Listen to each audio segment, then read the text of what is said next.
Oh my god, that's so loud. What the fuck?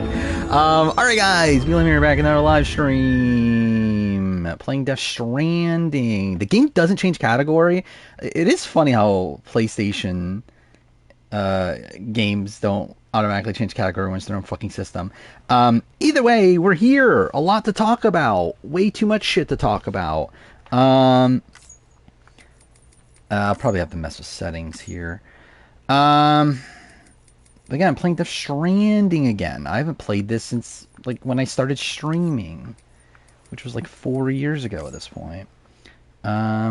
Is there no auto setting? Oh, there we go. Fuck me. Yeah, a lot to talk about. A lot of 50. We pretty much know the cast at this point. Like most of it. Like there's really only one slot that we know nothing about. But I think you can assume who it is based on other precedent. Yeah, congrats to 48 for spoiling your own promo. Yep. Or spoiling, yeah, whatever. Obviously, yeah, like, I won't talk about it probably until the end of stream. I will probably talk about it there. But, yeah, be very wary of commercials for Survivor. Actually, it's spreading on Twitter and everything, too. So like, you'll probably get spoiled anyway. But, yeah, they did spoil the Final 5 boot in their promo. And also who wins Final 5 immunity, also, which is very fucking funny. Discord's been going crazy. Yeah. A lot of fights. Some of it dumb. Whatever. Yeah, rest in peace, Shane. Obviously, that's the thing. Redmond only knows, I think, 449 people right now. Did confirm once again that Gen X Pen is not on. But I think you have to be fully delusional. I think she is at this point. Is diversity mandate in? I think it is. It is looking good for diversity mandate. It's going to be 50-50. Like exact. But it is looking decent. Who's the cast? I mean, again, it's pretty much who we've had. But with an extra person, right? Since last stream. So, again, like at this point, we kind of know. There are, so at this point, Redmond, so again, today Redmond had some info that's the reason why I'm late to stream, because I was getting caught up on that. He's 99% sure on 15 of the cast members. By the way, 20 people looking like, he says there's a chance there's more, but he is thinking it's 20. So yeah, 20 people, 15 of them he is 99% sure on. 4 other people he has information on. 1 person there's just no info on. But again, I think like there's a good reason to think it's a certain player that we will talk about. Yeah, Amanda got kind of bumped. Okay, yeah, all right. How should we go through this? Because it's a lot of stuff. Okay, so yeah, so essentially there are 6. Actually, how should we do it? There's so much like random fucking shit to talk about through all this. But yeah, okay. Yeah, Amanda got bumped down, but she's still on, I think. Bumped down simply due to the lack of information, but I think Amanda's still on. Like again, she was 90%. Redmond now says she's 80%. But I think she's still on. Missed 6 hours of Discord and everything changed. Not everything changed. I think pretty much everything's the same except for that, like, things are even more locked in, and then there's, like, yeah, like, Amanda's, like, again, down 10%. No, don't talk the 48 commercial. I will talk about it eventually, but, not now. Philip is looking pretty good.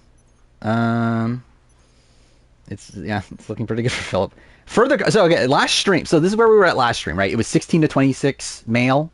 Since then, Redmond has confirmed he took out 16. Now it's 17 to 26 male. So again, it's not Eric Reichenbach. Also, since then, like today, he confirmed it's a multi-time player. So again, who the fuck do you think it is? And also the fact that we're so close to diversity mandate, it's like I feel very, very, very confident it is Philip. It's not Malcolm. It can't be Malcolm. Because, again, it's not a person that Redmond had previously heard about. He confirmed it is not the 25 male. It is not, and when it was like up to the 30s or whatever, it's not the 32 male, which is Thai. And Russ Swan is the other option, but it's not Russ Swan. Philip isn't the fun kind of delusional. I think he is. I think we're getting a very different Philip, by the way. I talked about this beforehand. Like, yeah, Philip is not, like, I think we're going to get, like, South Pacific coach from Philip this time. Like, this is not going to be, like, Philip, like, going all in on Stealth R Us and, like, giving everyone nicknames and stuff. Like, I think this is going to be a more, like, chill Philip. That's actually probably going to try to play the game also. Like, I think we're getting a more normal Philip. Mind you, Philip is still Philip. Like, he's not going to be able to avoid that in the same way that Coach is still Coach. But I do think he's not going to be hamming things up. Especially because, like, he came out of Caramoan being so pissed off at the edit. Talking about how, like, they edited him be, like, a fucking idiot and everything. It's like, I don't think they're... Like, he's going to actively not want to be that this time. Has 0%. I think it's interesting. Again, I personally think it's interesting to see if Philip can change. Like, to see if Philip can be different. I think that is interesting. Like, 100%, I don't hate the Philip pick. I think it's fun. Like, again, if you're gonna, like, because it's not even, like, a what the fuck pick. Because, again, if it was, like, fucking, like, I don't know, who's the most, like, fucking random, like, person to, like, if it was fucking, like, Chase Rice, then I'd be like, why the fuck is Chase Rice here? Like, who the fuck wanted this? But, like, Philip, it's like, I don't know. It's like, could be fun. Or Jonas, yeah, for Jonas, yeah, I mean, Jonas would be a weird pick for 50. Jonas having second chance, I'll be like, okay, we'll see. But, like, yeah, for 50, it would obviously be fucking weird. They spoil, again, the commercial is very spoilery. I will not be talking about the commercial yet, but they do spoil the Final 5 boot, they spoil Final 5 immunity, and they imply things about Final 4 also. It is extremely spoilery. Is Philip coming back for Jessica? I mean, what do you think? People in Discord, honestly, being such babies. I 100% agree. Like, I don't think this cast is that bad. Like, what's funny is that we're back to the point where, like, this is essentially what I thought the cast would be, just with, like, different picks for the old schoolers.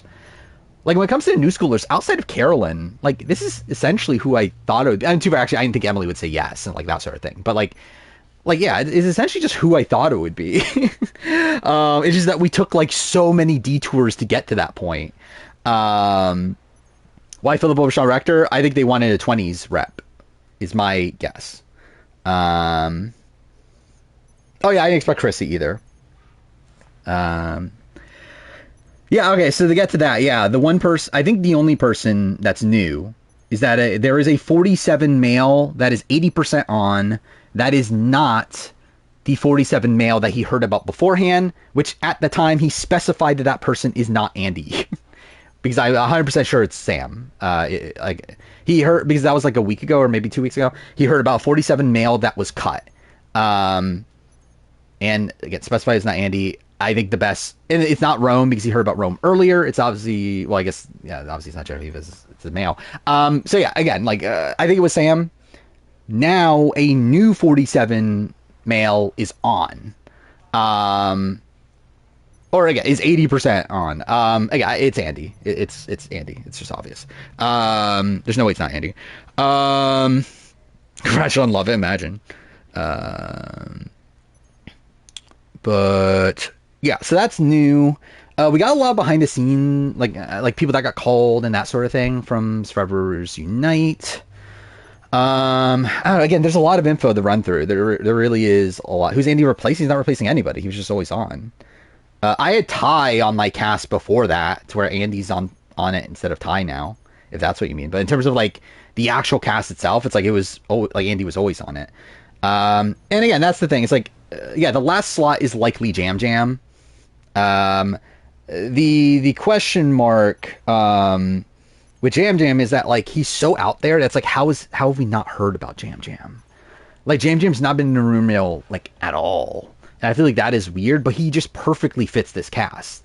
And if he wins, and the 48 male is a winner, that makes it 4 winners, 2 men, 2 women. Makes a lot of sense there.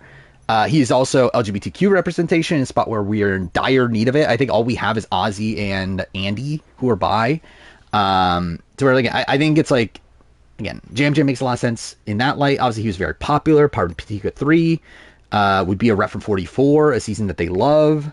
I think Jam Jam just makes a lot of sense. Also, it makes it 50-50 new era as well. It just makes a lot of sense. 48 male is still on. We don't know. So again, he did not give the breakdowns of who he is 99% on. He said that 5 of the pre-heroes villains people are 99%. Everybody but Amanda. So that is Colby, Elizabeth, Stephanie, Suri, and Ozzy. So those people are 99%. He said the winner that was not 70% beforehand, that winner is also 99%, which is likely Marianne. The winner that was 70% is bumped up to 80%, which is the same spot that Andy is on, same spot that Amanda is now on. And then he also said he is 99% on the 17 to 26 player, which is Philip, which is funny. But again, outside of that, he is not like fully run through who else is 99%. But again, we have a good idea of the cast anyway. So essentially how the cast is broken down is that half the cast is new era, half the cast isn't. It doesn't work out to be tribes. Like, it's not going to be old era versus new era because it's more, one of them has more men than women. The other, opposite, obviously, I forgot which one's which, but, so essentially we have 3 people from like 1 through 10, which is Colby, Elizabeth, and Stephanie. We have 3 people from 11 through 20, which is Suri, Ozzy, and Amanda, which again, Amanda is at 80% right now, but again, I think she's on. We have 1 person from the 20s in Philip. We have 3 people from the 30s in Chrissy, Christian, and Angelina, and then the rest of the cast is new era at this point. Again, there is still an unknown male slot, but I think it makes a lot of sense if it is Jam Jam. Outside of that, it is Jonathan. Was it Jonathan, Emily, Q, Charlie, Genevieve, Andy, Joe, probably, again, whoever the 48 rep is. I think I lost count. Where was I at? Either way, like, those sort of people, the people we've been talking about for a while. And then, Marianne, and then another female winner of the new era, likely. Not confirmed 100%, but by the fact that Redmond has said that he thinks it's 50-50, and like just based on the way that all the numbers lay out, the other female winner that he knows of that is 80% pretty much has to be a new era winner. So it is either Dee or Rachel, which I am obviously inclined to think it is Rachel due to the fact that Dee was on the challenge. Mid casting process, I don't think they would allow her to do that or want her to do that while that was happening. So I am inclined to think it is Rachel, and also obviously Rachel's just extremely popular from the most recent season. A lot of people have been talking about how like it feels weird that we get 347 people. I don't think it is. If anything, I think it's weird that we only get 145 person, more than 347 people, because like 47 is one of the most recent seasons. Redmond himself has actually said since then that he thinks that they now like 47 more than 48, which makes sense based on the reception to it. So again, the fact that there's like 47 has more reps than any other season, I think it makes sense. Like, it makes sense that would happen. Oh yeah, there's an update with Earl that we have to talk about. We know Earl is not on. Likely because he turned it down.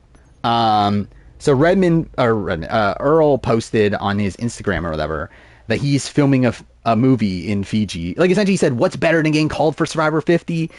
Filming a movie in Fiji or whatever. So it's like, like Earl likely turned it down for the sake of the movie. I think he got called. It's not 100% he got called, but I do feel very confident he is the winner that Redmond heard about a while back and then eventually like debunked or whatever. Survivors Unite has been weird. Survivors Unite at a point said that they heard a person from Fiji. Now they're saying that they did not. So I don't know what like the status is there. So maybe Earl got called, maybe he didn't. I'm inclined to think he got called and turned it down. That is what I think happened there. Or why would he do that? I mean, like, yeah, he's a movie maker now. He's making a movie for Netflix. It's actually something he's been preparing for a while. If you look at his Instagram, like he's been like making trips to Fiji like pretty regularly over the last year or so. So like this is clearly something that's been in the works for a while. But yeah, who's for every night say got called? Burton is a big one. That's one I remember. I do not think there's any Borneo reps. Oh yeah, we got updates on the Borneo people. So obviously Jervis got cut. It's looking not good for Greg. Specifically because Survivors Unite said that they have not heard an update for Greg in a very long time. So where I think my assumption for Greg is I think he had to drop out. I think it's just the same thing as Second Chance. That's exactly what happened. He said yes, was in the casting process, and then eventually had to drop out. I would say very likely that happened again with Greg. Considering, again, just no info anywhere. But yeah, Jenna Lewis is not ruled out yet. But also, Jenna Lewis is another person he has not heard info in a little bit. Supposedly, Jenna Lewis has stopped talking to her alumni friends recently, which is why Survivors Unite has stopped getting info on Jenna Lewis. So who knows what that means? Maybe she got cut and is like bitter and like doesn't want to talk about Survivor. Who knows? But either way, that's supposedly the thing with Jenna is that like Survivors Unite was having updates on Jenna and then just stopped. And yeah, that's the thing. There's no women's slots for her. If this cast is 20 people, there's no room. Like she's out. And I feel like she's out anyway. I don't think she's on. I don't know. And that's the thing. So yeah, the burning of the sources thing is so strange to me because it doesn't really make sense for anybody at this point. So like maybe it just wasn't a winner, but just somebody that was like in production, that was just like, hey, yeah, like don't actually say this person. And then eventually Redmond got goaded into saying the person.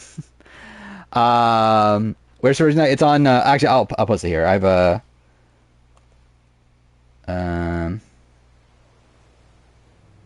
you can look at all their comments. But they're on Sucks, which is a fucking cesspool. But, yeah, if you only look at the Survivors Unite comments, it's at least you get some info from that. Here, that's the link. The cast has been finalized for a while. It's just a matter of figuring out who it is.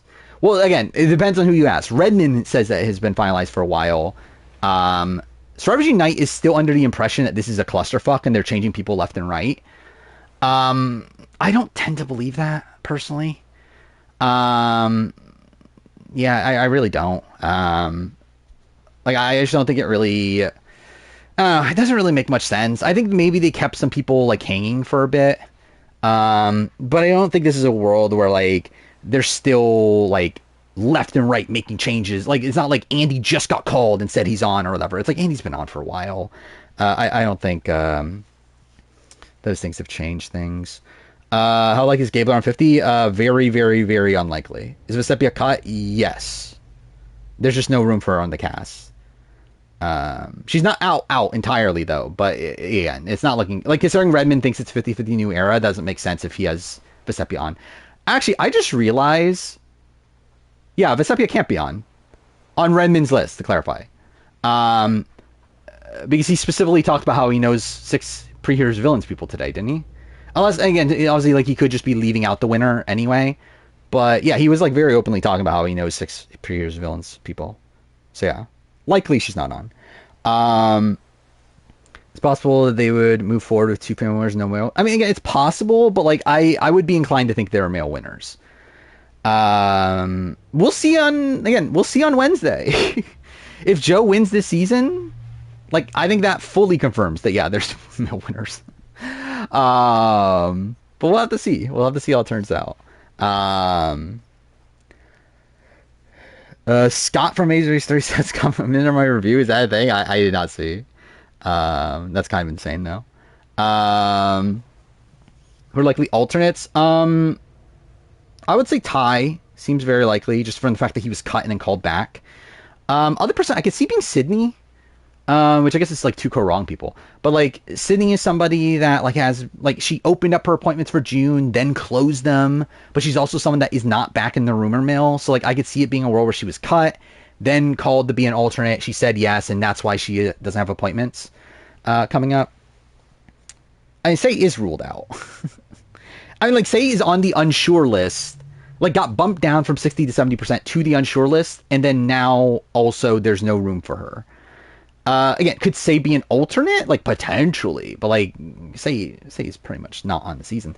Redmond said that he thinks Julia was cut like a while ago, like a week ago, I think it was. I forgot exactly what day.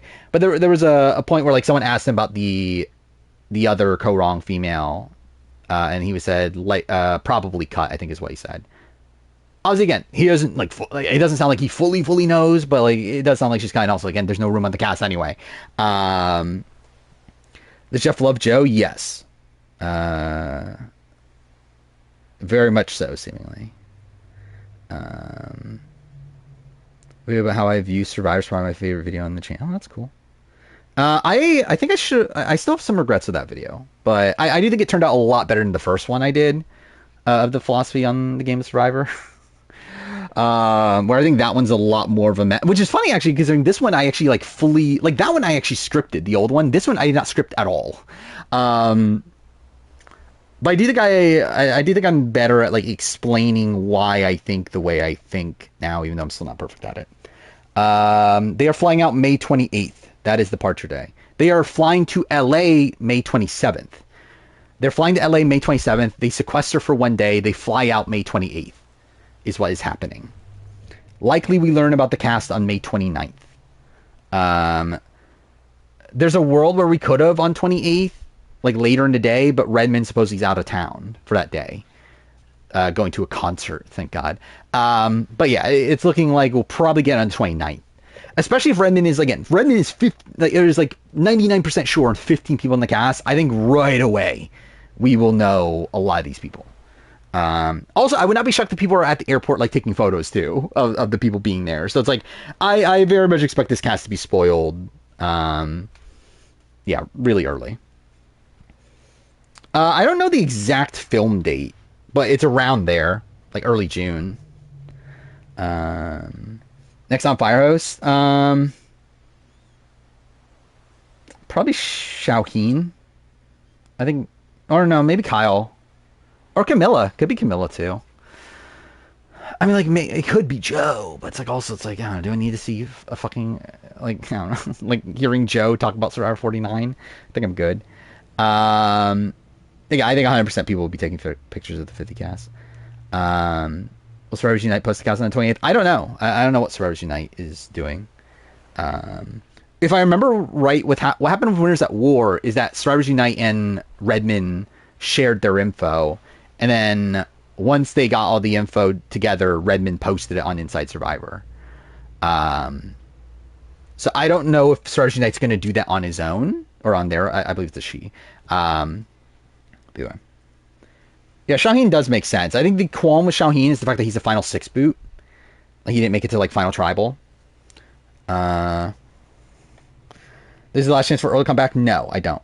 I talked about this on the Discord. Like, Earl's, like, if Philip Shepard is on Survivor 50, I mean, like, Earl is, what, 15 or 14 years younger, I believe, than Philip Shepard? Like, season 60 is 5 years away. It's like, I think Earl has another shot. I think Earl probably has like 2 more shots, maybe 3. After that, probably not. But I think Survivor 60, I could see a world where Earl's there. Rick is going to be 50 on Firehouse. I could see it. But yeah, I think with Rick, like Rick had to turn it down, right? Like there's no, obviously there's still a male slot open. Like technically Rick could be in that slot. Oh yeah, I forgot. Also, Redmond did say today, not looking good for the season 3 male, the season 6 male, season 7 male. But obviously that's just due to lack of information, the slots filling up. But obviously that's Lex, Rob Ciccinino, and Rupert. So yeah. But again, I could have told you that.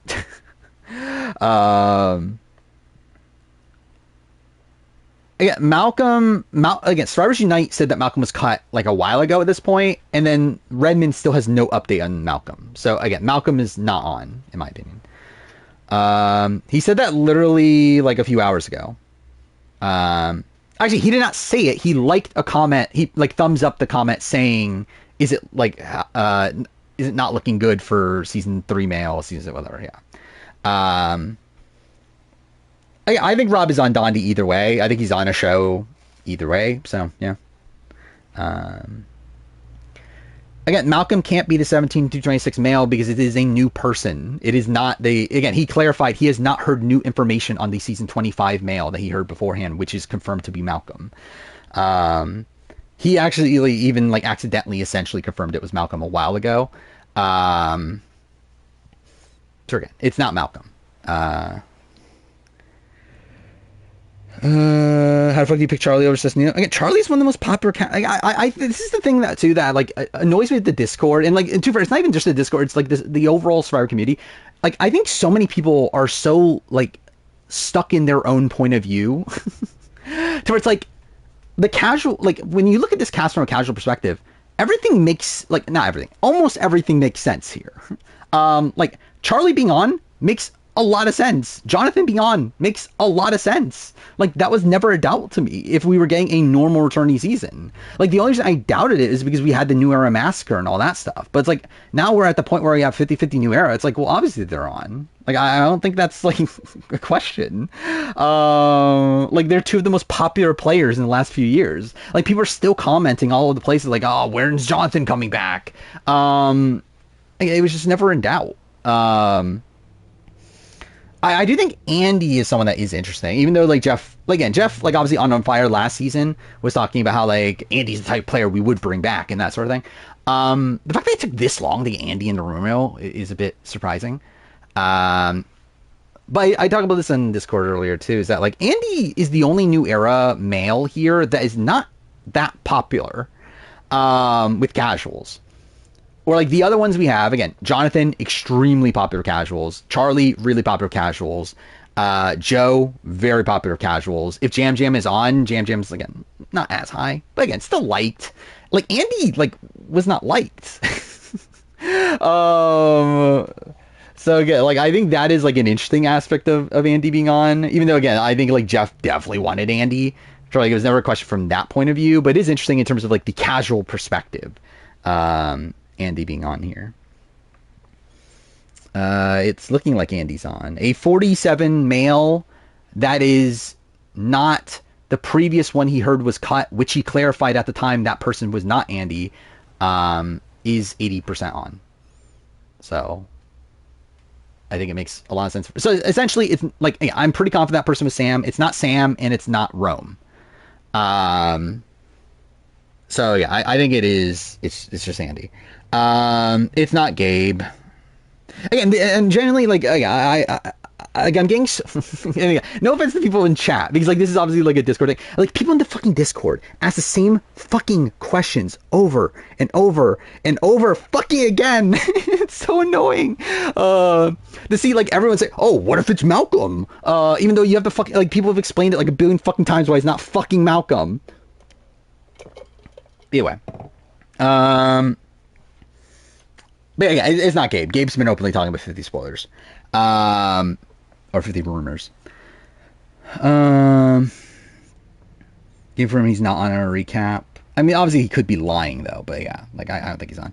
I don't think Kyle. I don't know. Kyle's not been in the room mill at all. Also, again, like it fits diversity mandate if Andy is there, is also a thing. Because again, it's looking like we're getting 50-50. Like if the last slot, like male slot goes to a POC man, we are at 50-50. So yeah. They see Nani ship crash into or Navy ship. Okay, I love how I read it as Nani ship. Yeah, I did see that. I don't really have any like opinion on it. Shan not being honest is disappointing. Again, like I've been telling people to not expect Shan on for like literally like I don't know, like 3 or 4 years now. But yeah. Like, Andy didn't take a spot. Like he was always on. And we're talking about like just like who's in his like archetype or whatever. Like I think Ty or like in his like casting slot or whatever. Probably Ty. Because again we know Ty got cut and then called back. I think Ty would again especially like Asian LGBT rep. Yeah, I mean I guess that's all. But still, I think Ty probably. Um, Most people hate Andy. Yeah, Andy was not particularly popular. And I like posted this poll on like to prove my point. It's like the RHAP poll of popularity poll from RHAP people. Andy was sixth on the 47 popularity poll. From again Rob's fact checker, who again is a part of the RHP community and everything. Again, Andy, someone who has been in the RHP community for years and is a prominent fixture within it, is sixth place on a RHP popularity poll.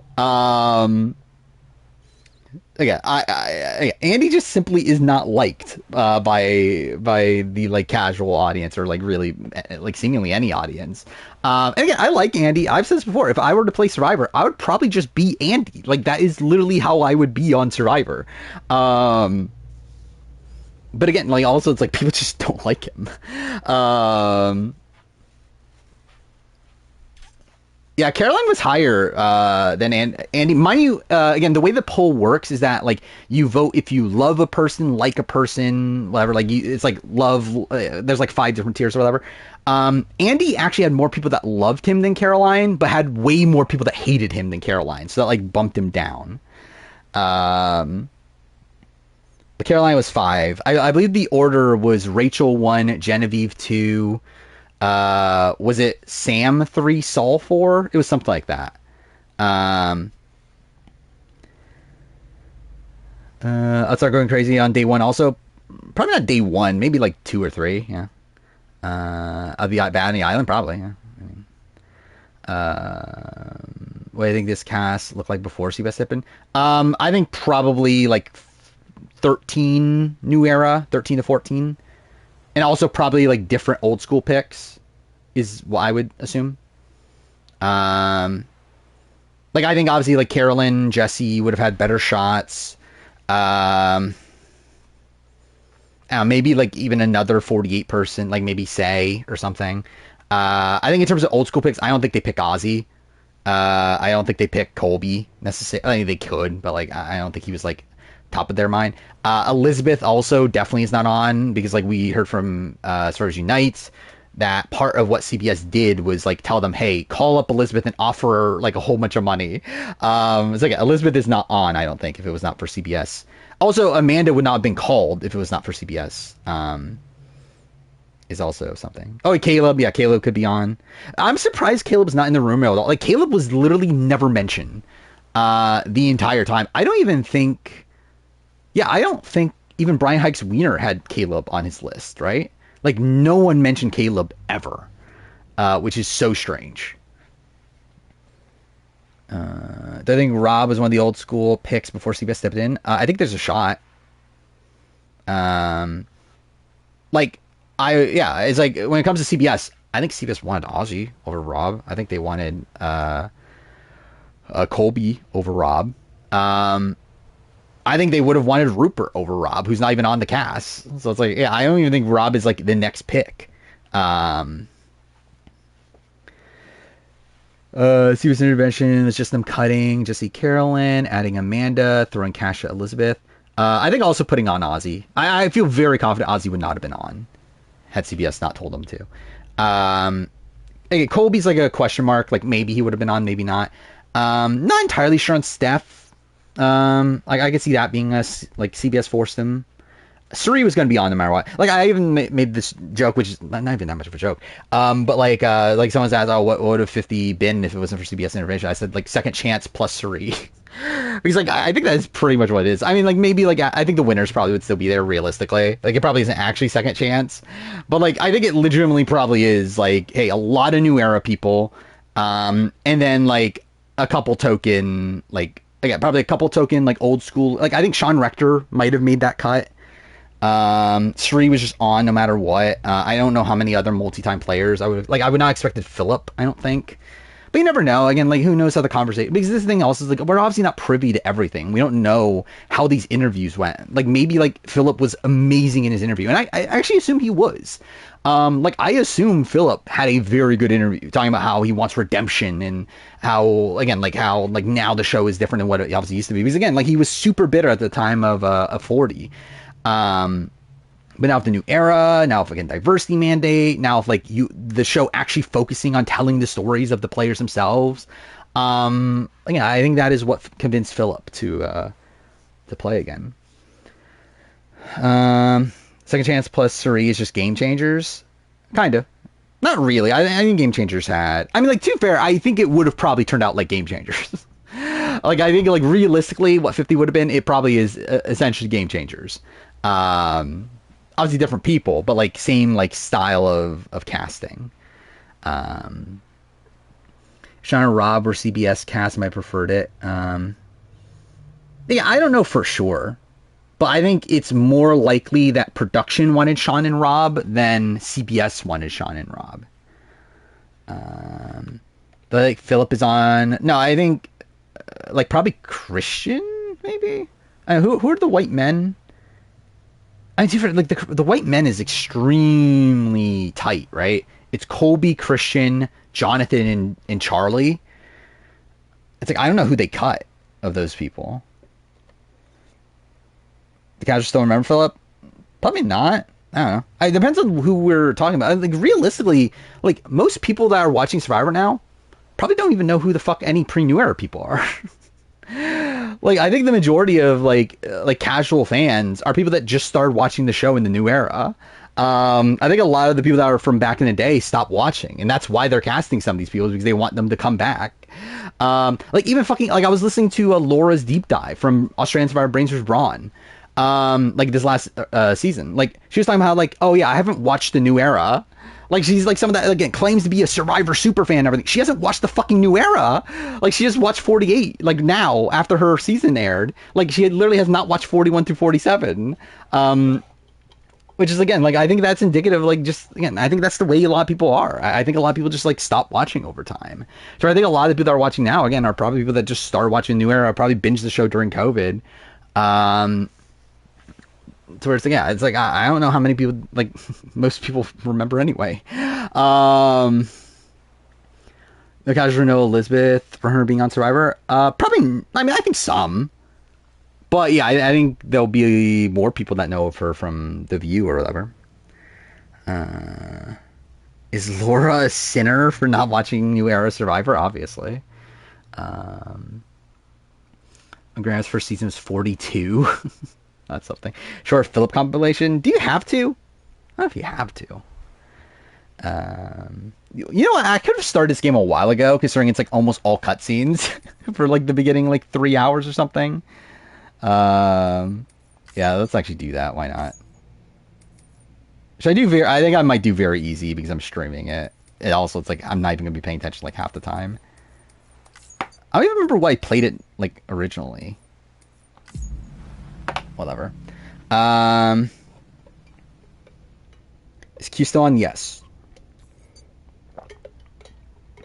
Q's like I think the lock that's been there for the longest, right? At this point.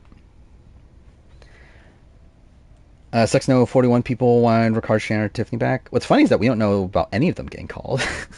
Oh my god, what the fuck is all this?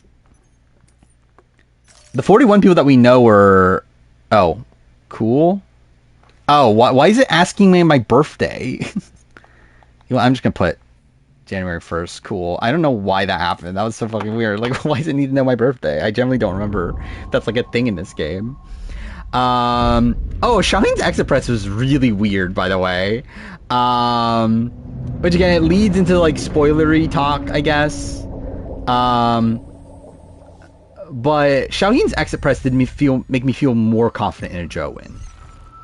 I can't really say. Like, I still feel like Joe is the likely winner. Yeah, there's stuff to talk about with it, but we won't get to that until we like talk about the spoilers of it all. So this is the point in stream where I beg for a cast photo draft. I mean, again, like maybe after 48's done. And after the 50 cast and stuff, where we have like nothing to talk about for like 2 months or whatever. Actually, yeah, we're gonna have nothing to talk about for what, like a month? Like a month and a week. I guess it's like 5 weeks, right? So again, we'll probably do more drafts there. Yeah, Shaheen was simping Joe. That is a thing. Also, I think again this might be a tad spoilery. It's literally one line in his thing. He did make a comment about David, saying that I didn't think at the time that David would vote for Joe, which is like, why are you phrasing it that way?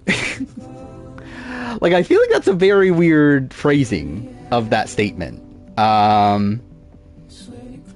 And watch it like turn out to be Shaheen like trolling us. I think that'd be really fucking funny. But again, I do feel like that was a very weird thing to say in the way he said it. If the cast we have now is true, it'd be Bond 3. Probably Elizabeth, Philip.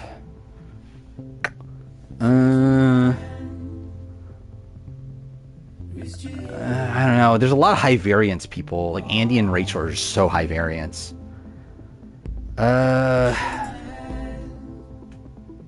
Who's? I don't know if there is another like person I think is dead coming into this season.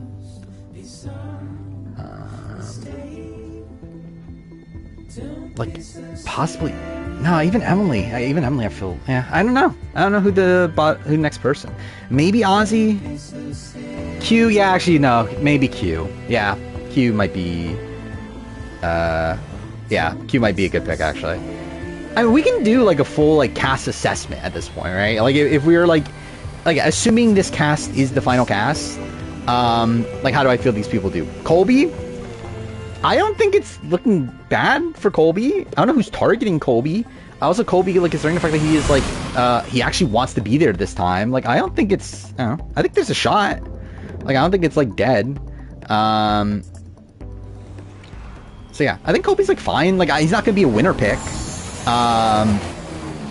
But I do feel like he, again, at least has, like, a tad of potential here. Elizabeth, I just don't. Again, like, she's clearly here for the money. Again, they had to, like, offer her more money than ever before to get her back. So it's like, I doubt she's really, like, cares too much about what's going on here. I don't think she'll necessarily be early boot, but even if she isn't, she's probably just not going to win anyway. Like, I don't know how Elizabeth gets to the end and, like, actually has a jury that people would want to vote for her. It's like, I think Elizabeth's just kind of dead in the water, whether she's, like, an early boot or someone that just can't win a jury vote. Steph has potential. Like, I think my worry, like, I think Steph is probably in it for a long haul. I think I would bet more that Steph is losing finalists than eventual winner. Where I don't get the sense that Steph has that killer instinct. So, like, I could see a world where she's, like, #1 allies with a big player, but then just never takes that shot. So, yeah, it is Daryl Dixon. I mean, he's the star of Death Stranding. Yeah, Cerise's looking pretty good. Like, Cerise's in this spot here where, like, if she gets to the end, she wins. I don't think there's a single person targeting her right away. Like, is there anyone targeting her from the very beginning on this cast? Like, maybe Colby? Maybe? But yeah, I think Guatemala happens again, just like differently. I don't think it's the exact same as Guatemala, but like I think like I could see that path though. I still feel like this is loud. At least it is for me. So I'll probably turn it down when I get in the gameplay. You missed a lot of 50 moves. We essentially know most of the cast at this point. I didn't too far. We knew that last time, but now it's looking like the pieces fit now. Like everything just fits together to where like it feels like this is actually the cast. Again, could there be a surprise here and there on Departure Day? Sure. But this cast just makes a lot of sense based on like everything being put together. But yeah, I think Suri, like the issue is that no one's taking her to the end. I just don't. Yeah, Rob is looking not good. Like Rob is someone that we just have no update on, which is looking bad. Also, like taking into, I watch Know-It-Alls. Like, there's no fucking way Rob is on Survivor 50 with the way he was talking about Joe on Know-It-Alls.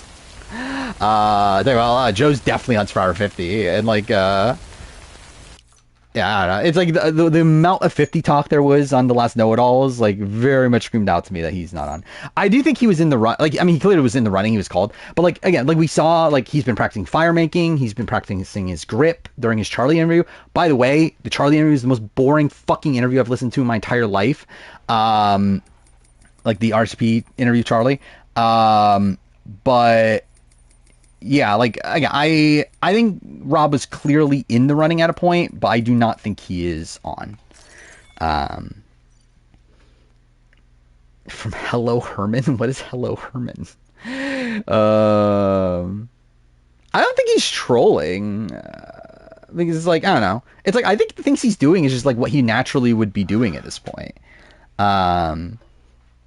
Again, like him and like Gabby were just naturally talking about fire, and he just brought up the concept that I can make fire or whatever. Like I think it was like I think it was the fact that like he mentioned he can't make fire during All Stars. Then Gabby said, like it was like later in the conversation she said, well, you said you can't make fire, and he was like, I never said that or whatever. And then now, like again, he was talking to Charlie, who is like notoriously tell people like, oh, practice your grip and whatever. And like, Rob was just showing off the things that he bought to practice his grip. He would have outright said he wasn't going for 27, but he never did. Yeah, I mean, yeah, I think he was trolling for 27, 100%. I don't know if he's trolling for 50 though. I think people are just like yeah, thinking he's on. Where like I don't think he's trolling. I think he's just doing what he naturally would be doing for 50. What made Bronte problematic? I believe she made racist comments towards James, right? James Hewling. Someone sniped Sari pre-merged. They're racist, obviously. Movie about school shooter that faces death penalty. That sounds like a not fun movie. I generally don't. I think Rob was probably cut a bit ago. Like I think at worst, I don't know. It depends on which story we're believing, right? It's like again, like Redman is fully in on like the cast has been finalized.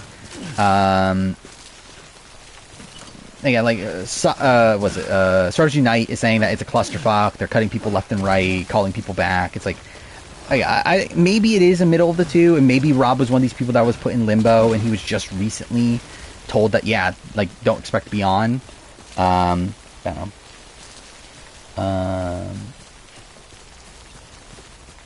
Who's on the cast that we don't know about? Or like, the only new person since last stream is Andy. Is likely on a 47 male that is not essentially a new 47 male. It's not like like Redman previously mentioned 47 male that was cut, which he specified was not Andy. It is not that person. So yeah. Oh no, Jonathan's on.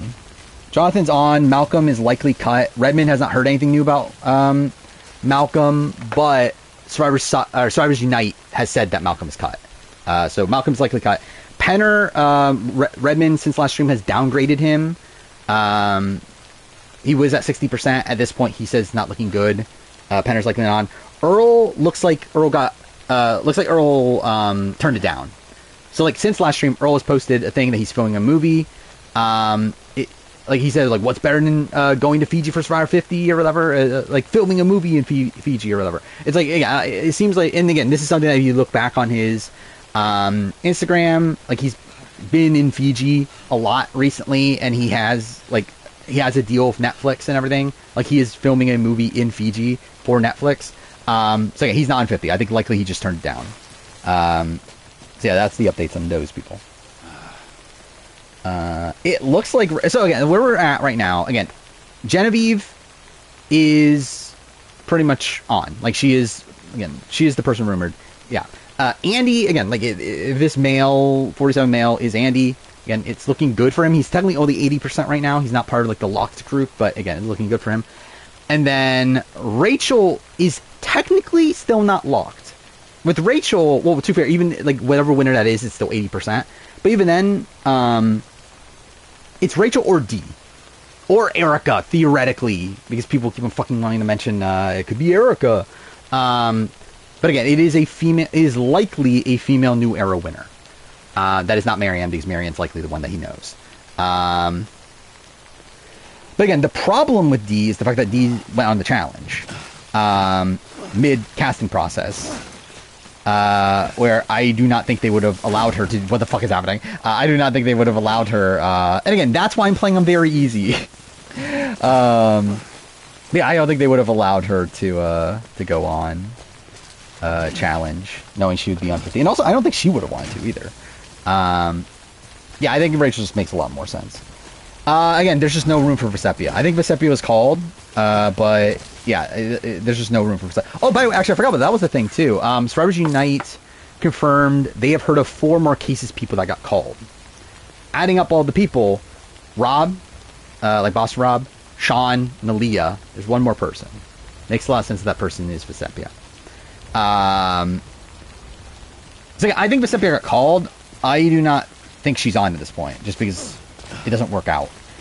From the fact that Redmond is saying that he thinks the cast is 50% New Era. If the other female winner that he knows about is not New Era, that does not work out. It can't be the case. No, 49 player is separate from all this. Like, 49 player, like, straight, there probably will be a 49 player, and they will be taking a slot on this cast. We just don't know who that person is right now.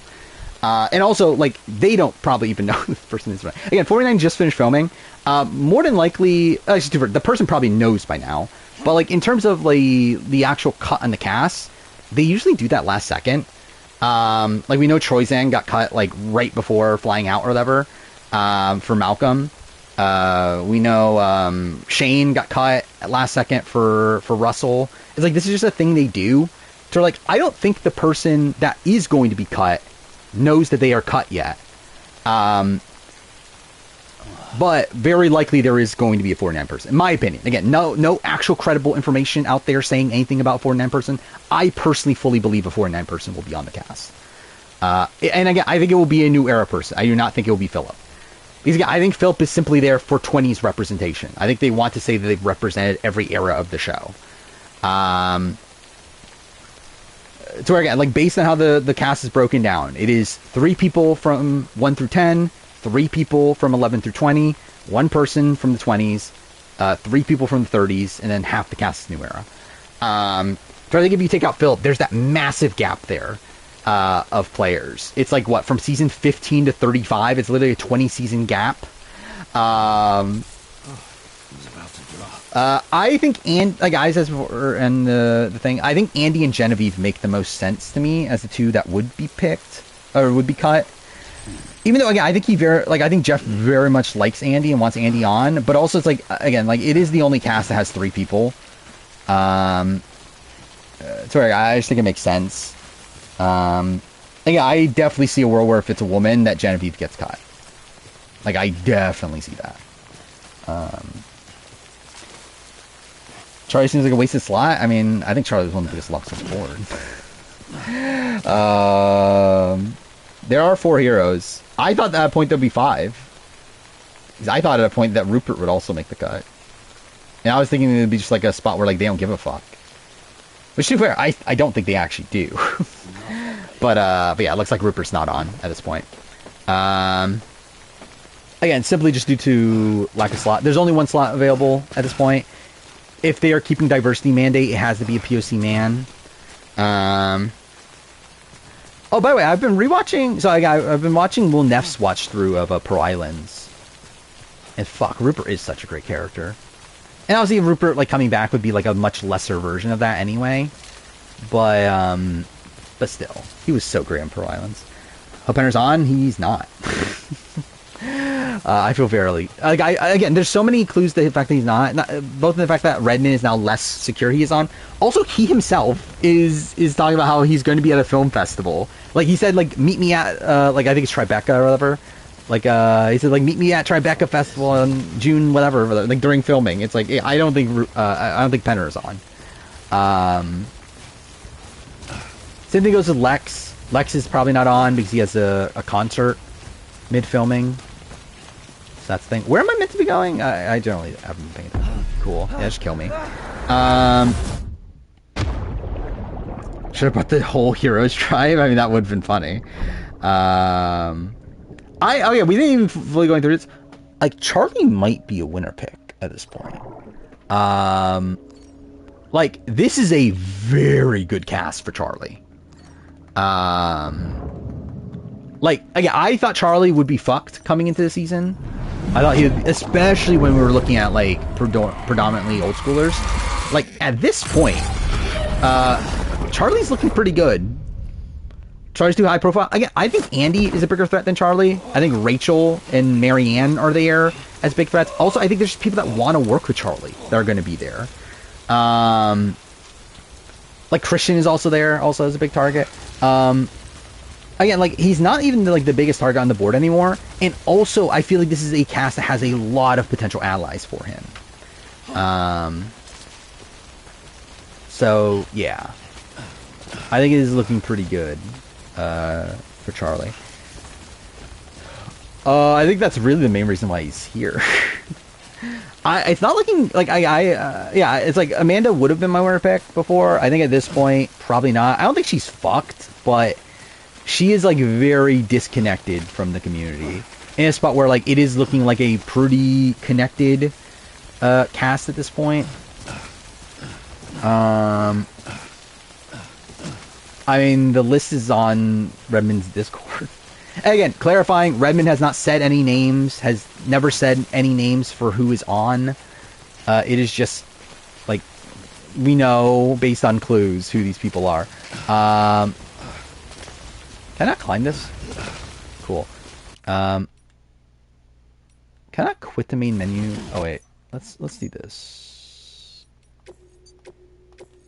Just because I was literally not even paying attention at the start. Have you done what if game changers actually... I've not actually. It's not a bad idea. But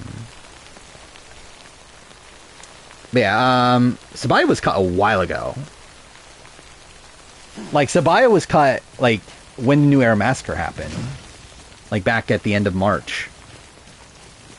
But there's everyone is... I think, like, a lot of people that were not in the rumor mill assumed that the 45 female was Sabaya.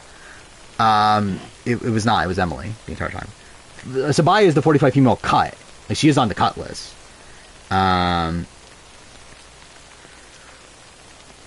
Will I review this? What is this?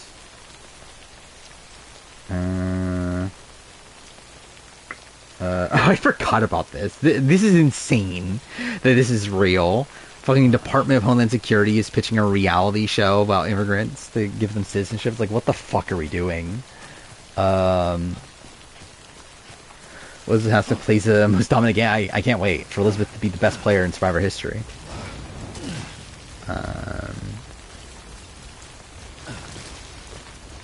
I might talk about it earlier than 4 hours, but I do want to wait until maybe like the 2 hour mark or something to talk about it.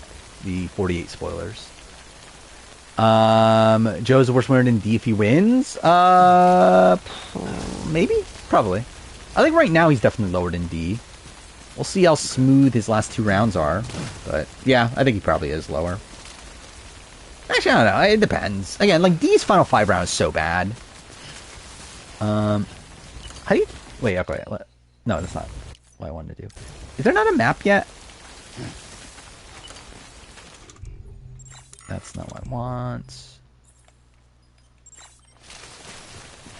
Where's the marker where I'm supposed to go? Again, great start to Death Stranding, a game I literally streamed 4 years ago.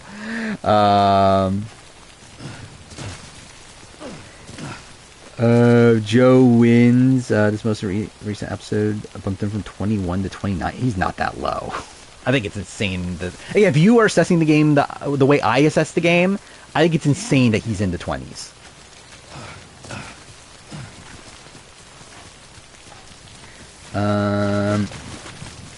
So I think they'll put Amanda and Ozzy on the same tribe. They could. I don't know what they're trying to get out of this. Like, do they care about the showmance or not? I think is the question. I think I would lean no, personally, but don't know for sure. I have a crush on Joe, obviously. Fucking love Joe Hunter. But yeah, like Joe, like is a top tier winner if he wins. Like again, Kyle and Camilla have had so many opportunities to take a shot at him. They just haven't. Again, are they undercutting him at points? Yes, but they still have not taken the shot at him, ever. Again, we'll see how the final 5 round goes. If it's a spot where, like, Joe needs an idol or whatever, then obviously that'll shake some things up. But, like, again, depending on how this plays out and stuff, it's like at this point, like, Joe has played an extremely dominant game. I dream about Joe Hunter rescuing me, obviously. He's the Mike Turner. I think he's better than Mike Turner was at this point. Like, Mike Turner, like, has points where, like, he doesn't know what's really happening. I guess, too, for actually Joe, I guess, technically at the Thomas boot. I guess is the thing to call out. But, like, even at points where, like, Joe is being manipulated, he is still the main decision maker on what is happening. Like, he is the person deciding to take David out of the game. He is the person that is deciding to take Xiaoheen out of the game. Is he being manipulated into doing so? Yes, but he is still the one that is the most important vote in those things happening. But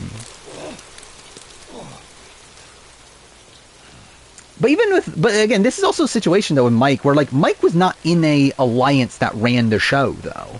Like, 42 is a season that didn't really have a, like, proper, like, core alliance that was dominating the game. Like, this is a spot where, like, the core 4 here has, like, run the show. Pretty much the entire post-merge. With Joe being clearly looked at as the leader of that alliance and just people just not taking the shot at them. Where, like, Mike is a person that is just there with Jonathan, with Omer, with Lindsay, and, like, with these people. But there's not really this, like, core group that he is leading. And it's not like people are, like, constantly talking about how, like, Joe's this big threat that we need to take out and just don't fucking take him out.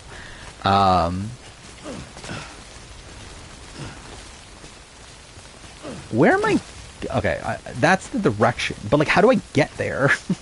Is Joe like Tom Westman? I think different. Because, like, Tom Westman, like, again, we'll see how the game plays out. At this point, I think he is better than Tom Westman. We'll see exactly how the game plays out. Because, again, at least Joe has a, like, actual loyal number 1 ally. Like, at least Joe has somebody that actually wants to take him to the end. Like, Tom never had anybody wanting to take him to the end.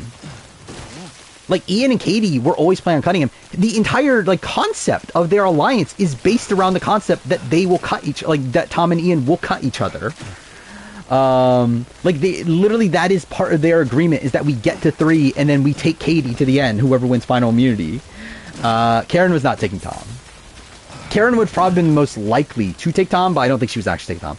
She actually talking about, like, because she was talking about taking the shot at Tom at 7. Where it turned out it was Katie that turned it down, not Karen. What if it's scroll for gun? Probably not, to be honest. I think I'm over it. Dude, I'm being a fucking idiot. Literally, where's the path? Xiaoyin is Karen? Maybe? I think this is very Palau-like. So Katie sucks? Yes, in that sense. But again, her comment about, like, Karen sucks. Like, again, the comment, like, the actual, like, phrase she says is that this women's alliance would not work because Karen sucks. She is not saying that the reason why the women's alliance isn't going to make the move or whatever is because Karen sucks. It's that this women's alliance is never going to be an alliance because I hate Karen so bad I am never working with Karen. That is what she is actually saying. Like, the edit is trying to imply it's, like, different, that it's like, oh, Karen doesn't want to make the move, so we can't make the move. But that's not the reality of what was happening. It was actually the opposite of Katie not wanting to make a move because she hated Karen so much. Like, is it just up here? Like, how the fuck do I get there? Is Mary Stephanie? I guess. Yeah, I guess it's like David Kobe, I guess. Oh. That was the Maze Race finale. I thought it was I don't know, it was like a whatever finale. Like, obviously, it was pretty confident Carson and Jack were winning, and that never changed. The scramble played out in a pretty shit way, where, like, everyone just took the same, like, made all the same choices. That was kind of lame. Who's Janu? I guess like Star, right? Do I feel confident Xiaoheen would have lost against Joe? No, I don't actually. I do think Xiaoheen, like, based on what we see, like, everyone does, like, outside of David, seems to agree with the fact that Xiaoheen was looked at as the brains of the Alliance. So I could see a world where Xiaoheen gets to the end of Joe and Eva, and he's looked at as the brains, and they vote for him because of that. Cool. Yep. Cool. Yeah, I would not be shocked if we do learn that Xiaoheen was the biggest Shuri threat on the board. Say is Bobby John, I guess, or like Chrissy. Actually, no, I guess not Chrissy. Maybe like, actually no. Who, yeah, I don't know who it is. Maybe, yeah, maybe. Yeah, Xiaoheen claims he was, and claims he was told by the jury that he was. But again, I think the question is like, is Xiaoheen delusional, or is he like, yeah, telling the truth? Chrissy's the Kobe, I guess. Who is the, like, what is David then? What's Kai's optimal move at 5? I think his optimal final 3 would be Eva Mitch. I think everyone's optimal final 3 would be Eva Mitch. So how do you do that? I guess you take out Joe if you can at 5, take out Camilla and fire making. Probably. Mrs. Days Way Ponderosa videos. Yeah. Sadly, that's not a thing anymore. Is Cedric the Stephanie? Like, I don't think so, right? Yeah, I think Mary as a Stephanie makes more sense. Or maybe even David as a Stephanie, like considering Stephanie was like actually part of the Tom, Ian, Katie alliance to begin with. So maybe. You have Star below, ranked below Say, so do I. I see a lot of pro Camilla. I've actually been thinking about this. What if, like, I think Camilla might be 2 for me above Kyle. I just generally don't see the Kyle winning edit. I really just don't. Like, especially looking at how he was introduced on the show, I just don't think they would introduce the winner that way. Like, why are you gonna introduce your winner by showing him being a fucking loser? Or again, I got in a conversation in the Discord over this. It's like, again, like if Kyle was winning, he would have been introduced before the journey. Like, why is he being introduced with the journey, saying he needs to win and then loses? And it's like, yeah, you can justify, okay, he looks like a good person from helping out Kevin by the end, and like his tribe's not like against him by the time they goes to the tribe. But like, why are we getting introduced to Kyle this way? Like, this is bizarre. Like, it just makes no sense to me. So again, I think if like Kyle were to win, you introduce him like in the opening sequence. He's won the first few confessionals with like Joe, Eva, and Say. He even maybe gets a short confessional like Charity, where Charity even got like a short confessional talking about how she's a flight attendant in the opening scene. Like, give him something. Like, even give him Matt chat. At least give him a fucking Matt chat. He doesn't even fucking get that. He's introduced literally saying, oh, it sucks to lose the challenge, but now I have to go on a journey, and hopefully I can get, like, fucking things for my tribe or whatever. It's, like, such a fucking shallow fucking confessional. It's one that is, like, proven wrong. Like, it's just such a weird way to introduce your winner. I would genuinely not understand it. Even Camilla's, like, opening confessional's, like, shallow, but, like, at least it's something. It's, like, her talking about how, like, I'm like, ready to play chaos, or, like, play chaos, or cause chaos, or something fucking to that nature. Who fucking cares? Anyway, it's, like, something to that nature. That's, like, again, at least sets up a storyline about how she's going to be a chaotic player. At least that is something. With Kyle, it's, like, literally, hey, I can't lose this challenge that I proceed to lose. It's, like, it's fucking weird. Like, I just don't fucking get it if Kyle goes on to win this season.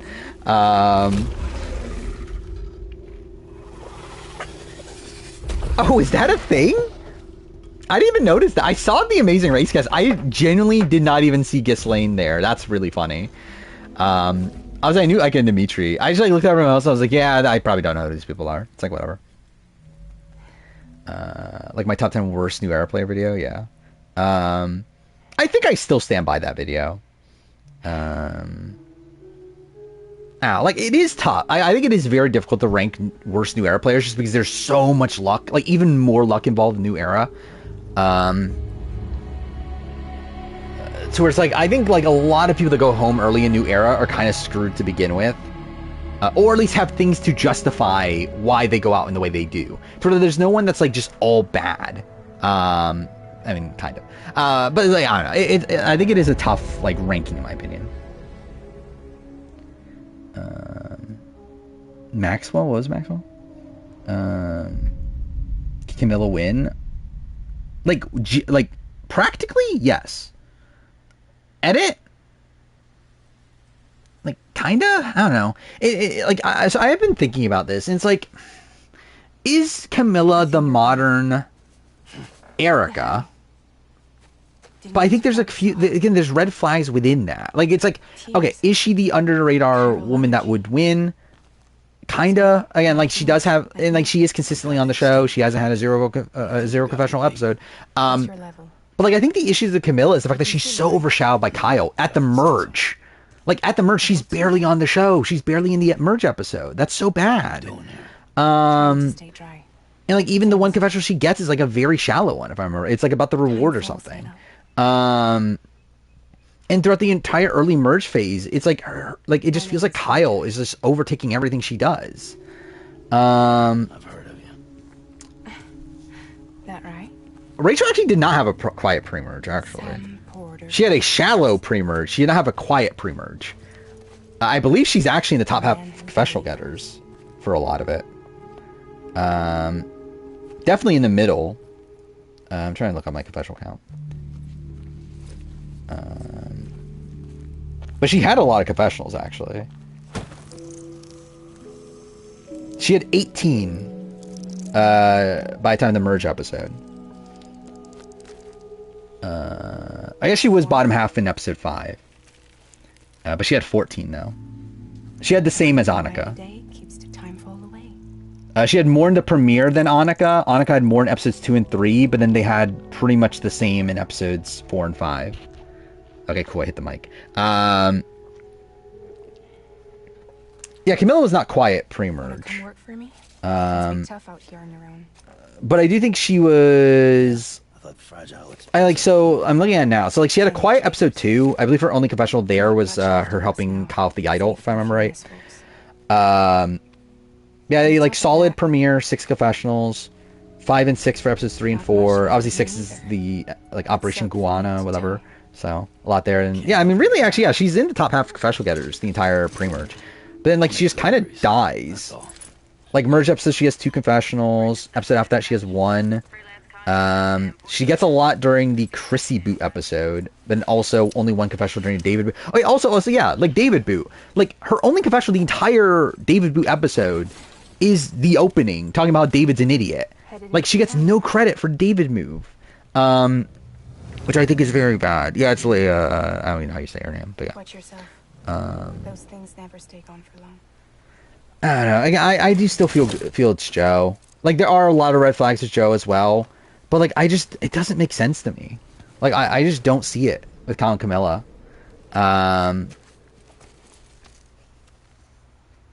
Which, again, if I'm wrong, I'll fucking admit that I'm wrong. Like, it's like, again, like, I still will stand by the fact that Kyle has a really shit fucking introduction for a winner.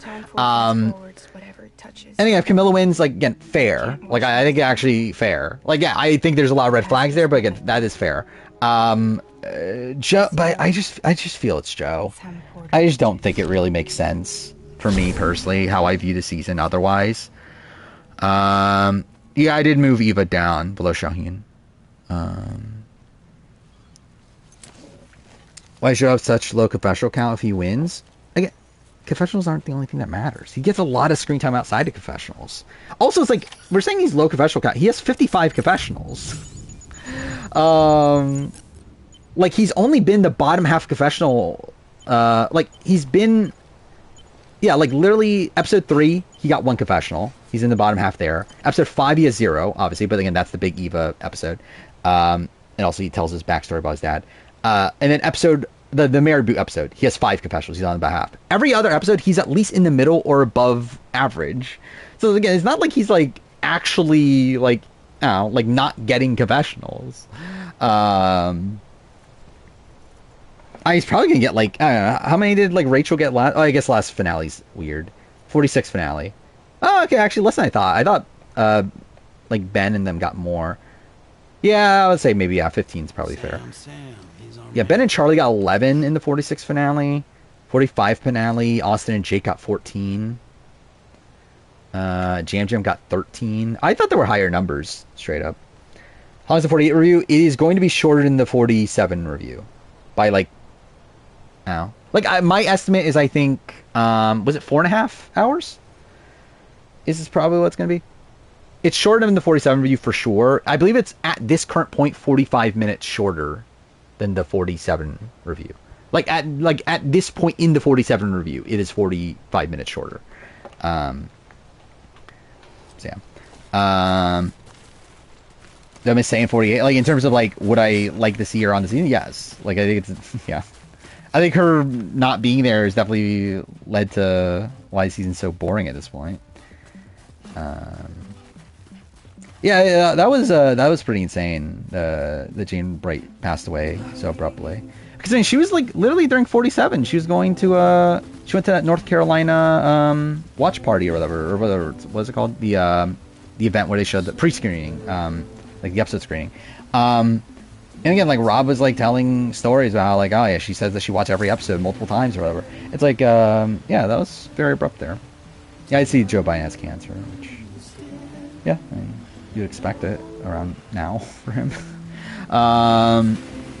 They want to go on a cruise next year. Imagine going on a cruise bananas. That sounds depressing. Straight up, I'm not expecting the 48 review to do well. I think it'll probably bomb. Because I don't think anyone gives a shit to fucking watch a 4.5 hour review of Survivor 48. So I'm already prepared for this video, like, doing probably the worst of any review I've done recently. Hey, I'm sure, again, people will watch it, but, like, I think it will be less people than my other reviews.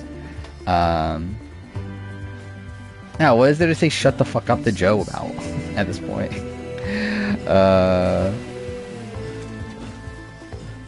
I guess about honesty and loyalty.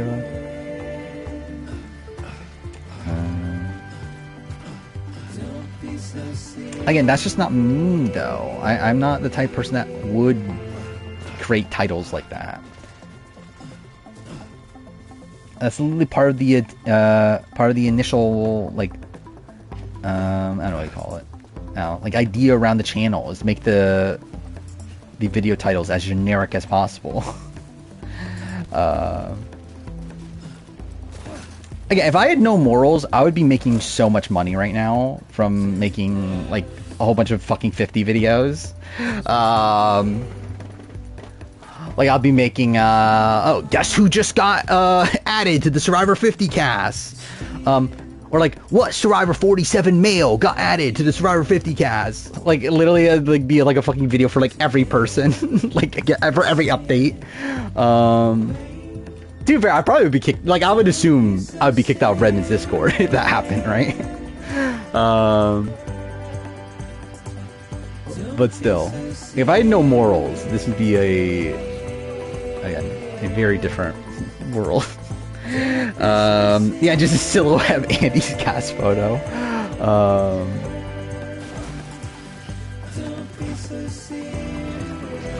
10-minute video of why, yeah, saying Amanda's, yeah, why, what is, yeah, like talking about, like, what does this 80% mean?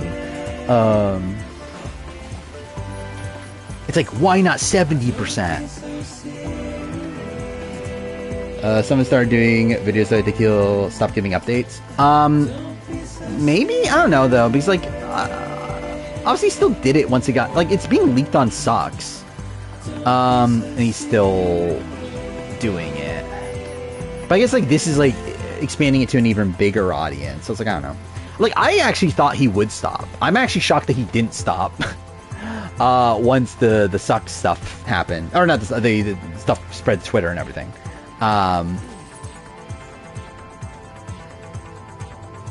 Why does he give updates? Because people are paying money to see his updates.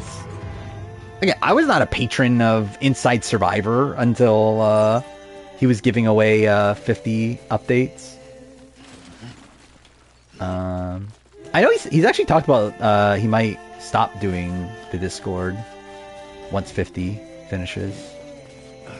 Which, yeah, that'd be a shame. But also, I don't know. I don't know if I'll stay or not. We'll see. Beginning scan. Cargo verified. Thank you. Yeah, Jonas on 50? Yeah, like, yeah, like Jonas on 50 find out what happens in the video. It's talking about, yeah, I don't think Jonas is actually on. Like, this just comes from this very unreliable source on Survivor Sucks that claims that Jonas's name was floating around at a fucking charity event.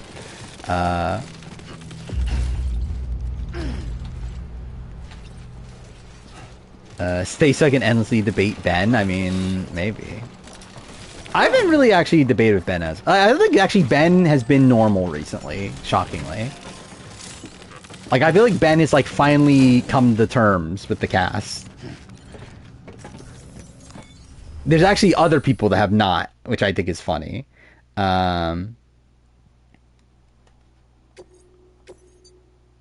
Dude, imagine, like, I make the video... No, like, I make the video on, like, was it Survivor Unite said that Joe Englam's not on? Like, imagine, like, I misinterpret it and, like, say, oh, Joe Englam on Survivor 50. And then, like, that's the entire fucking video.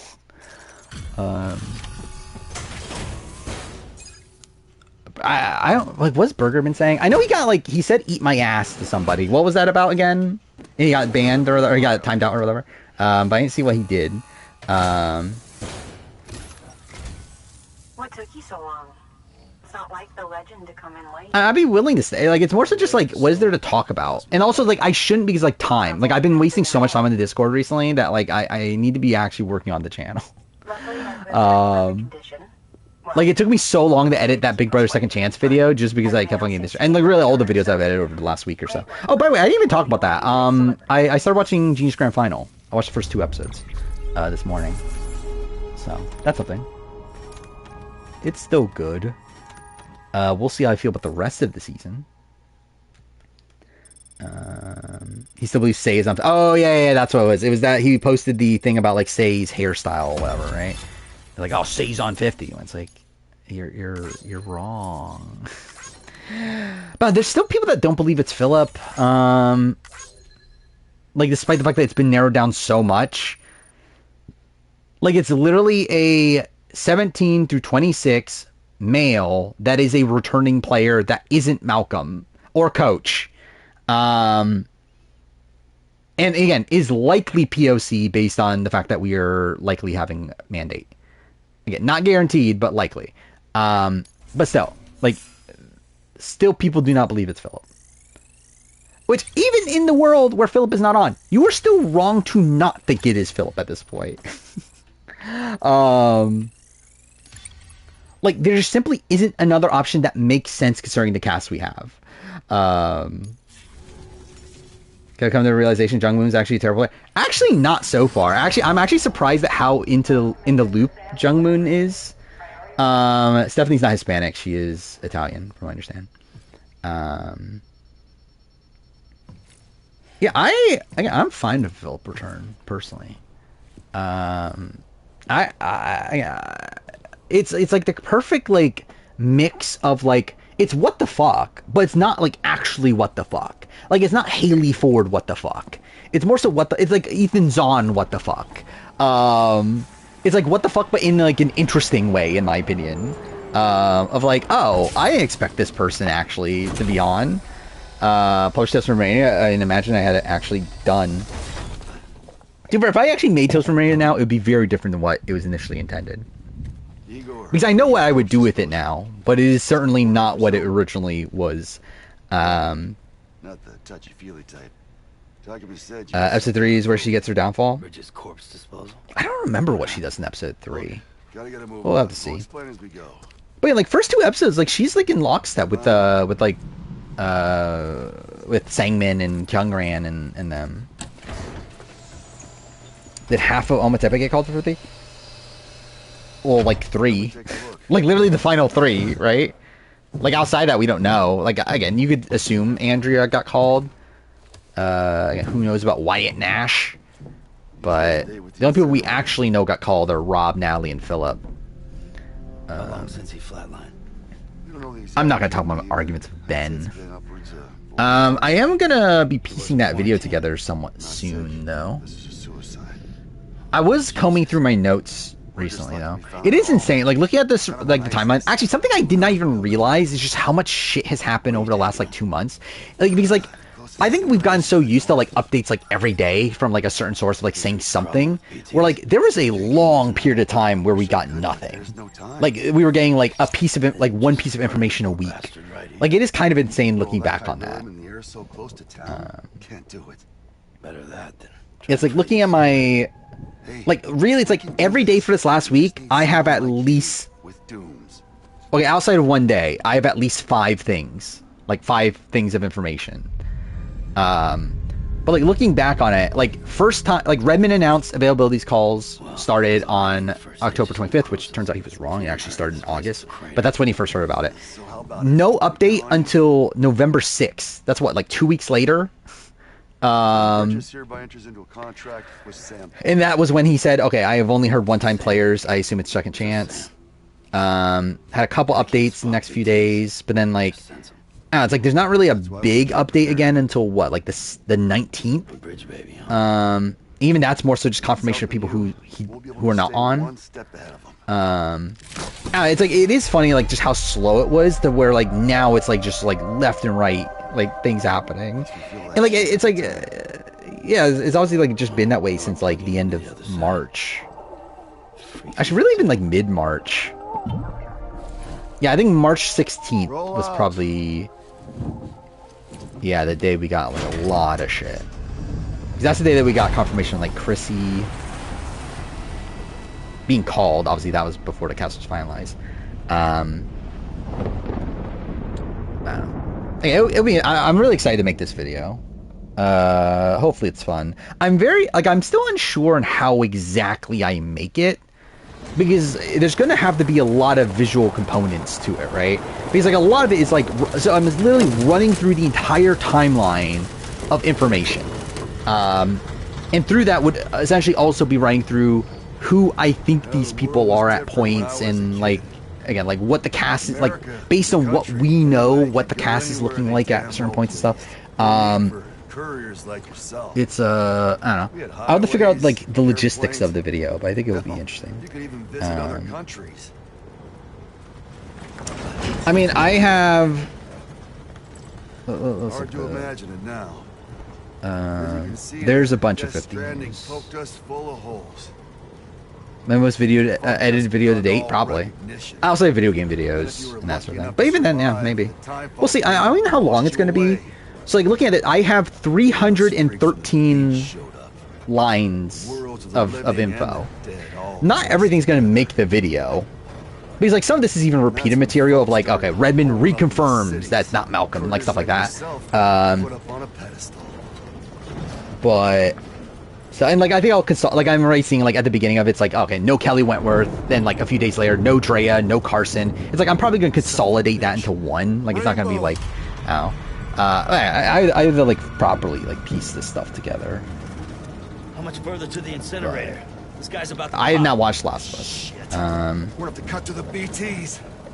Yeah, I mean, yeah, I'm going to talk about, like, again, legitimately how I got into all this is because I heard Carolyn got cut. Or, like, Carolyn was not called, I should say. I will talk about Suhawk. I will definitely talk about that. 50 News, we know the cast for the most part. Like, I mean, like you know, we kind of knew the cast last time, but now it's like, yeah, everything fits together now. Essentially, the only new person is Andy. Is likely on. Is 80%. But with that, everything lines up. Diversity mandate, 50-50 new era, old era. Again, reps from every era of the show. Again, there's still an open mail slot, but if that person is a winner, specifically Jam Jam, everything just fully pieces together in a spot that this cast just makes a lot of sense. 49 has a pirate theme. I've not actually seen that. I've been looking at the 49 stuff. But cool. Yeah. Why not? Probably doesn't matter. But like, it's probably just gonna be aesthetics, but it's cool though. There's spelled Florida wrong in the finale. Oh, did they? I generally did not pay attention. By the way, I watched the fucking Amazing Race finale at like 3 o'clock in the morning that day. So that's something. Is this the director, or what's it, the Department of Homeland Security show? Yeah, we talked about it. Insane. What's the gas? Oh, you get. So yeah, all right. I'll just run through it again. Again, there are 3 people from seasons 1 through 10. Those people are Colby, Elizabeth. And again, nothing's fully confirmed. Redmond never said names. This is only guesses based on information that's out there. Blah blah blah. Again, Colby, Elizabeth, and Stephanie are 1 through 10. 11 through 20 is Suri, Ozzy, and technically Amanda. Mind you, Amanda is someone that he had at 90%. He actually bumped her down to 80%, I think just due to the lack of information, where he's been, like, he now knows, like, he now has said that there are 15 people on the list that he has at 99% are on. Essentially, they are on unless something happens between now and then, is essentially what it is. Where, like, Amanda is someone that I just think he has not heard an update on, but again, Amanda is still likely. The only 20s player is Philip. The 30s players are Chrissy, Angelina, and Christian. And then New Era is not fully complete yet, but the people that we know of, Jonathan. So yeah, people that we fully know of: Jonathan, Emily, Q, Charlie, Genevieve, Andy is at 80%. And then a 48 male, which I am thinking is the winner. Which again, I am still thinking it's Show. But whoever it is, it's likely the winner because that makes it line up with previous returning seasons and the fact they have 4 winners, 2 male, 2 female. That would just make a lot of sense. So I think whoever the 48 winner is, likely that person is on 50. And then we know 3 other winners on the cast. Or there are, clarify. There are 2 winners that Redmond knows about. One of them is definitely on the cast. The other one is at 80%. The person that he knows for sure is Marianne. The one that is likely 80%, again, has to be a New Era winner at this point. It's either Dee or Rachel. I'm inclined to think it's Rachel based on Dee being on the challenge. But again, it's one of the 2. And then there's one slot that we know nothing about. I think it makes a lot of sense if that person is Jam Jam. Just based on the fact that, again, we have all the winners. We have 2 female winners already. It makes a lot of sense if they would go by precedent that they would have 2 male winners, 2 female winners. Again, if the 48 male is the winner of the season, which we know it is at least a person that was in the final 6, then Jam Jam makes a lot of sense. Jam Jam also makes it so it hits 50-50 diversity mandate. Jam Jam is also LGBT representation in a spot where we are very lacking. I just think all that stuff makes sense. So again, that is what I think the cast currently is. Obviously, there is still room for interpretation on certain things. There are spots that are not locked in. Where again, like, for all we know, Amanda does get cut and gets replaced with someone else and like whatever, but like, yeah, I think that cast makes a lot of sense to me.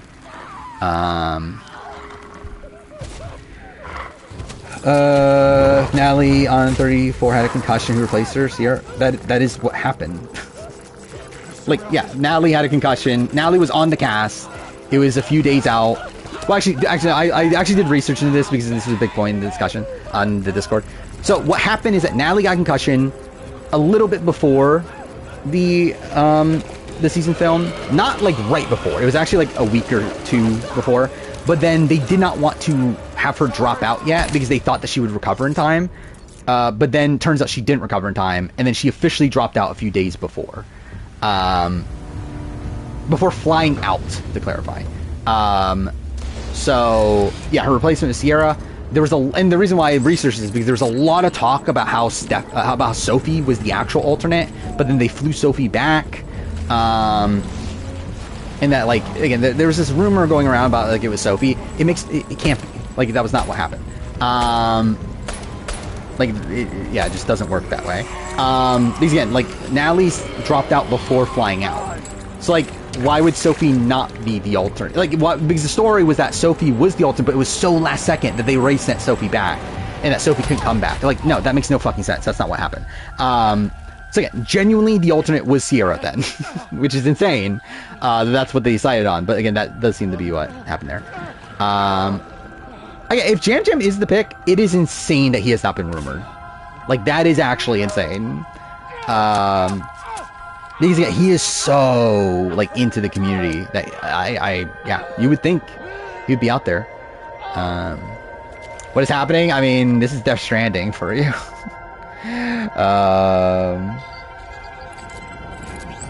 Again, this is one of the greatest games of all time. Redmond knows 4 people, I believe, on the 49 cast.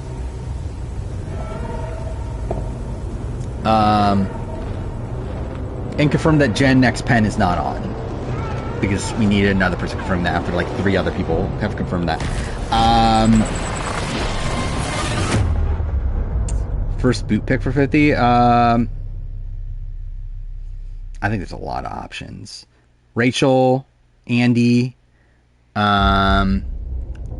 Elizabeth, Philip, Q. I think there's a lot of options. Other influencers on 49? I don't know.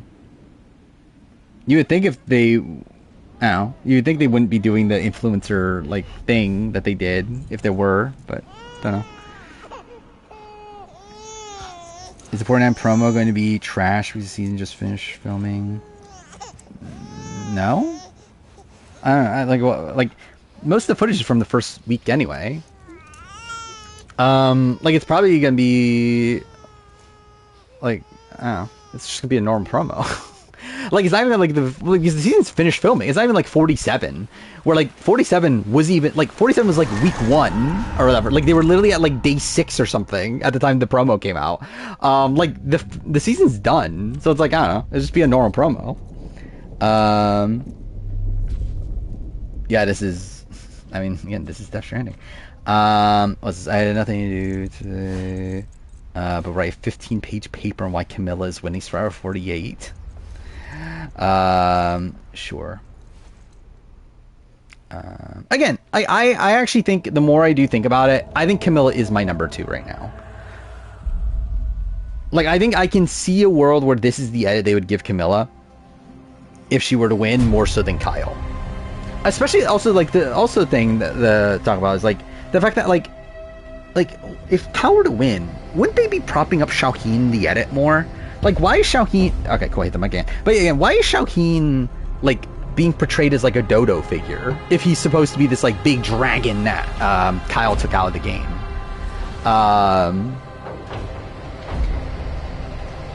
Nah, they don't show it. Again, you think Norman Reedus is showing his cock on a video game? Jack Spence's good friends is Joey and Megan. Well, that's something. Maybe she's on Amazing Race.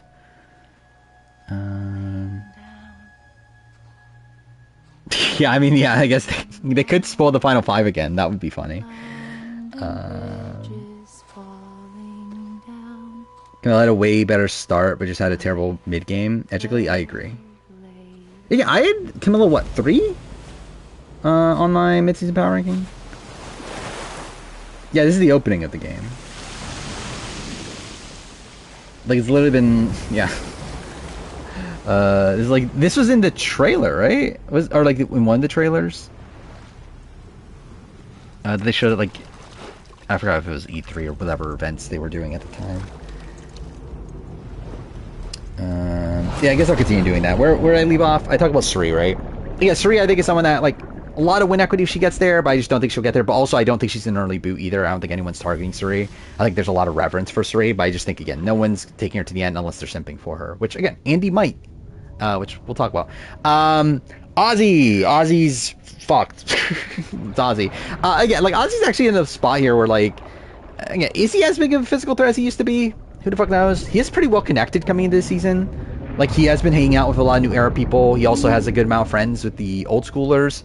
He also has Suri. He supposedly is still good friends with Amanda. Yeah, I think Ozzy's pretty well situated early on, but I don't think he screams Preacher at all to me. I think Ozzy has a shot, but it's also like do I want Ozzy to have a shot? Amanda's just so obviously disconnected from the community at this point. That's like, I don't know. I was thinking it was looking good for her when we were getting a predominant old school cast. At this point, I don't know. It's like I think there will be reverence for her. I cannot imagine a world where a lot of the new schoolers come in and be like, oh, we got to target Amanda. But also it's like, yeah, I don't know. I don't feel great about her long term at this point. And have you never seen footage of Death Stranding? Do you not know anything about Hideo Kojima? Yeah, he's next. I think Philip's next. I think about this on the Discord. Like I talked a lot about it today. Like Philip is in this spot here where like I think he will. Again, I think he's coming into the season with the mindset of South Pacific coach. I do think he is coming into this not wanting to ham up his previous stuff. I think he's going to take the game seriously. I just don't know how much leeway he's going to be given. Like, obviously, he's coming into this 67 years old, had a hip replacement 2 years ago. He's going to be terrible physically. Again, again, 2 years after a hip replacement, like, can you do normal things again? Yeah, obviously. Like, I mean, again, my dad had a hip replacement, like, what, a year ago? And, like, again, in short bursts and whatever, he's, like, perfectly normal. But, like, obviously, like, over time, it's, like, I don't know, it's going to take a toll. It's where it's, like, I can't imagine, like, Philip doing, like, again, imagine Philip on the Mergatory challenge. Like, that's going to be brutal. Like, I just cannot imagine. Like, he's gonna, and two first, like, Cedric exists, and Cedric was shit at it. But again, I'm assuming he's gonna be like that. He's gonna like really drag down his team and whatever challenges there are. I think Philip is someone that like I think can make it deep still. I don't think people are like actively targeting Philip. It's just a matter of again how much are they going to prioritize tribe strength. I don't think they are personally. Again, this is a season where I'm assuming we're going to get swapped very early on. Again, we're starting with 20 people, probably 2 tribes to 10, swap into 3 tribes. I would say swapping to 3 tribes is very bad for Philip. Obviously, that leaves him a very low room to maneuver. I think there's a very good likelihood. Again, I don't actually see Philip as first boot. I think more likely third boot. Like makes a lot of sense to me. Like I could see him being like when we swap into 3 tribes, they're like, yeah, he's just such a physical liability. We gotta like get him out at this point. But yeah, Philip is like, I think there's at least a shot he gets dragged. I don't think he can win. I think it'd be pretty tough to see him win the game. But I can see him being losing finals again. I think there's a shot at that. Chrissy, I personally just have no faith in Chrissy. Like Chrissy's coming into this with a pretty good reputation. I think it seems like she's pre-gaming pretty hard. Based on like she's following like almost all the cast. I think Chrissy's coming into this hot. I don't know how it's going to work for her. I get the sense that Chrissy's going to flame out.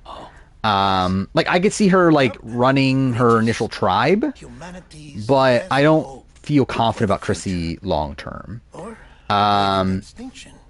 And I do feel like Chrissy's also going to piss people off. I think she's going to be the same Chrissy. I think she's still going to like irritate some people. If she gets to the end, probably gonna have some people like actively not want to vote for her. I don't know. I definitely see losing finals again for Chrissy. I don't think much has changed. Christian's like one of the most high variance players here. Like obviously just such a massive target. He himself just like oozes like a target. Like he just feels like a guy that you got to be targeting. I think he is coming in as pretty well positioned, like not well positioned, pretty well like connected, I think is a better way to phrase it. I think this ends up being a pretty decent cast for him. It was very bad before the new era focus. Now new era focus, I think it's looking better. Chrissy merge boot, I can see that. But still, it's like Christian's just like Suri. It's like I don't know who's allowing Christian to get to the end of the game. Like just watching him play Blood in the Clock Tower, he's like with the alumni, he's targeted right away every single time. It's like I would love to see Christian make it deep, but like I would not have much confidence in that, even though he does have a lot of friends on the cast at this point. Angelina, I think Angelina's a serious like again potential winner pick. I think Angelina is someone that like. Yeah, she was a Joker first time around, but like she was actually like pretty like like, I don't know, Lost everyone. like decent at like most aspects of the game. I think the problem is obviously she didn't really like gather or like really gain much respect by the end. But like she had the correct reads in the game at points and like knew what she should be doing. She just wasn't able to like really put it together. But again, I feel like this is a pretty good cast for her. I feel like she is someone that can bridge like the old school and the new school. So again, I think the question is always going to be, yeah, like can she get that respect to win a jury vote?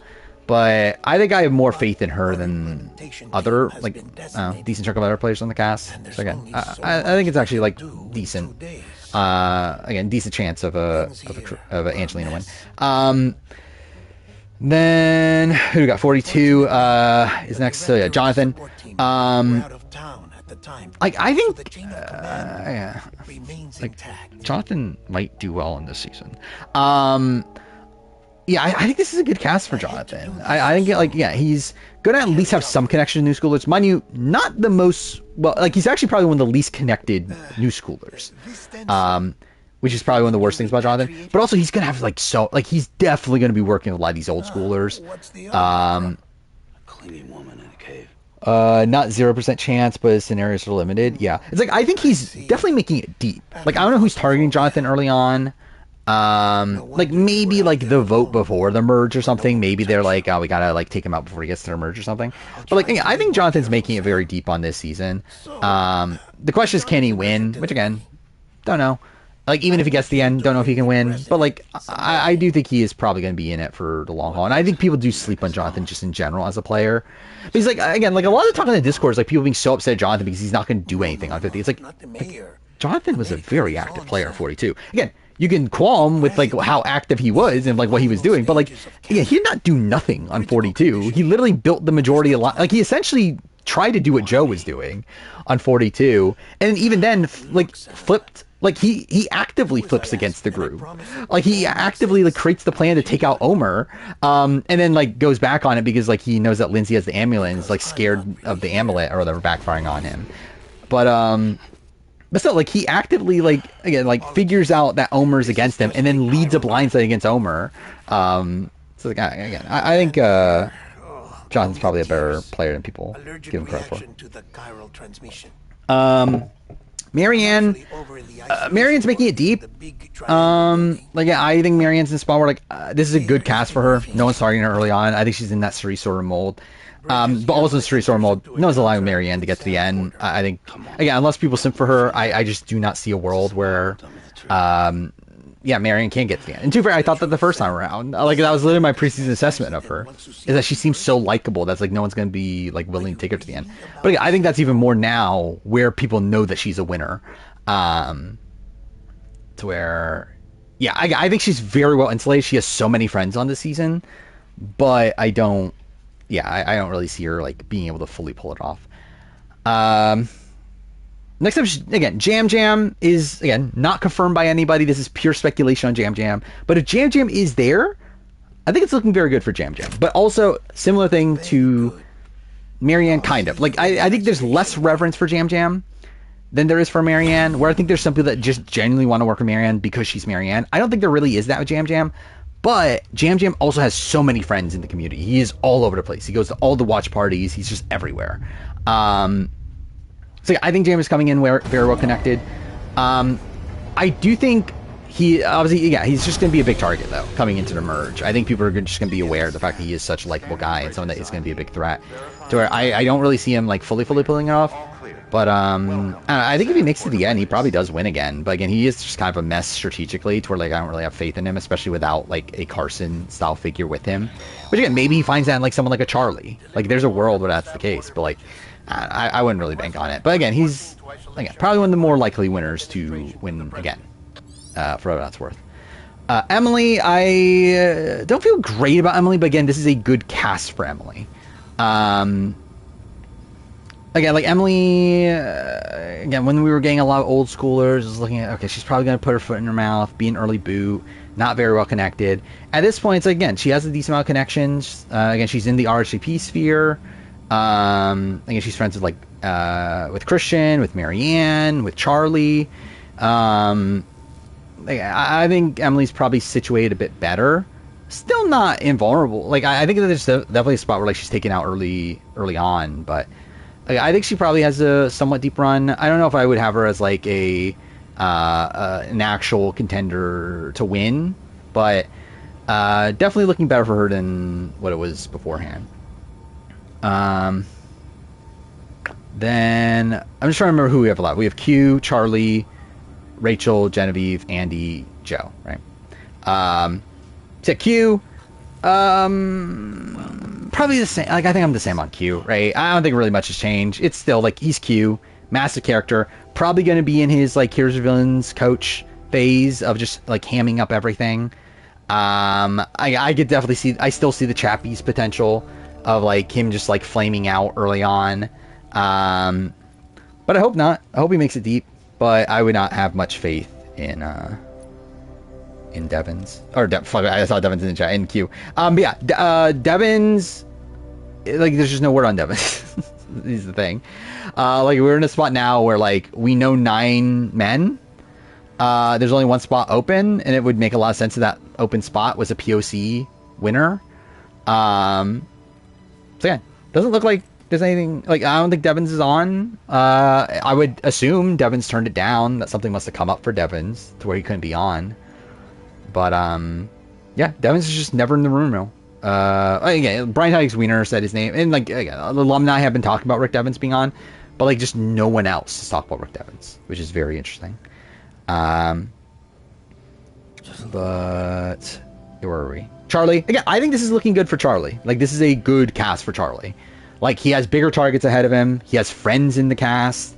I think again, like I think Andy being there is such a big boon for Charlie because I think they're in a similar like sort of archetype, but Andy is like the chaotic one that no one wants to work with, while Charlie is the rational one that people do want to work with. And I feel like that very much helps Charlie here to where again, I think I'm considering Charlie as a winner pick at this point. Like I do think he kind of fits into like everything. He is like a perfectly well-rounded player. If he gets to the end, I think he will have the respect to win this time around. I do think he again is not being targeted early on anymore, based on the people that we know of around him. He has a lot of friends. It's like yeah, I think Charlie actually has a lot going for him at this point. Yeah, Dino coded. I can kind of see that. Like obviously Dino's again like threat level coming into the season is very different, but yeah. I guess too for Dino was Dino was a pretty big target for the pre-mergers, right? But anyway, I guess I might as well run through all this before playing the game again, right? So what? 47 people. Andy again, like Andy's just so high variance. Like he could be first boot. He could like make it very deep. I really don't know. Like it's like I do think the prevailing opinion on Andy though is that he is just a very chaotic, like unreliable ally. Where even Genevieve was like talking about that in her like post game interview about how she just like could never get on the same page as Andy just because he was just so all over the place. I don't feel great about Andy. I don't think people are like actively wanting to work with Andy. No, I talked about Christian already. But yeah, I think it's essentially the same as 47, but like different though. Like it's not exactly the same as 47. Because like 47, I think was like that was on him. Like I think he did that to himself. I think this time that's just the way it is. But yeah, I think it's like just very high variance. I would not be picking him as a winner pick. Genevieve is very interesting here because I think she's another one that I would consider as a winner pick. I do question, like, I don't know, is Genevieve well connected here? Because I don't think she is, right? Like, she's obviously, like, again, more New Era is just better for her. And, like, I don't think she's the biggest target on the board. But also, I don't know who she's friends with. Like, I don't think she goes to events, but, like, who she go to events with of this cast? Like, I haven't seen, like, Genevieve, like... Actually, no, now that I think about it, she was at the RGP event, wasn't she? That, like, Charlie and Emily were at. So maybe she does have more connections. Yeah, it's just weird because, like, she has no social media. And, yeah, she's obviously gonna... Yeah, her and Rachel definitely work together if they're on the same tribe.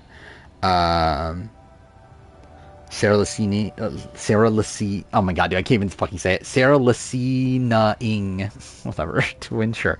Yeah, I think Genevieve is a pretty decent pick at this point. Again, with the old school focus, I was worried for her. I think at this point, I think she's kind of in the same mold as Charlie. But I think those are both like pretty good picks there. Rachel again is kind of like Andy, but like different, but like same in terms of like I think massive target early on.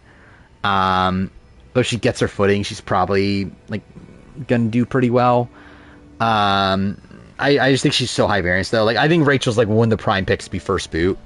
I think I could see like a lot of like Sierra Easton sort of trajectory, Sierra Easton Game Changers trajectory for Rachel. So I think that's a lot of worry, but again, I just like a mixed bag. I think she's probably the winner I have the least confidence in, based on the cast that we're thinking about. And then again, final person, Joe. If it's Joe, we don't know. But again, this is going to be assessment of Joe if he wins the season. I think Joe is the most likely 2-time winner that we would be coming out of 50 with. I think Joe is set up very well if he comes into 50 as a winner. Because I think he is someone that like, who is targeting Joe? Like I think Joe is in this spot here where like, again, Joe is coming in like as, again, being talked about as an honor-bound player. And obviously, again, you can call out his hypocrisy and stuff. But I still think most people are going to be coming into 50 being like, okay, Joe's very strong in challenges. Very honor-bound. Someone that also very prone to fucking up his jury management. With the show has like very much like shown on the show. So again, like if he wins this season and gets on 50... I think people like I don't think people are looking at Joe as a threat until the merge. And again, at the merge, there's going to be like problems. Like I think there always will be for someone like Joe. But also, there's so many similar-minded people to Joe. Like I could see Joe again creating another strong alliance with like Colby, Q, and again, too, for Q will be in it and then blow it up. But like still, like Jonathan, Ozzy. It's like there's so many similar-minded people to Joe on this season. Phil, I don't know if Philip's part of the strong alliance, but. But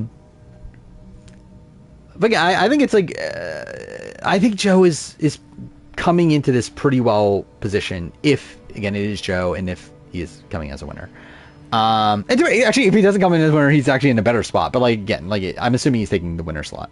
Andy would meta game Joe. I think there will be. I think Andy and like I think Kyle.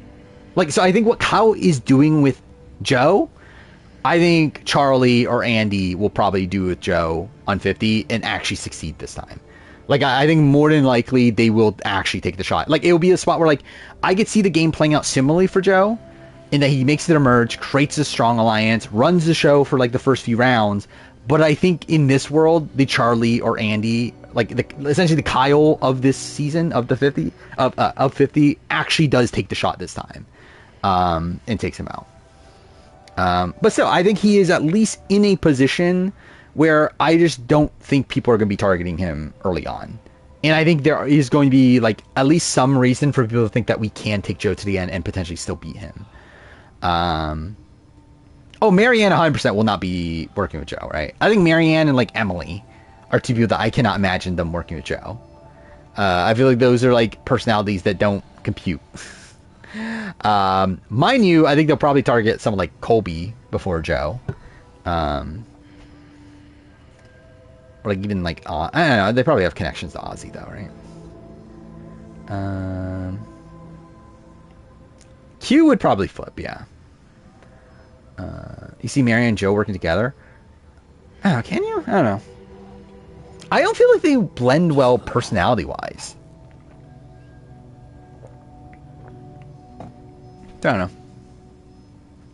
but yeah, again, that's my like cast assessment. I think I'm leaning towards a Charlie or Genevieve winner pick, maybe a shot Angelina, but I think those are probably my current top three. Sri and Joe, I could see that. I think she'll still try to take him. Like I think it'll be like Sri and Ozzy in like in Micronesia, where like they'll work together, but like eventually Suri knows she has to take the shot though. Oh yeah, where are we at time wise? Oh yeah, we're at 2 hours. Ow, how many people here want to talk about 48 promo spoilers? Meant to say Elizabeth, obviously. Because again, it's a pretty big spoiler. So yeah, okay. Okay. Again, warning, I will be talking spoilers from the preview of Survivor 40. Actually, I might gonna look up spoilers tonight. I forgot about that. This is the night, isn't it? So I guess I'll be talking spoilers again at the end of the night. There's no spoilers, right, for 48? I guess there's the one name I could look up, but anyway, yeah, if you don't want to be spoiled on the Final 5 boot, and also the Final 5 immunity winner, along with speculation that comes from that, I would say, again, tune out at this point. And yeah, I think it just at this point on, we'll probably just openly talk about it. So yeah, what the fuck are you doing? Yeah, this is like, I was gonna look at it anyway. I mean, like, it would be at the end of stream. Like, I think I'll look at the spoiled Survivor community at the end of stream. But yeah, now we'll actually talk about just the promo though. Yeah, still not talking about anything beyond that, just the promo itself. So yeah, the promo spoils two things, right? It spoils, so we see Camilla with the immunity necklace in confessional, which is kind of insane. Like, and I believe, isn't it a confessional that is in the next time on? But in the next time on, they edited it out, and they just seem to like forgot to edit it out in the preview, which is really funny. But yeah, so Camilla wins immunity, which makes sense. I believe the description for the episode says a like what was it, like an underdog Final 5 immunity winner or something like that. Like, it mentions that like a come from behind win or whatever at Final 5. So again, it makes sense that it would be Camilla. Camilla confessionals for 4. I don't think it makes sense for it to be 4, does it? If it's 4, that's even more insane. I mean, either way, like, I feel like she has to win Final 5 immunity. It's like, would she win 5 and 4? It's not out of the round possibility. But yeah, then the other thing is that, yeah, they spoiled Mitch goes home, which that is the more egregious thing. Again, Camilla winning immunity, that's like, whatever. Okay, that's bad. But like, it's also like, whatever. It's not the worst thing in the world. Like, spoiling Mitch is the Final 5 boot, that is so fucking funny. Like, what are we doing? Like, how'd they let this through? Like, because like what they did, if you have not watched the promo itself, what they did is they have a shot of the jury coming in to what is like clearly the Final 4 tribal, where you see behind Xiaoqin, you see Mitch. Like, that is insane. Like, how'd they do this? And yeah, this is like, Mitch is pretty fucking bad then if he goes out 5. Again, he might get out though, for all we know. Like, there's definitely a shot of that. But yeah, that is pretty insane. Where am I meant to be going? It's like over here, right? Or something. Why is there no objective marker?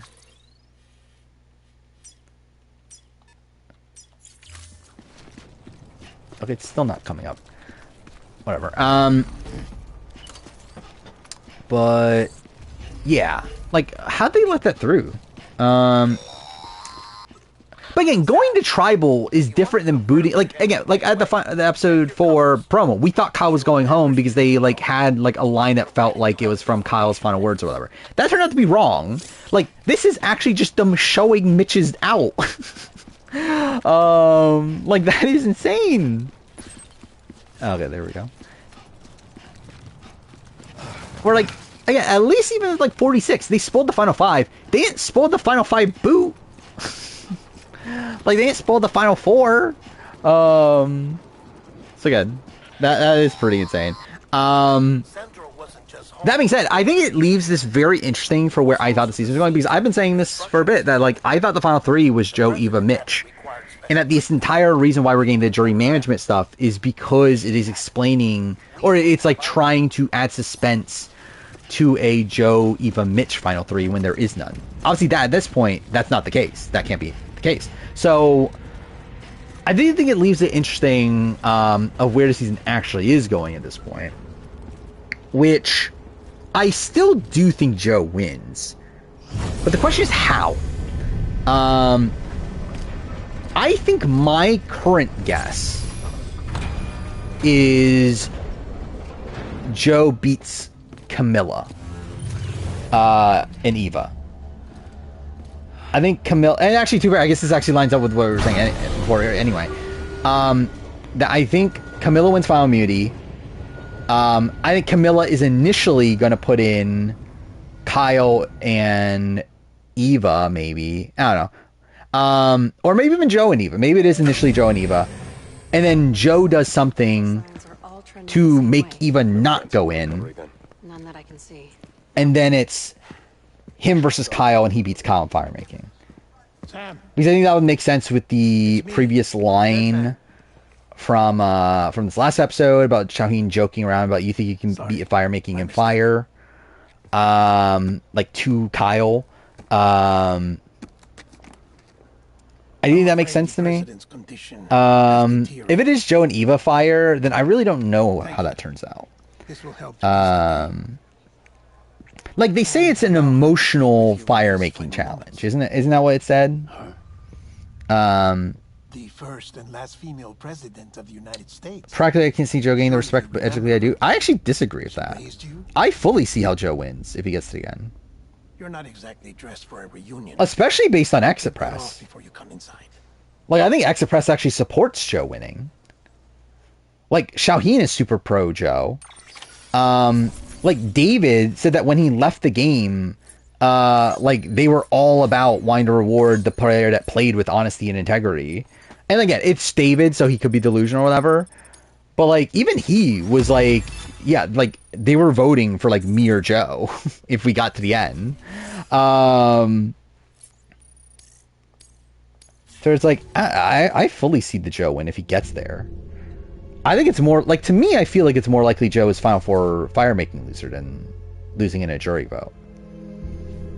Oh, by the way, that's also the thing. Like, Shaheen's Express, and I mentioned this earlier in stream, but Shaheen Express said about David, he specifically says the line, well, actually, I forgot what the line actually is now. It's like, essentially, like, I didn't think at the time that David would ever vote for Joe. It was like something weird like that. Where it's in Dalton Ross's interview. But like, it feels like a slip from Shaheen that David votes for Joe at the end. 10 years. Look at us. A bunch of deathless freaks meeting like this. Let's see. Yeah, well, good to see you two. President's waiting. Where is it?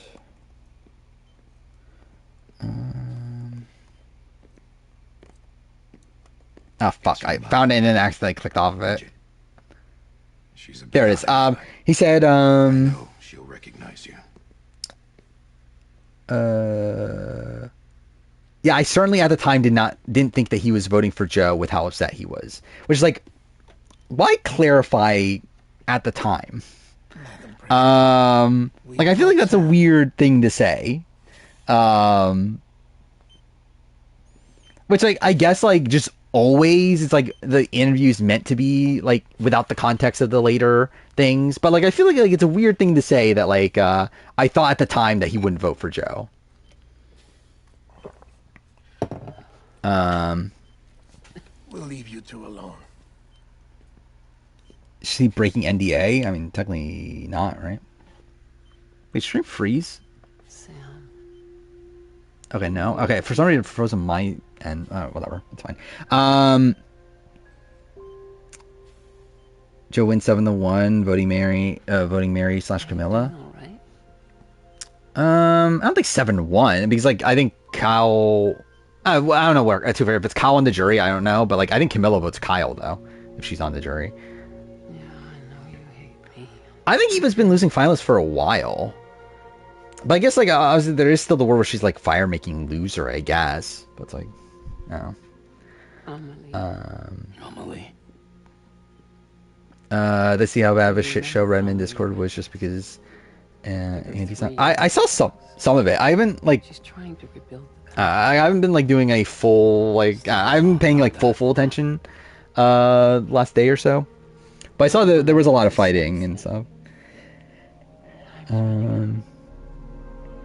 I just think a lot of people just had the wrong like expectations. I don't know, because like again, I feel fully content with this cast. Is it the cast I would have picked? No, but also it's the cast I expected. Like especially like after all the rumor mills and everything, it's like a mix of like it's essentially like a mix of the post like New Era Massacre with also still what I initially thought it was going. Like it's like the New Era people are what I thought it was going to be sans Carolyn essentially. Like I think if you swap out Carolyn for Emily, that's essentially who I thought it was going to be to begin with. Well, the new schoolers or the old schoolers, I probably would have picked different people. I did probably expect different people. But like it's also like not that shocking that they picked those people. What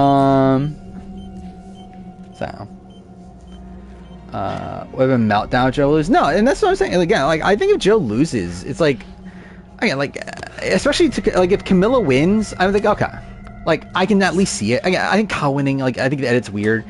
Where like even Gabler's edit made more sense to me than Kyle's. Where I just don't know why Kyle would be edited this way if he won. Like that just doesn't make sense to me.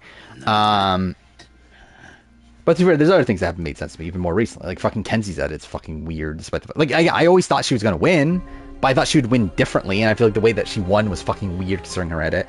But what was the other thing I was talking about? But yeah, with Joe, it's like like if Joe loses, like it makes sense. Like again, the pieces are there for a Joe loss. I just think the pieces are also there for a Camilla loss and a Kyle loss. I think Joe's winning storyline makes the most sense to me of the three. Let's update info. A decent amount. Yeah, Amanda 80%. We need your help. We are sure on Philip. At least I am sure on Philip. Jam is the one that there's no info on, but I think he's on.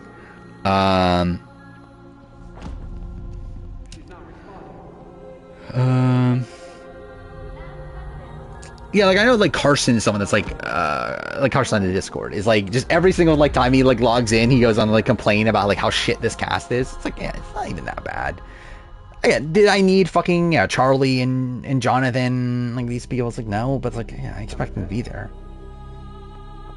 Like they were locks like immediately after their season. Yeah, he's sure on 15 people. He's 99% sure on 15 people. That means that there's 4 people that he knows of that he's not that, which we know that is Andy, Amanda, the female winner that isn't the 99% one at this point, and then yeah, we don't know about the last person. I think Amanda's still on. Like I think this is just Amanda's not like well connected. Like I don't know who's getting this information from Amanda, so it's like I just think it's like a lack of information. But I would assume Amanda's on, especially considering like what Sergeant Knight said about Amanda, that Amanda was called very late into the process. Bridges is finished. To where like again, like I think with Amanda, it's like would they even call her at that point if they weren't like confident in the fact that she's on? Like I feel like that'd be very weird. They were like, yeah, we're gonna call you at the end of the process just to fucking cut you. I don't know. Like I assume if they called her that deep, it was because they were very confident they were gonna put her on the cast. Sam. Field winners, firm, post heroes, villains. Yeah, I mentioned that earlier. I actually didn't piece that together until thinking about it. That yeah, like by the fact that he said that he knows only 6 pre-heroes villains players, and we know who those 6 are. That means that the winners cannot be That's not symbolic. previous villains. I don't know Which what also, like, we knew one of them for sure was New Era, but I think mixing that with the fact that Harvesting organs is that half the cast, he thinks half the cast will be New Era, that only makes sense if the other winner is also New Era. So I think both of them are New Era. Second, one is Marianne, the other one's either Rachel or D. This place will I would turn lean into Rachel. another crater. What do you want me to do? Will Camille be 2 on the play ranking? I think it depends. Right now I have her at 3. I feel pretty locked in on most of the lists outside of the top 3. The order of Kyle, Camilla, Joe, it really comes down to how does this endgame play out. City to the incinerator was compromised in the void. Like, if there's a spot here where they have another shot at Joe, don't take it at 5, and then Joe just somehow gets cleanly through 4, I think Joe is number 1. Again, if it is a spot where they take the shot at Joe, it misses because of the idol, and then, like, other stuff happens, yeah, like, Joe's probably 3 at that point. Also, especially if Joe loses at the end, then obviously he's not, he's probably 3. Now get it done, Sam Porter Bridges. Camilla have the Gabler edit? No, it's not a Gabler edit. And also, like, they don't want a Gabler edit anyway. Like, Jeff openly said that they would never edit a winner like Gabler again.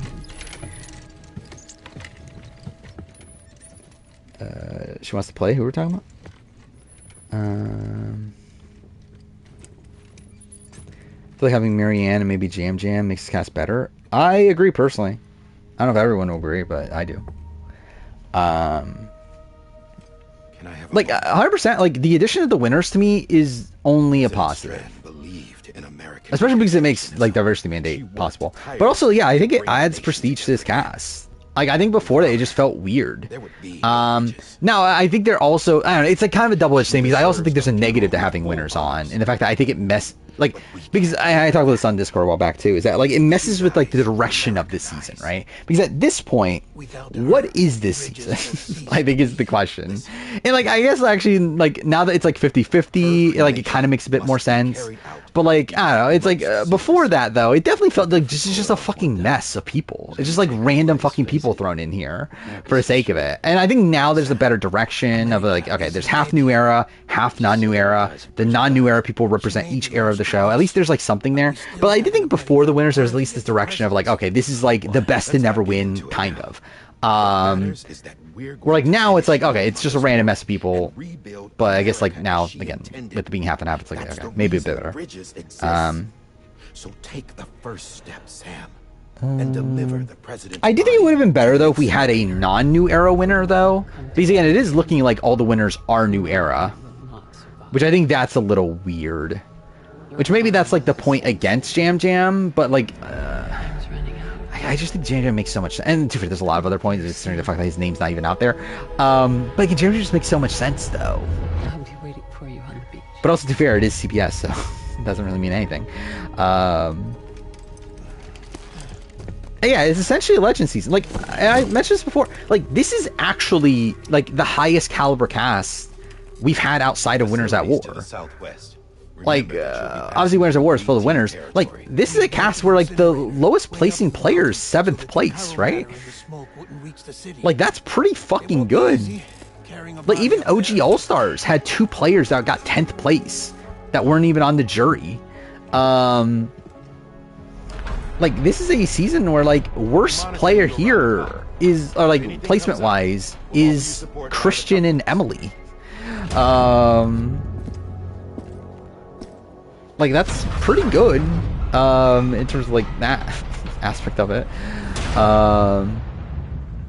Yeah, like, there's no, like, what the fuck. Actually, it is funny, yeah, the Jeff saying placement doesn't matter. He's just a fucking liar, then. To be fair, I mean, like, he didn't make every decision here, but still. Imagine Sabaya was on the cast. Imagine, like, in Jeff's mind, Sabaya was actually on instead of, like, Amanda. Because that would be really funny. Use them to check the location of the incinerator. Yeah, 49. I assume we're probably gonna get some names right before the what's it called, before the trailer. So Redmond knows some people already, and then by the time the trailer, I was just like have ideas of like everybody by that point. Cool. Well, wait, what make winner would be realistic, not Jam Jam? Like, if, like, what winner outside Jam Jam, we were saying? I guess, like, Chris Underwood, but, like, I don't know. I don't think I'd bring back Chris Underwood for this. Especially over Jam Jam. Like, if we're not doing diversity mandate, I mean, like, even then, I don't know. Again, Earl's not on. Like, Earl would have made sense, obviously, but, like, Earl's not on. So, yeah, I don't know. Like, Hatch, obviously, is someone that, like, just won't be on. Like, they're not gonna call him. Ethan's gonna say no. They're not gonna ask Brian Heidick. Try to think about Chris Doherty. Again, you would think that if they wanted him, they would have called him for Winners at War. Imagine it's Aris. Even though they didn't even fucking remember Aris's, like, Jeff didn't remember Aris's name, and even, like, pronounced it incorrectly when he did eventually remember it. Yeah, I don't think they called Mike Holloway. Mind you, Mike Holloway was on what was it? Was on Brian Hike's Wieners list, for whatever that's worth. But again, I don't think they call Mike Holloway. Imagine CBS demanded Aris. I like Hunt and Holden. I think they're actually, like, probably, like, I think through and through probably my favorite team, because, like, Jonathan and Anna were really good, but, like, it obviously delved into the icky at a point. Well, Hunt and Holden, I think, were just, like, consistently, like, entertaining. People held on to their hope that America would rise again because they believed in her. Oh, wait, that's okay. I like was reading Davies. I was like, who the fuck is Davies? But you mean Charlie Davis, right? Jonathan's like number 2 for you? I feel like that seems to like yeah. I think Jonathan. I think of Jonathan higher on this season than most people, but I don't know. 2 seems very high. I think I probably have Chrissy lower, maybe. I would have Jam Jam higher.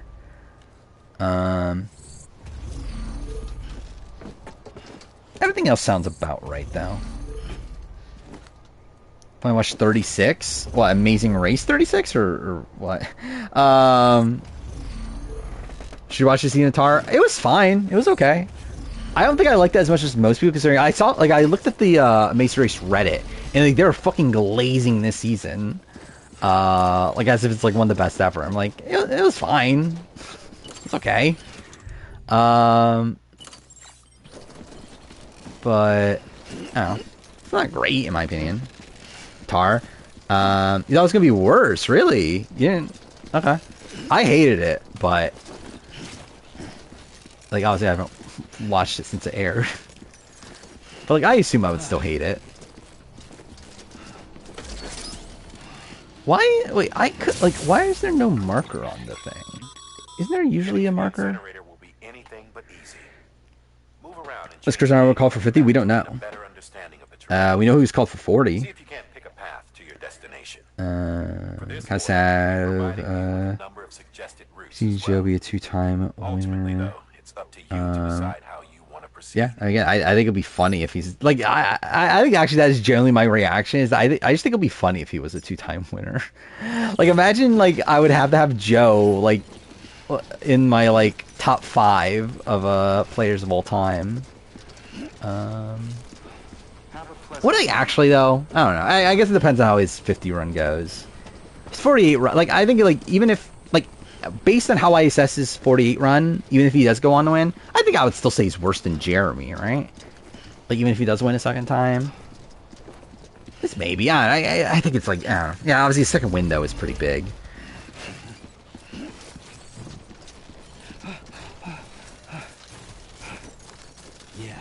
Yeah, just like that. Sandra would be a better 2-time winner than Joe. I disagree with that. I like Joe's first appearance is like way better than any of Sandra's appearances. I have not updated my top 10 player list yet. I will be making that after the season ends though. Like that'll probably be on the membership tier by the end of the month. But yeah, I know Charlie is high. I I don't remember if he was 1 or not. I think he might have been. I don't remember. Maybe D. No, I think it was D then Charlie. Either way. I'm not sure where like Joe would land, even if he did win. Probably below them. Like I assume he'll be top 10. I don't know if anyone else from 48 does. I haven't updated since 46. It's like I made the list when 46 just ended. Or not just ended. I think it was like a few months. It was before 47 though. Even started. And then yeah, I forgot to update at 47. I think I meant to, but I just forgot about it. So as of right now, it's only up to 46. So I have to add 47, 48. I don't know who from 47 even makes it though, right? Like I don't think Rachel makes the top 10. Maybe. I don't know. Maybe she does.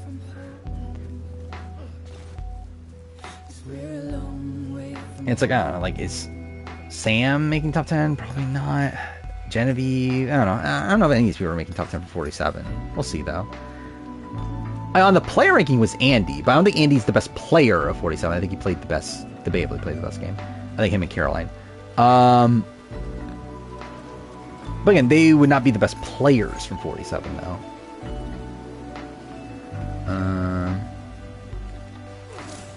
So yeah, I think it makes it a bit tougher to put a 47 person on. Because I think the better player, like I think the 3 best players of 47 are Genevieve, Sam, and Rachel. The problem is that they played very flawed games. And yeah, I think you can make a case for Caroline. I still think the issue with Caroline is that I don't know if she can actually win. In most scenarios. Where like again, she's like one of these players that like has to review everything at Final Tribal. And it's like I just don't think that works most of the time. Not all the time, obviously. Obviously, you've seen times that has worked, but like I just don't think it's like a consistent way of winning the game.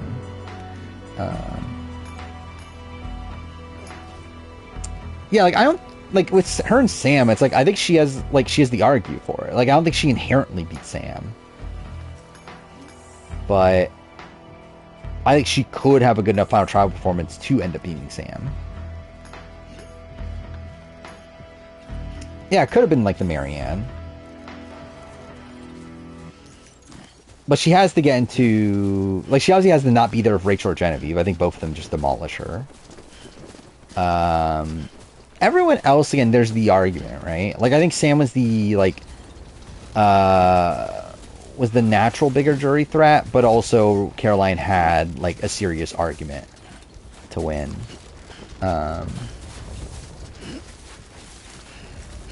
Mitch, top 10 player, obviously. Exactly what I'm expecting. Yeah, Mitch was an honorable mention on the worst player list, so that's a travesty.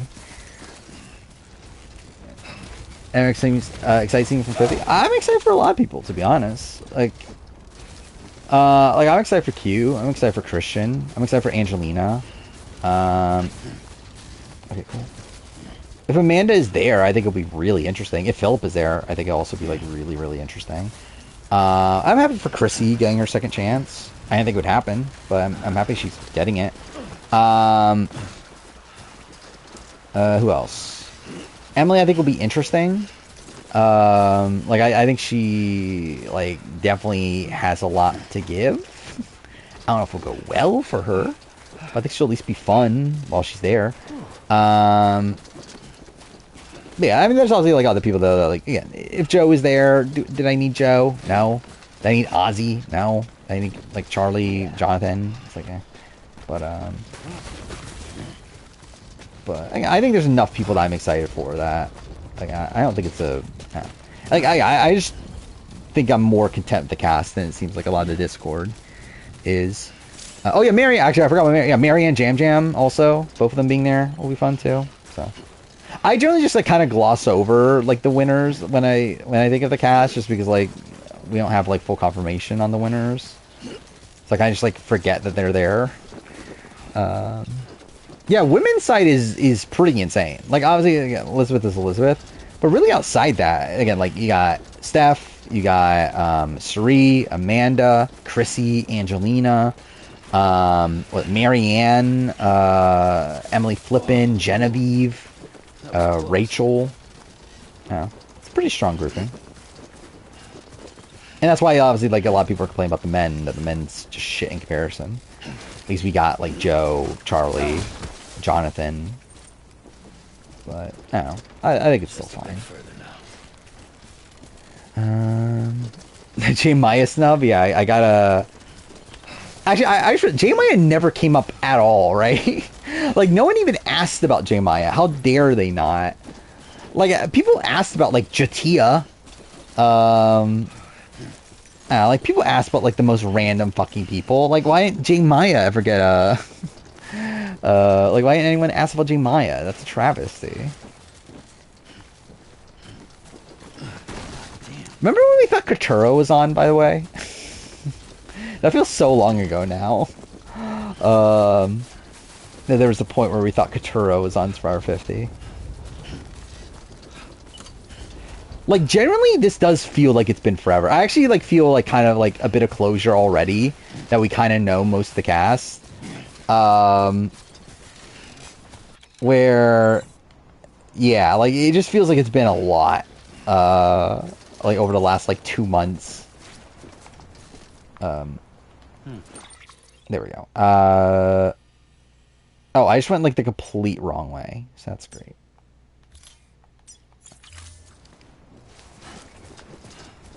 Wait, why am I... How do you activate the thing again? I mean, I can see it now. Oh, there we go. Okay. If I made the cast for 50, this for our fandom... Oh, if you made it, they would hate you? I mean, who'd you have on? Oh, I didn't even see it. Like, I saw that, like, All Winter Survivor, like, had a pitch, but I didn't even read it. I try not to read things that All Winter Survivor post. Even though they were right about Elizabeth.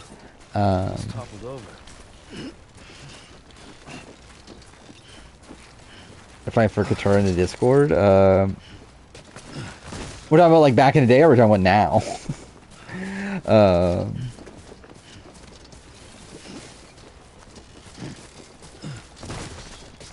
4 of the 10 women made at least.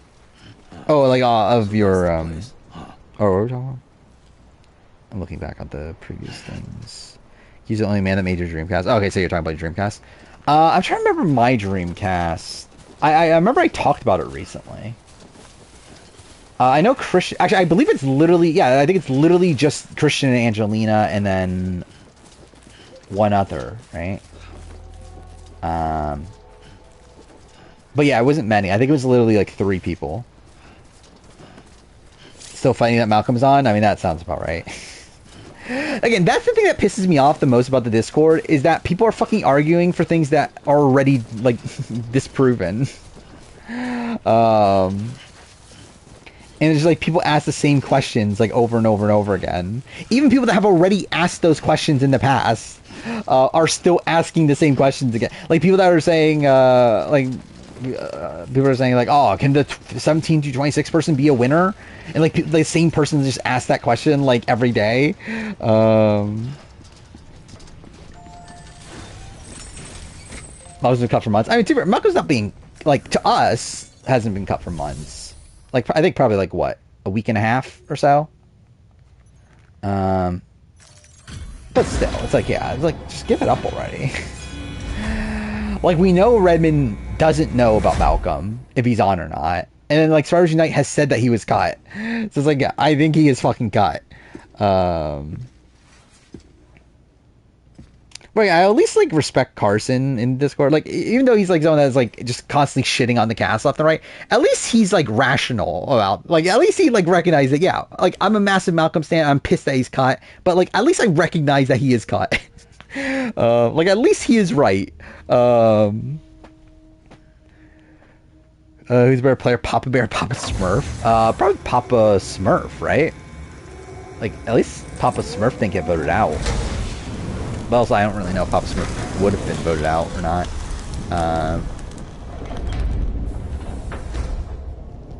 Again, the guys are not who I would have picked, but I get why they picked them.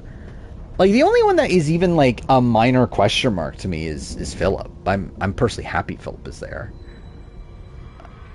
But again, like, with the New Era, like, before we had New Era Massacres, like, Jonathan and Charlie, like, they're obviously going to be on. Like, that was never really a doubt. Like, Charlie I literally had in my locks category before New Era Massacre. Or not, but I think back in February, technically. Because I think once we started not hearing about Charlie, I bumped him down. But, like, back in, like, back when I made my 50 guide video, I had Charlie as a lock. Yeah, Coach is still bizarre to me. I think Coach and Carolyn are the two most perplexing cuts. Especially because Carolyn could have been swapped out for Emily or Genevieve. I think that's what makes Carolyn even more confusing. Coach, I at least get because of diversity mandate and also Philip. Where my assumption is that I think they cut Coach for Philip. So I at least get the rationale if that is what happened. But yeah, I don't fully get the Carolyn one. Like, I think there's, like, I can create an argument for it. Like, I think it would, like, there is an argument for why they wouldn't put Carolyn. But it does feel weird that they wouldn't do that. That they wouldn't, like, put Carolyn after she's, like, already a massive name now. And again, that's part of the reason why I don't think they put her on, is that they're like, oh, she'll be remembered for the traitors more so than Survivor. But, like, you would think you would want to, like, ride, like, you'd want to, like, utilize the notoriety that she got from traitors to bring people to Survivor.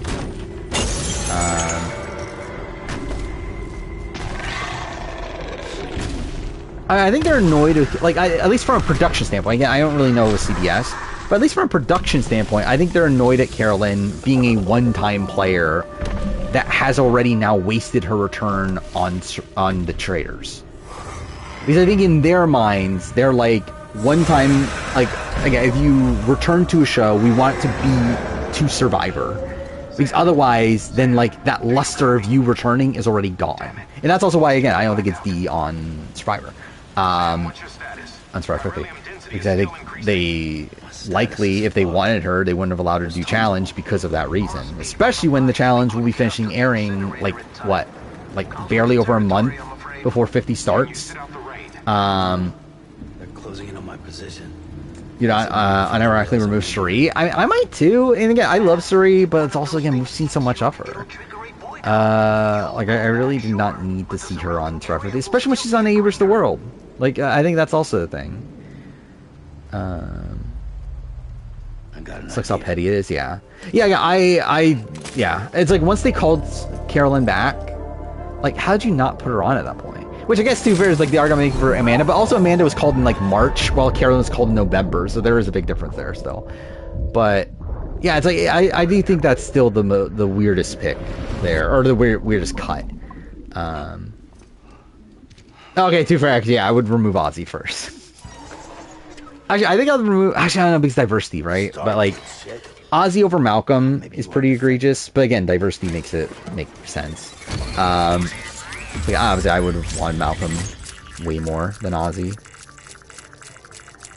But, yeah, I'd probably cut Suri for, like, I don't know. Who is actually viable?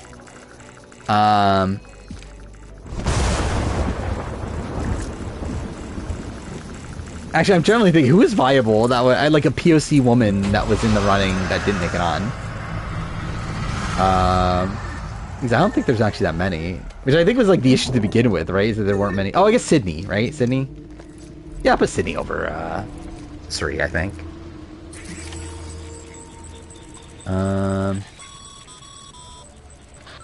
Imagine Suri gets, gets sick right before and gets replaced by Sydney. That'll be something. Venus. I'm very interested. So this is also the thing that Redmond's doing, is that Redmond said that once the cast flies out, he'll release his full list of people he heard got called. I think that will be very interesting to see. Especially before making my video on the rumor mill. because again, it was implied Venus was on his list at a point and was one of the first names he heard. But then, like, after that, just never mentioned Venus again. So I really, like, I don't fully get what happened to Venus. Okay, fuck me.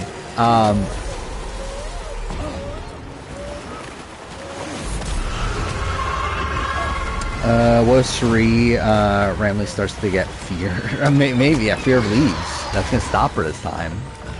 Imagine Abe versus the world, like something happened with leaves on that season that traumatized her now. When's the rumor video coming out? I'm not fully sure. It's coming out officially in like August, probably. Like somewhere in that frame, like time frame. Earlier than that. But I need to actually make it though. Like I'm obviously that, but like I think it's a video that might take a while to make. Yeah, I will be. I'm not gonna start officially working on it until Redmond releases the list of people, of the like people that were called, because that's gonna be a major part of it. Is like being able to piece together what the clues were leading to the entire time. Which I think I know where they were leading to, but I would want confirmation that that is where it was leading to.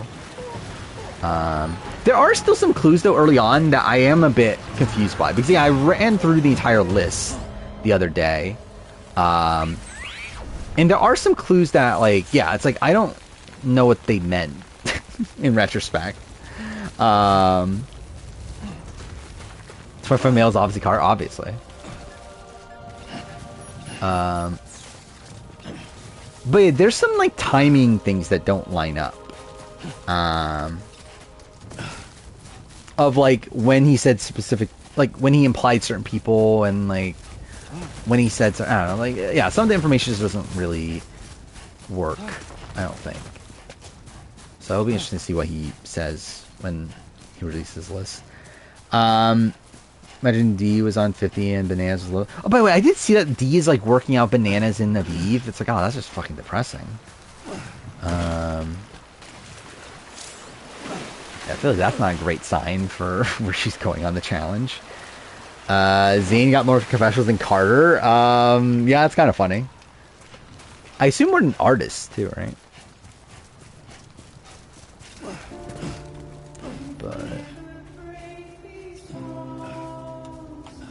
But it is like really funny looking at clues from like November of last year.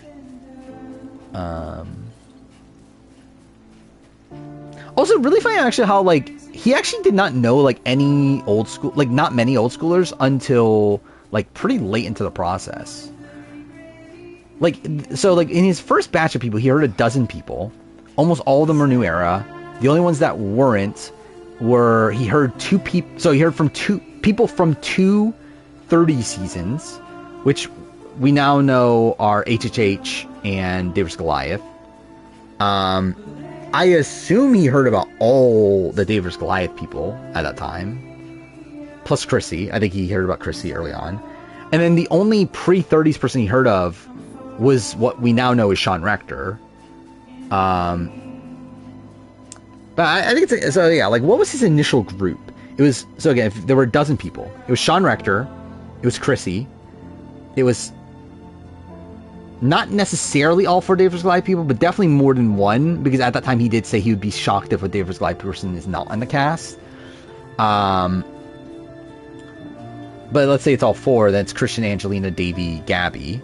So that's 6 people out of his 12. But that's too many, isn't it?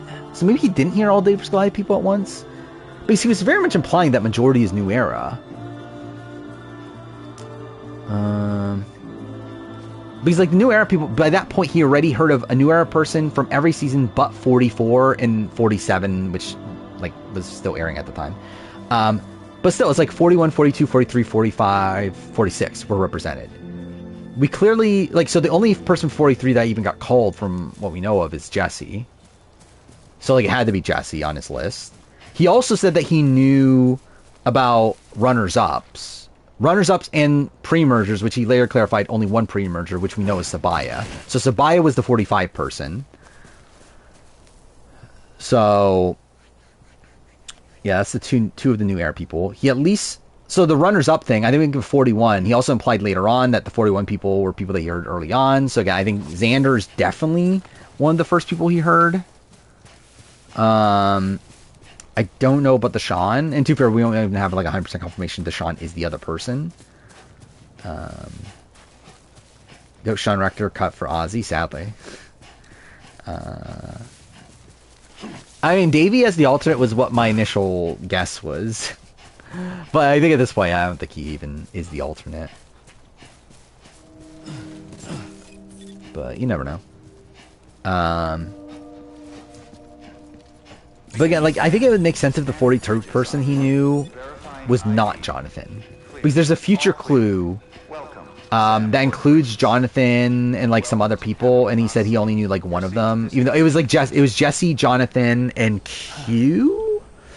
I think it was 3, but he said like 2 of them are on. It was like a group bigger than that. But either way, like, I think it makes sense if Jonathan was not one of the first people he heard about. And considering the runner-up thing, I think it makes sense if it was Mike Turner. Come back to the distribution center. I am interested. So the thing I am interested in the most, actually, is seeing if Liana was on his list. Because I think Liana makes sense for multiple reasons, but also there is like a slight a slight gap in things there that could make it not Liana. Do I still think Ty is the alternate? Yes, I do. So I went back and looked into things.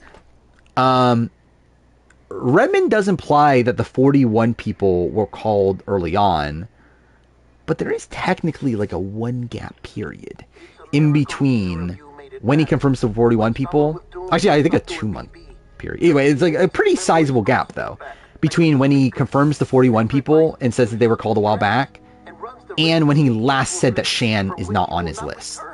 So there is technically a world where 41 female is Shan, but my initial read on it is still the fact that the 41 people that he knew of were from before the point where he said Shan, and were part of like his initial group.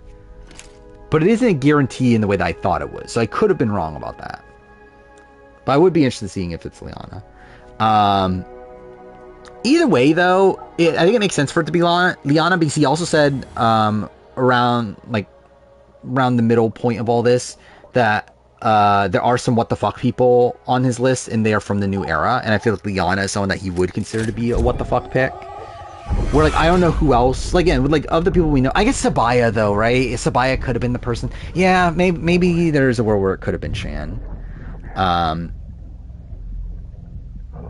But we'll see.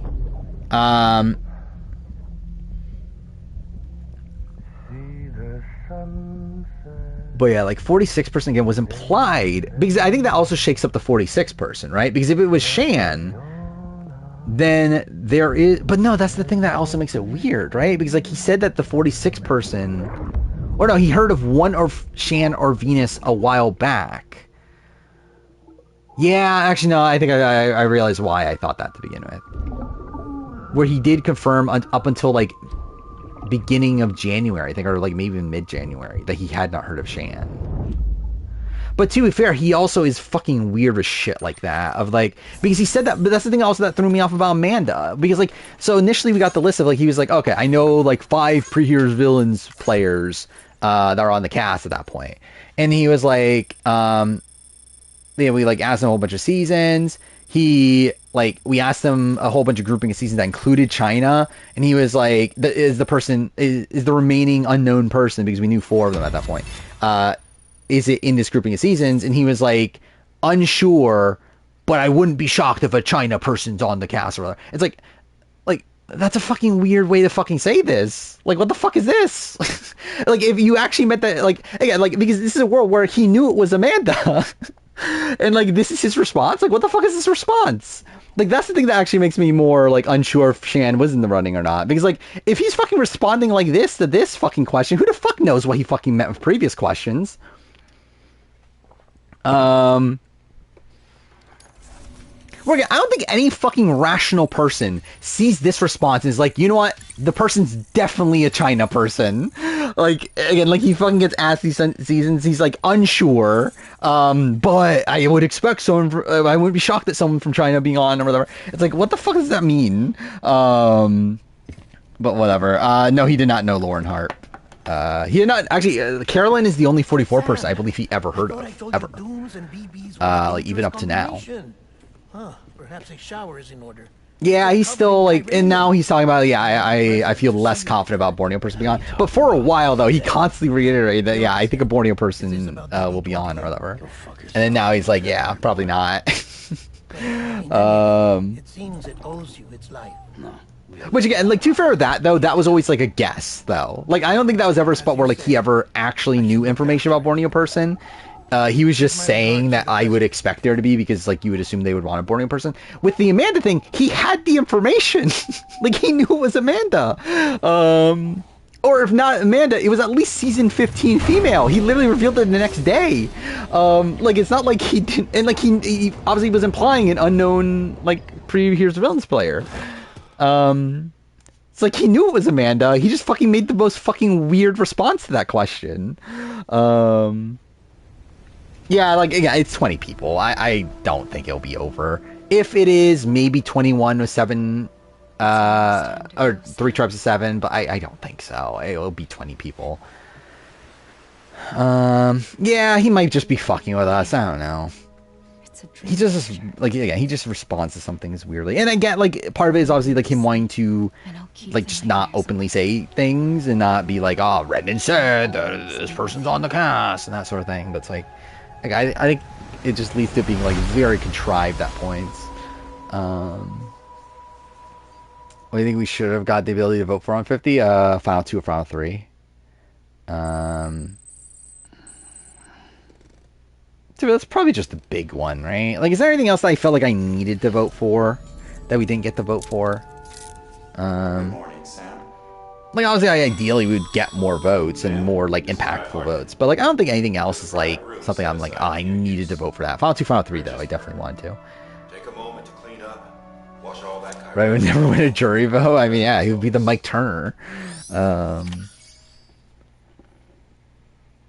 The moment was confirmed 26 days. I never say more than... Yeah, it's like, I just can't imagine they would do that. Again, 20 people on 26 days is possible. It's tough, but it's possible. Like, you just have to do a double...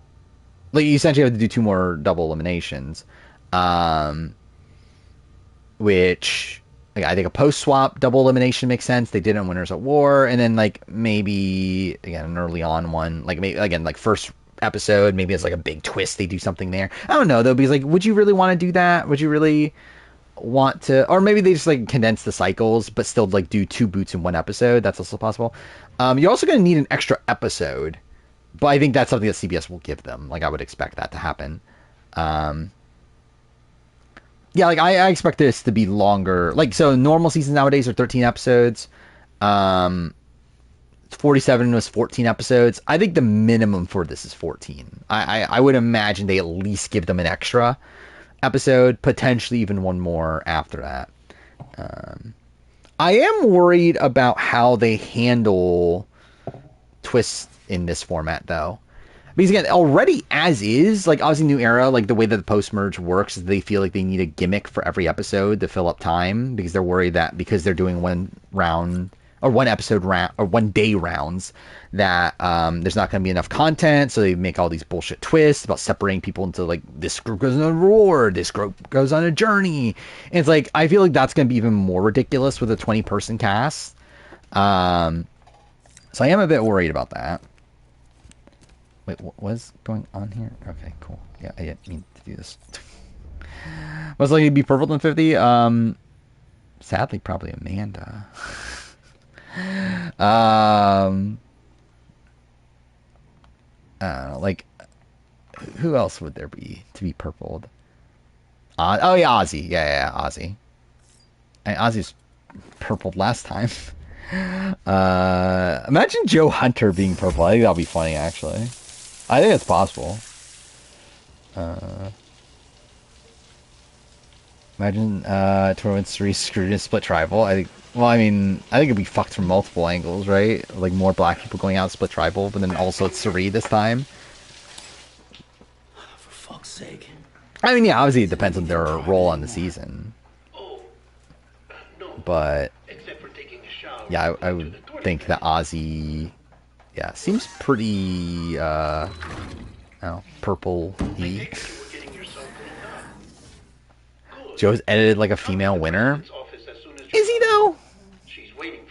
Oh, I agree with that.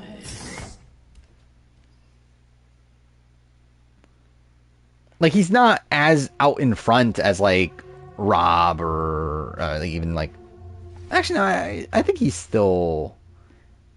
No, actually, no, he's less than Tom Westman. Yeah, You did well, because by this Sam. point, Tom Westman was the top professional of the people left in the game. Bridget may no longer be with us, but her legacy has a chance to live on. I think he's not that far away from like a Wendell Sam, listen edit to wise, though.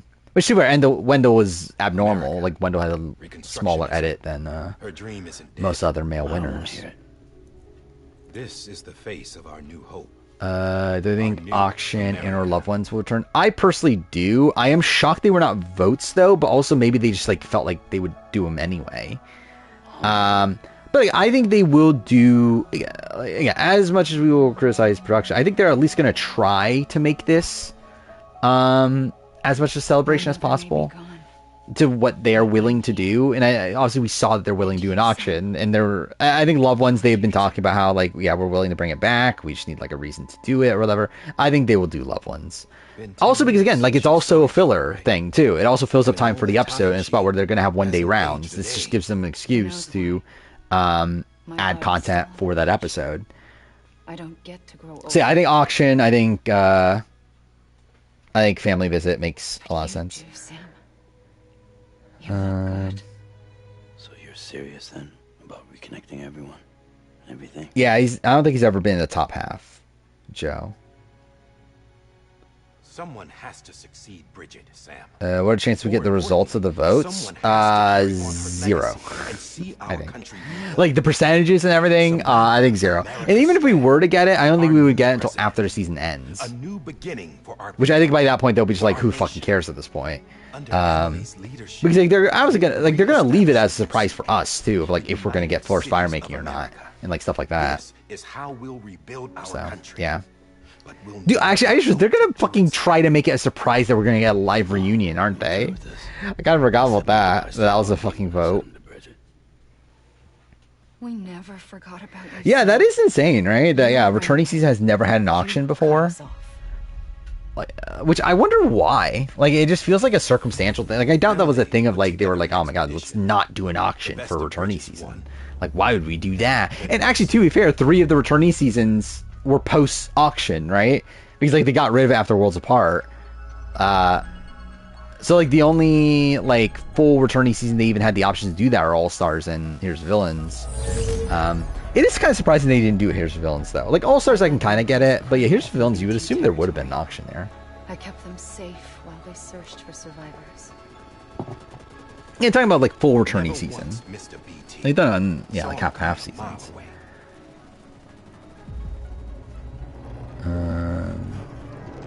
Only weird thing is that they've been doing the auction once per cycle. Convinced Yeah, but I think they'll probably just do it for, I just don't think they'll do it for 49. I think they'll do it for 50. It's against too many resources. They can't do an auction twice in one cycle. That's insane. Has there been? Yeah, there definitely has been past, right? 25 and 26 both had auctions, right? But then everything went to hell. The What other team cycles was have had right, auctions? and Emily. Both. Like, is that the only one, actually? Oh my god, that is. What the fuck? I genuinely never thought about that.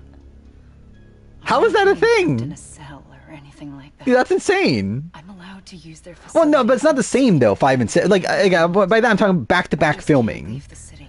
Like, as in, like, from Samoa on. Continued independence of Like, Ednut City. because, again, that's different. Like, because they had months in between seasons at that point.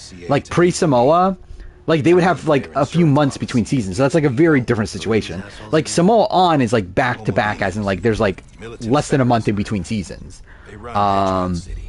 So, yeah, it's, like, it's literally just Philippines and Karamoan. That's insane. I really thought it was more. Like, you would think it would have been more. But maybe that is a legitimate thing then. Again, Gabones and Tokushis doesn't count. You think the suicide that took out Central Knot was one Maybe of they imagine they did it in Philippines and Karamoan. They were like, oh my god, this is so exhausting to do it for Karamoan. They're like, oh, this is so brutal. Again, we can't do this again. Maybe that's part of their rationale for like why they like why they stopped at the 30. They're like, oh my god, this is just really draining on us after what we did in Karamoan. If we Americans don't come together again. That is insane. I generally never thought about that.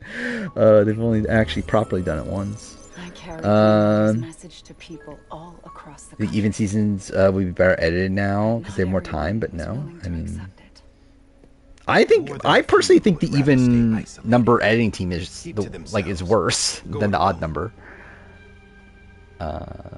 Like, I think it comes down to the individual people within the teams. And I think the odd number team seems to have a lot more, like, creative, like, people. Especially from a storytelling perspective. Wow, I just feel like 46 and 48's edits just feel very shallow. They're a symbol of balance. And 44 and whatever. Not to stand apart, but to come together, to form chiral knots. Another team are just hard workers. I mean, yeah, they have a shorter time frame too. So they're like, I guess they're really just good at their jobs. Which means that the even number teams shit at their jobs. We need you to bring them online, and for that. Will the even number team get 49 to odd number team for 50? I mean, I assume they don't think that themselves, right? Because I think they typically like the even number seasons more than the odd number. And reconnect the people of our great nation. What is that? Cedric and Mitch relationship doesn't mean shit. I know, I realize that too. Which I find funny. Dude, like, so much of Cedric, like, Cedric and Star's relationship means nothing also. Yeah, I don't know. Like, it just feels like the even number team just, like, adds a lot of shit to the edit that doesn't matter. Where, like, again, I don't remember there being this many, like, loose plot threads in, like, 45 and 47. I might be wrong. Like, maybe I'm just not remembering it properly. But, like, I don't remember there being, like, blatant, like, setup to relationships that just don't lead to anything. Wait. Where, like, 46 and 48 do this a lot. Of just, like, setting up things where you think it leads to something and then it just fucking doesn't. And just, yeah, just so irrelevant. Sam. Yeah, it's like the Hunter I mean, like, I think it's used to make Kenzie look better. Like, again, the prop up is the ultimate social player. But, yeah, like, it doesn't actually, like, pay off. Covering the world in cable didn't bring an end to war and suffering. Don't act surprised when it all comes apart if you try to. When the editors just loved Cedric. Round it goes. Did they though? Reconnect. It's not that simple. All right. I mean, I guess in the sense that, like, showing these relationships that don't matter, but also, like, why didn't they give Cedric a better edit as a whole though? Good idea. Or again, considering how, like, important he is to the season, like, you would think that there was, like, more to give him.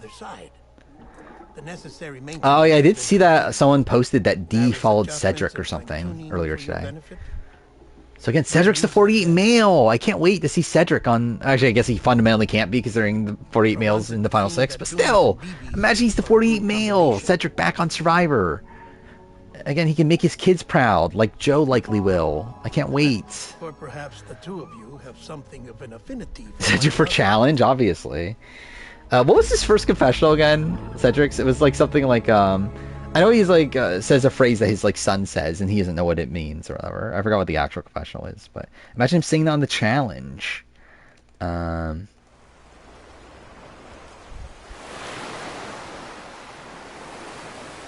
Look, hate Xiaoheen. Oh, why do you hate Xiaoheen? Joe's as insufferable as Jag. Yeah, sure. Why not?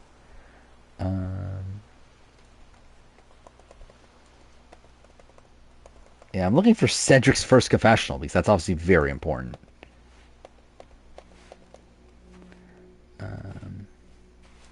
Sam. Oh, it's time to play. It's time to, as my son says, ball out, whatever that means. Again, what an iconic first confessional. Again, like, clear winner candidate at that point. Listen. Actually, while we're at it, let's fucking look up Kyle's first confessional. That was like ranting about earlier. Like, what is Kyle's first confessional? Oh, yeah, here's Camilla's. Camilla's first confessional is, this is insane. I've wanted to do this since I was like 9, and now finally I get to run around, I get to cause chaos, I get to have fun while doing it. That is her first confessional. Which again, fine? Like, yeah, it's like fine enough. Not like anything too, like again, I think if it was like, had more, like, I think there was like a lot of opportunity to have more depth there, like her like introducing herself as a person outside the fact that she just like wanted to do Survivor since she was 9, but it's something. Kyle's, here we go, I found it. Kyle's first confessional. Losing the challenge. I mean, that was horrible. One of the worst feelings ever. Even if it wasn't technically my fault, I still feel accountable for that. I always viewed myself as a teammate who would get the job done. I haven't done that so far, so I had to get supplies for my tribe. That's his first confessional. Don't tell me we're not. Again, I just don't fucking see it. It's like, why would we introduce him that way?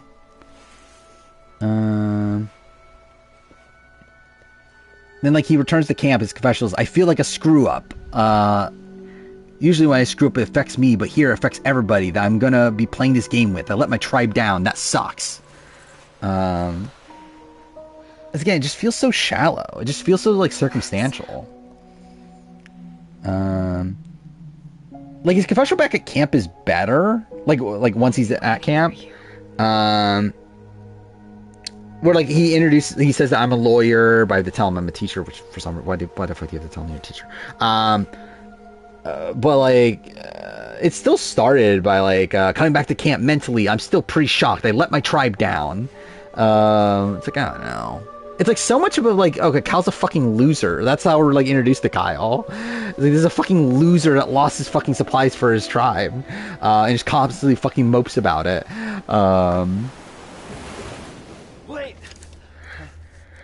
What was gonna win? I think that is the one, or not the one thing, but that is definitely something to. Like, there's a lot of like little lines that feel that they're implying a Siva wins, right? Like, one of us is gonna win from Mitch back in the merge. Obviously, this last episode, or was it 2 episodes? Either way, the episode where like Kyle and Camilla say that like if one of us gets their final 3, we're gonna win or something like that. It's like there are like these lines that are there. That, again, if they win, then yeah, like this is like clear foreshadowing. But like, Sam, this is Die Hard. Like especially in the Kyle Camilla scenes, I just don't feel like those are meant to be taken seriously. It doesn't feel like they are. Like, to me, it just comes off as like ironic more so than like it actually being like this is what's gonna happen. Especially when they're like constantly saying that we need to take out Joe now or he'll run away with it, and then they don't fucking take out Joe. I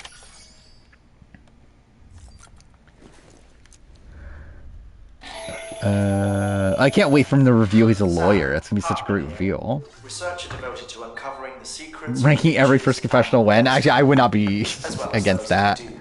That would be a funny video idea. A certain amount of chiral matter is flushed. Yeah, I'll jot that down. Chiral matter can a hunting rifle. Hormone secretion and nervous function. Who has the best first confession? It's probably Sandra, right? And the development of phobias, as well as in extreme cases, violent and suicidal impulses. I don't even know what other one like would actually be that high in terms of like. Oh wait, what? I have this. I already had this written down. Okay, well, there we go. Generally, I wonder how many videos here I just don't remember that I have on here. There probably are a decent chunk.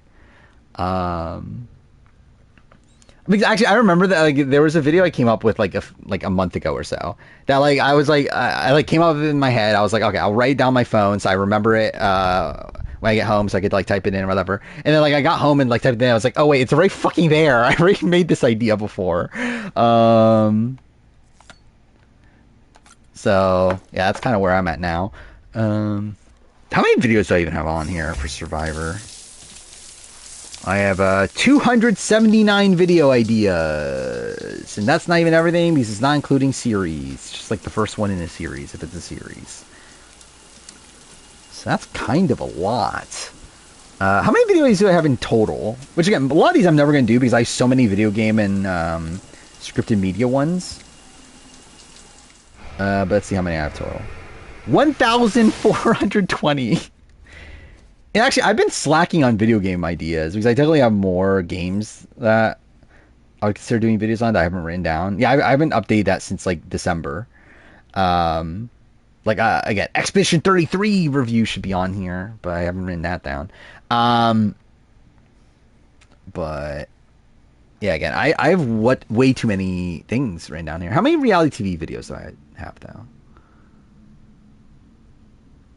Yeah, see, reality TV, I only have like not even 600.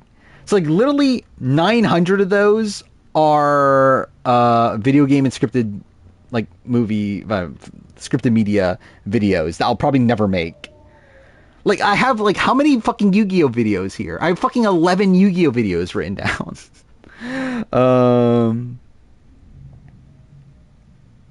Yeah, let's see what else do I have here. How many Power Ranger videos I have? Actually, I thought it'd be more. This is what? 15? Yeah, I thought it'd be more than that. There's a lot of like random top 10s for like different directors and like series and stuff. A lot of series rankings. It's like, yeah, I'm never making these. Citizen Sleeper. I want to play Citizen Sleeper. I think I'm still lined up to probably do so soon. So again, I'm playing Infinite Wealth. I'll finish that. Then I'll play Neva. I forgot about. I didn't talk about this. That I might stream Mighty Morphin Power Rangers, Rita's Rewind, what the fuck the game's called. Because I forgot I pre-ordered a copy of that, of a physical copy, and it's arriving in like a few days. So maybe I'll stream it and try to play it before I make my video. I don't know. We'll see. But yeah, that's a game that I might play. But yeah, like I'm playing Infinite Wealth, finish that, play Neva, then probably play Greece just because it's super short. Then I might play Citizen Sleeper. It depends on how much time I have between that and Death Stranding 2. Death Stranding 2 comes out at the end of June, right? It's like June 20 something. So yeah, if I have time, I might play Citizen Sleeper. I know they're both like relatively short.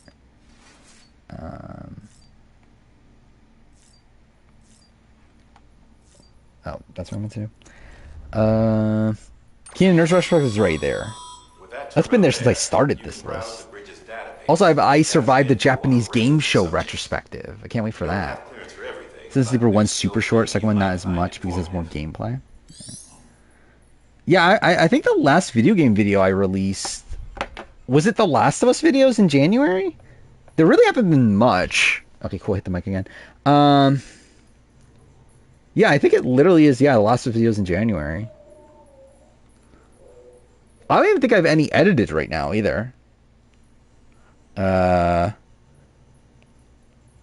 so the Year in Gaming video is meant to come out the end of next month. Yeah, I'm still doing the Last of Us 2 review. It's going to be late, though. Because the finale is next Sunday, obviously. Which is, what's it, the same, like, it's essentially, like, right before the 50 cast comes out and all that stuff. And also, I haven't started working on it. Like, I believe, like, yeah, it will be the 48 review comes out the Saturday before Last of Us ends. The Wednesday after will be the player ranking, and then the Saturday after that will be the 50 cast reaction. So there's not really much time on the schedule for it. Plus, also, I have just genuinely like not worked on it. Like I have my notes, but like I haven't like touched it at all. So it's like, and I'm watching The Genius right now, Genius Grand Final. I'm going to be binging that over the next few days. Probably be done with it by the time next stream. But again, by the time next stream will be the finale of Survivor. So at that point, there's other videos I have to do. So I really don't know when I'm getting around to it. It's currently scheduled for like the 18th of June, which is like 3 weeks late or whatever. We'll see. Like technically, it's a video that like it'll be out when it's done. Like I could bump it up. But it's just a matter of like when is it actually gonna be done though. Zach from the House of Imagine, like, yeah, imagine just any King of the Nerds person on House of Villains or Traitors. Do I hate it so far? I don't like it, but like it's like a very different dislike than my season 1 dislike. Or like I think with this season, I always came into it knowing they were gonna have to change things. Because I just don't think I think Last of Us 2 is just such a it's so fundamentally a video game that it just doesn't even make sense like to make it as a TV show in its format. Which is weird because they actually are just essentially doing the video game format. What am I meant to be doing here? Oh, look at the suit. Cool. But yeah, I don't like it though. I think it's not a bad TV show. Like even like season 1. As much as I don't like it, it's not actually a bad show. It's just a lesser version of the story I already liked. But I feel like season 2, yeah, I also don't like. But it's still like not terrible. No. It's not bad, but I just don't like a lot of what they're doing. And we're gonna do every new era player ranked video. No, because I'm ranking every player ever. Like soon, like after 50, like right after 50. Then I'm gonna see Horror Race twice this week. I've already seen it once. I watched episodes 1 and 2 this morning, so I get to see it again. I generally don't remember how it plays out the second time. Like I know it's when they bring back all the people, but I could not tell you who wins Horror Race 2. Talk about 48 of my coworkers. No, I don't actually. Yeah, like none of my coworkers watch Survivor anymore. I used to have one that did. But yeah, no one does anymore.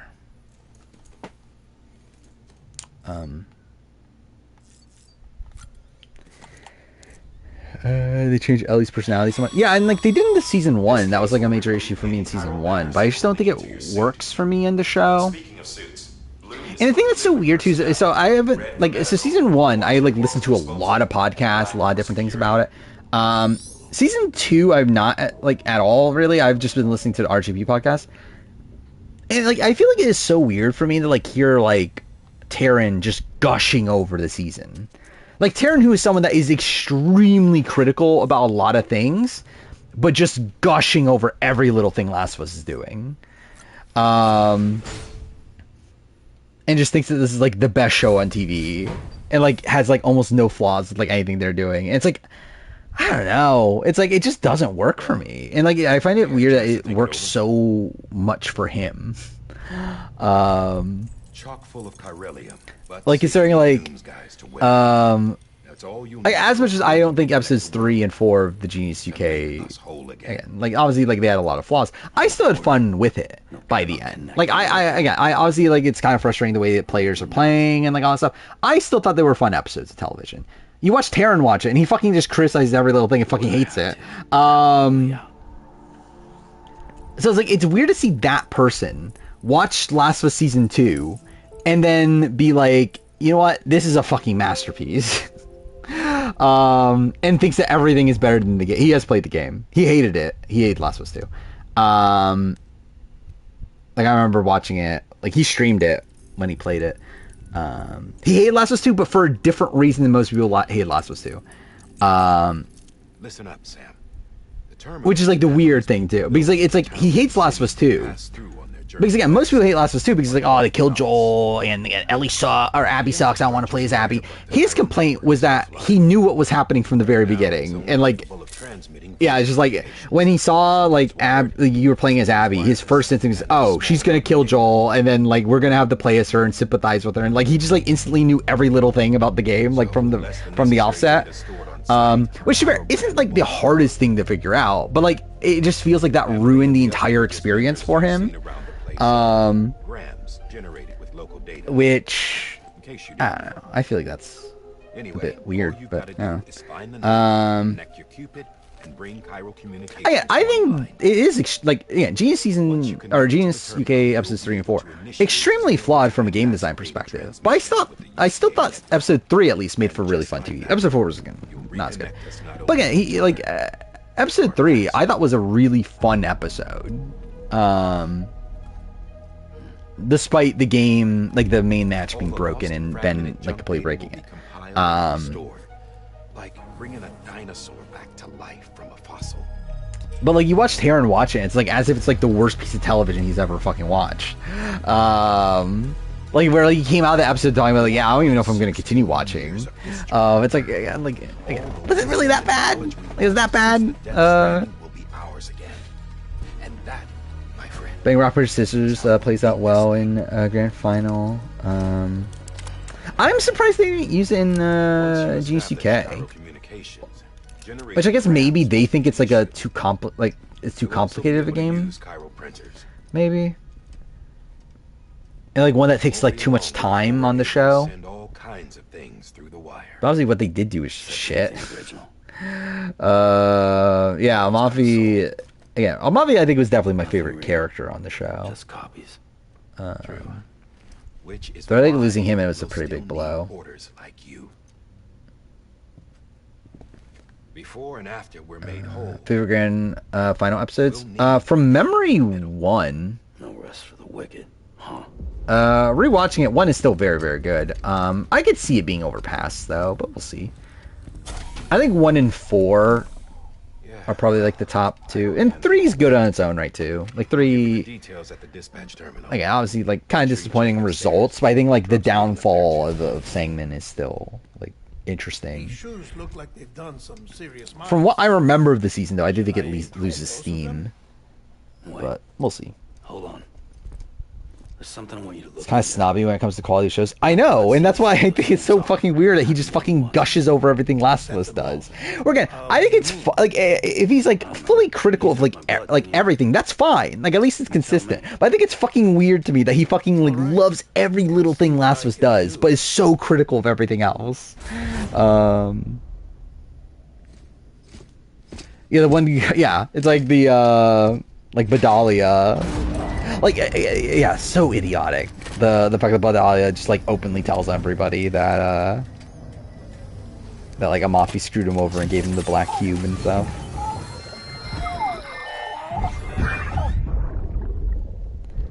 Ken's fun on social media. I haven't seen much. I haven't really followed most of these people. I know Ben is doing like recaps, right? Episode recaps.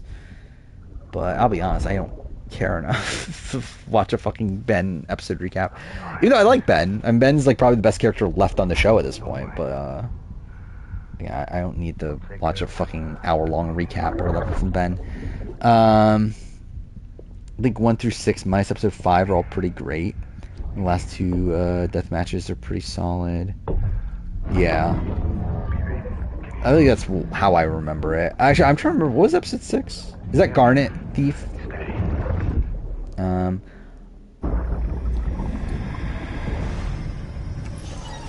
I'm trying to remember what was like the main matches for like Final 5 and Final 6. Oh no, Horror Race 2 is one of them. Which main match am I missing? By the way, I have to make the main match and death match rankings too. That's gonna be fun. Yeah, I've been watching Zach and Corey's podcast as well. That's the only thing Genius UK I've been like, yeah, absorbing. Oh, minus auction. I forgot they did minus auction again.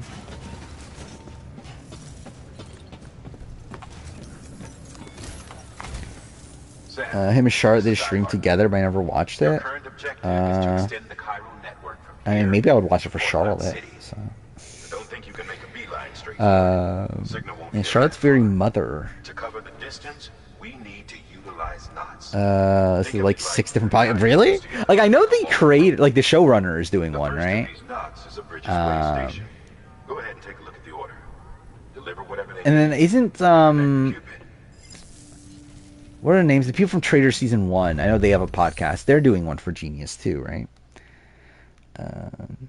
Alice's definition of useless, I guess. Yeah, I mean, like, her, like, just, like, had the opportunity to win and then just like didn't take it. That was pretty insane. Corey and Quinn were doing. Oh, yeah, I saw that. I saw that they were streaming that. Everyone was saying how 25 is better. Well, they're fucking wrong. Actually, I forgot. This is other guy. I forgot what I was gonna do. So I was like, I popped into Corey's live stream. He was talking to Joseph from BB22 or 26, and like they were debating over like the quality of players from BB26 or whatever. Like they were like arguing about like T-Core as a player and stuff like that. I was so tempted to post in chat that BB26 is the third lowest ranked cast in Big Brother history. On my Big Brother, like by like putting all the averages together of all the players, BB26 is literally my third lowest cast in Big Brother history. BB25 is actually only one spot above it. But still, I was like tempted to put that in chat, but I didn't. I forgot Dom and Colin are back. Actually, I actually wouldn't be opposed to listening to that because I listened to them when like with the original Genius. Oh, did I not accept it? There we go. I think Corey's better than T. I think Corey's better than T-Core, yeah. I forgot. I went back and watched Corey's like top 10 players in New Era video or like stream. Yeah, what the fuck is he on thinking he's better than Monty? Like, what the fuck are we talking about? Like, actually, really, like, most of the people on the list, like, I think being, like, I don't know, why does he have such a low opinion of Monty? Like, I feel like that's such a strange thing to me. Which, again, I have qualms with Monty's game. But still, it's like, I feel like how, like, anti-Monty he seemed to me. It was, like, very weird to me. I think him as a player is better than his game, to be honest. Like him as his game is one where like he should have been out during the Kyle boot round. Like he gets saved by the fact that Kyle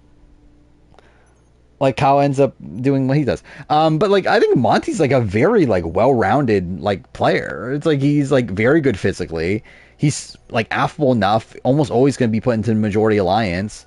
And he's at least an active enough strategic player to, like, again, like, pull off a leftovers creation and everything.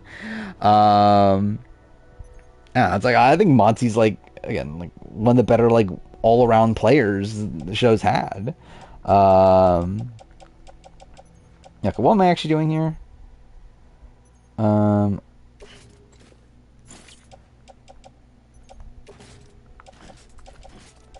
I don't want to carry a fucking ladder.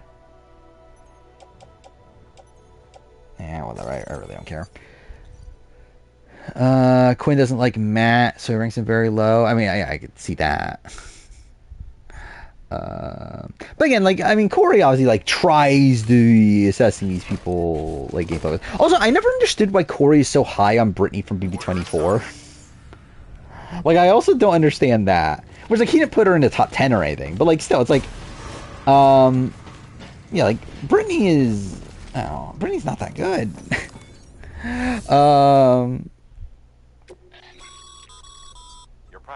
Okay, I didn't mean to do any of this. I wonder what I did.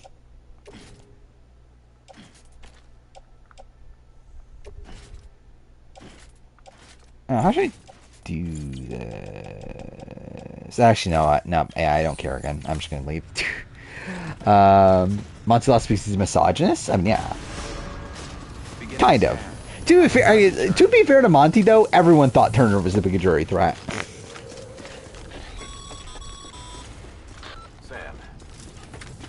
Like, even Taylor thought Turner was the bigger jury threat. So I don't know. It's like, it's a misread, but it's a misread that, like, literally everyone in the game had. Like, I didn't mean to do that. It's hard, because I can't tell if they rank on how people play in their season, or how... I mean, it's a rich tapestry. I mean, you don't understand? I think with Corey, though, it seems to be more, like consistency with, like... Or, I don't know if consistency is the right term. I guess, like, how much faith do you have in their game ability mixed in with, like, a tad of, like, how they actually played.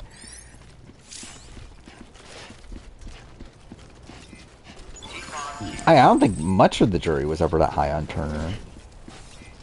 Yeah, like, by the time of the final 5, like, everyone just assumed that Turner would win if he got to the end. Verifying ID. Clear. All clear. Welcome, Sam Porter Bridges. You know, Turner's doing the worst goodbye messages. I actually don't even remember Turner's goodbye messages. Like, I should probably actually pay attention. Where am I going?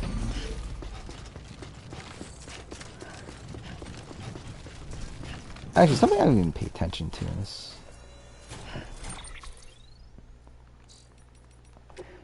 Turner killed his game at Final 5. Yeah, I mean, him voting out Alyssa was really bad. Especially over Monty, or over Taylor, who he had, like, no, like, real connection with. I guess there's no setting for it. That's fine.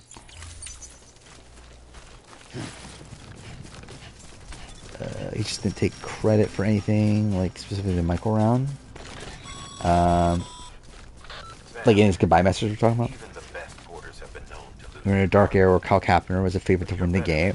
Kyle was never winning the game, right? He was primed to run the game, but he was never winning the game. There's always been, like, the bigger criticism of, well, like, one of the biggest criticisms of Kyle's game. Like, even if things, like, didn't blow up on him the way they did, he still likely doesn't win, just because, like, I don't think the jury was ever, like, rewarding him with the win. Like, Joseph and, like, Indy, like, go into the jury being, like, super anti-Kyle to begin with. But he was set to run the game. Imagine Kyle Terrence final 2. I think that would be the true worst case scenario.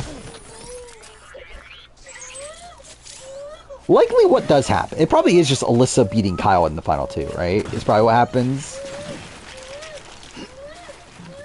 Actually, I guess not necessarily, because Mike... Wait, actually, how's this play out again? So if Kyle doesn't, like, do what he does, Monty's taken out at 8, then Michael wins HOH, probably targets Kyle anyway, right, the following round?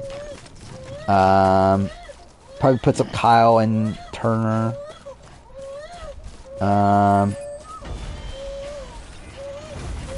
Yeah, probably Kyle ends up going anyway, maybe? I don't know, actually.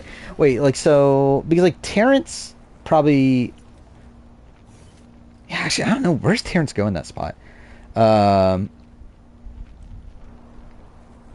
even if Terrence... Even if it isn't Turn, he puts up, like, Kyle and Terrence. I think Terrence probably goes in that world.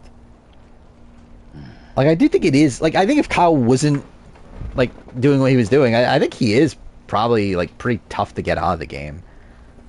I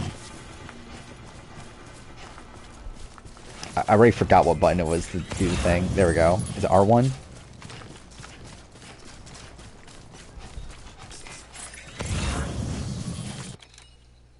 Wrong thing.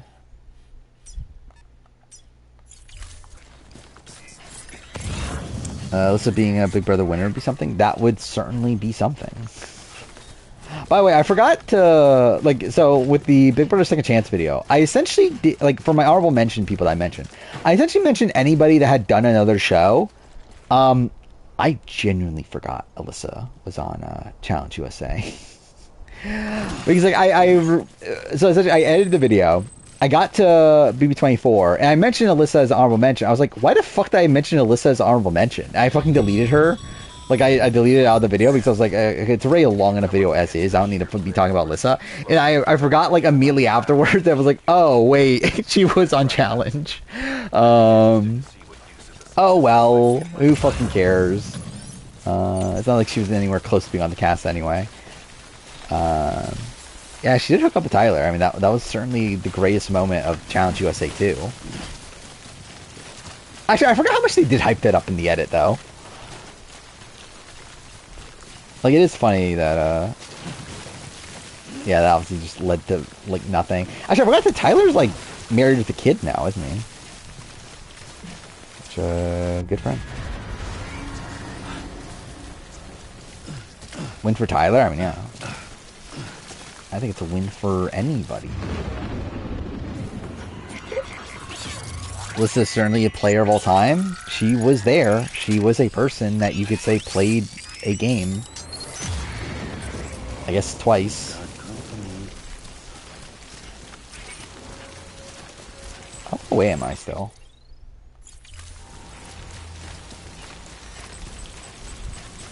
Tyler's reality TV journey is weird. Yeah, I mean, like, obviously, like, BB-20 is, like, an all-time appearance or whatever. Gets 22, doesn't even want to fucking be there. Yeah, his entire, like, thing with Davon and Bailey was fucking weird.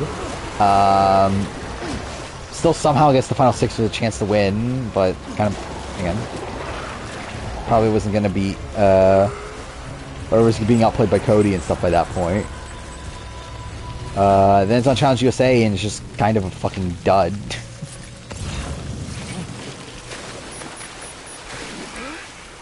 Cool.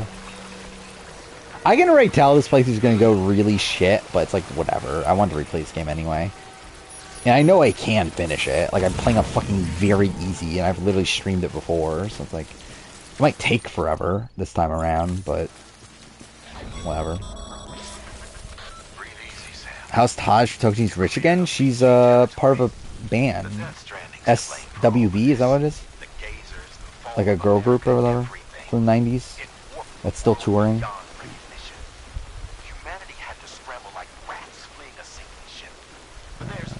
Coming for in 5 years, my ranking of every challenge player. Imagine. That sounds really depressing to be making that. Why hasn't Angel Cake done that yet? Dude, Angel Cake could have done that by now, and I just generally don't know.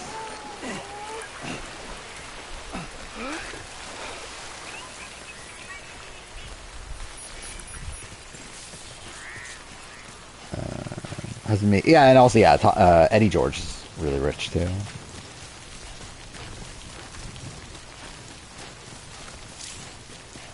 She's a TV show, fellow social strategy TV legend Candy Burris. Alright, that's something.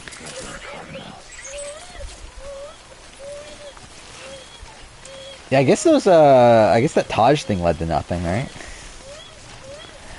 The fact that Taj is, like concerts, lined up with the 50 filming. What Taj was called, though? Like, I think I would still expect her to get called. Was she seeing my Big Brother ranking? Like, ranking of every player, or 20, or like BB-20 specifically? Every player, I think he was like 40 something, 40 to 50 range.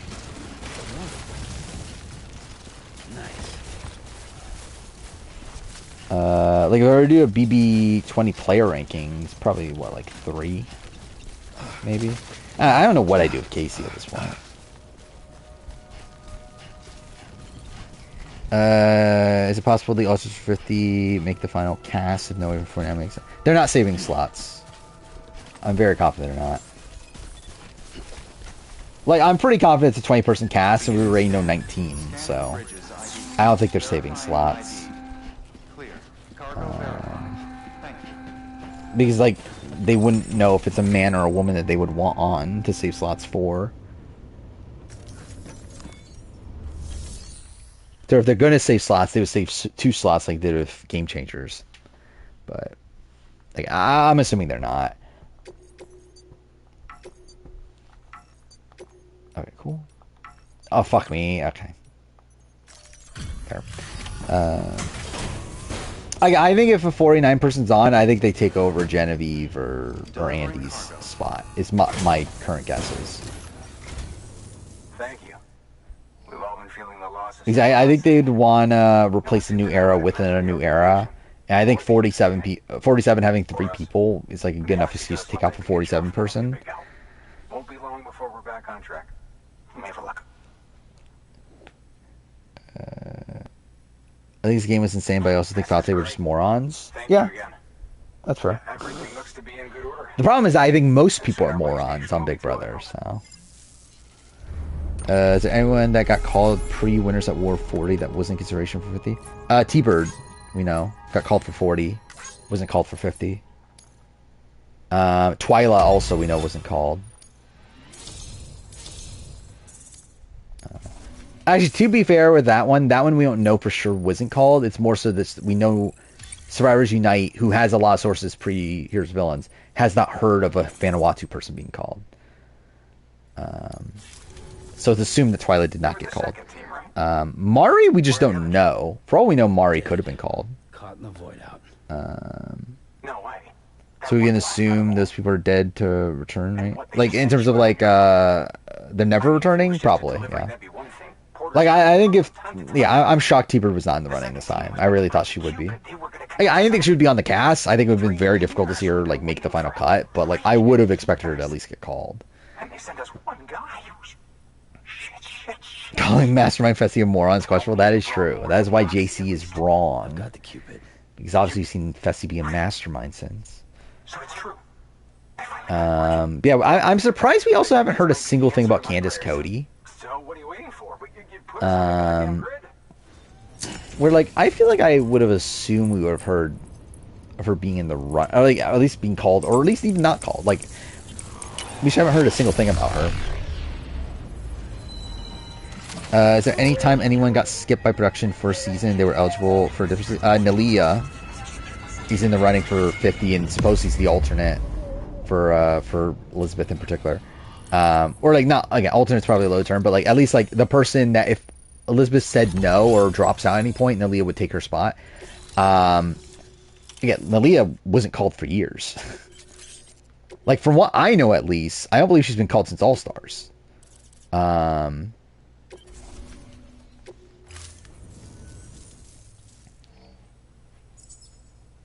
Where, yeah, it's like she was begging to come back during Second Chance. Let's talk about the time that, yeah, she hadn't been called in forever. Like, for all I know, she was called for 40, and we just don't know. But,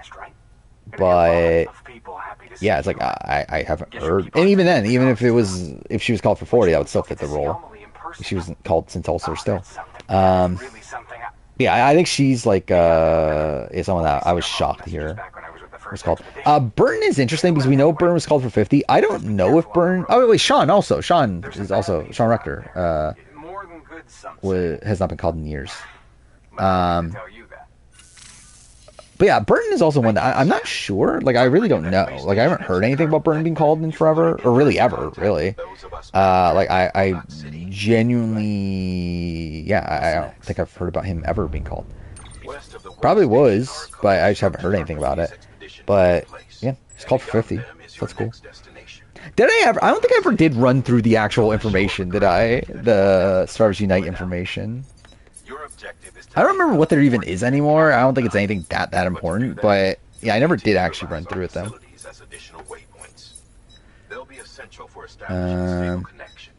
Yeah, what is there? Oh yeah, now okay. So this is what Survivors Unite has said since last stream. Never heard of Natalie Anderson being called, which disappointing. Says Alicia was called from Australian Outback, which you already knew, but this further confirms that. Burton was called, and then 4 more Cases players were called, which again, I think, well, we know Nalia, Rob, and Sean, and then a 4th, which I think it makes sense if it's Vesepia. Imagine it's Hunter Ellis. Imagine Hunter Ellis gets called again. That'll be funny. This is some of the people cast a Second Chance weren't called for a while. Yeah, that probably also makes sense too. Like, I don't know, Monica Padilla was someone that was like super high on their boards. Wait, there's something we do here? Yeah, what else is there? Thanks to the increase in network capacity, HQ is now in a position to provide you with additional materials and support. Is that outside of what happened today? I guess Reunite actually hasn't been that active. But anyway, then today, yeah, it said no update on the second Borneo male. Can't get a handle on him. While female has gone unresponsive and thinks she is TBD until departure day, which is Jenna Lewis. Also confirms no Thailand, Vanuatu, Gabon calls, but now includes Fiji this time, when they had it beforehand. Yeah, I guess it's it. Okay, maybe there wasn't as much SU info as I thought.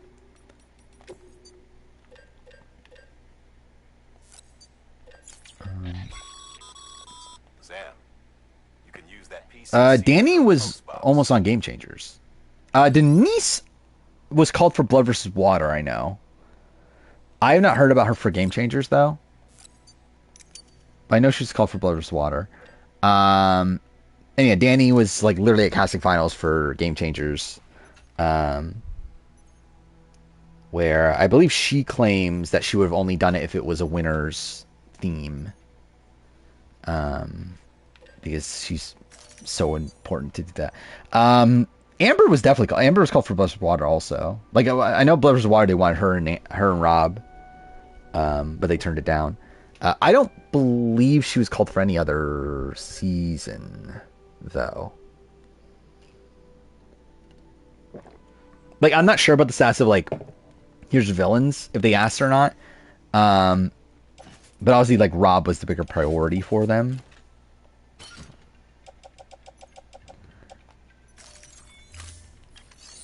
How'd you guys let Monica get voted back in? She ran down the Hall of Fame in only her buff. I mean, how could you not vote for that? Yeah, I didn't vote Monica Padilla though. I voted Stephanie Valencia. I voted for the actual good one. Is there still more?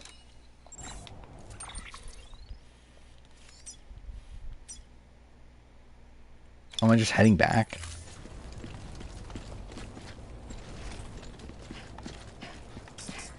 Kind of shocked me, heard nothing about Daniel. Yeah, Daniel Lorenzo also. To be fair though, like, for all we know, like, she was never in the running after Here's Villains anyway. Wait, it's still saying I have something here. Because the entire Edge of Extinction thing, I think, is fake. Like, looking into it more so. Like, I think it was a meme that just, like, eventually got spread as if it was real.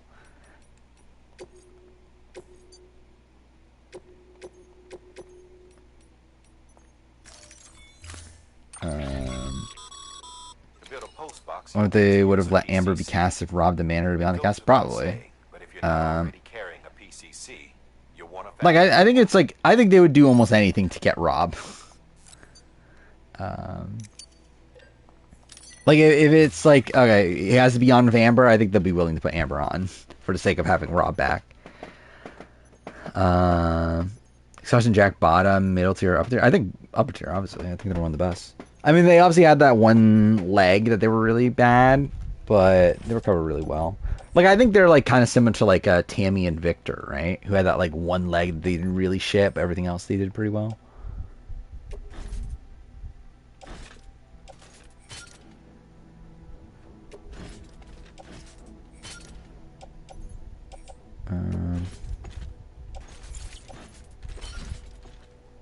Yeah, let's just do all in the back.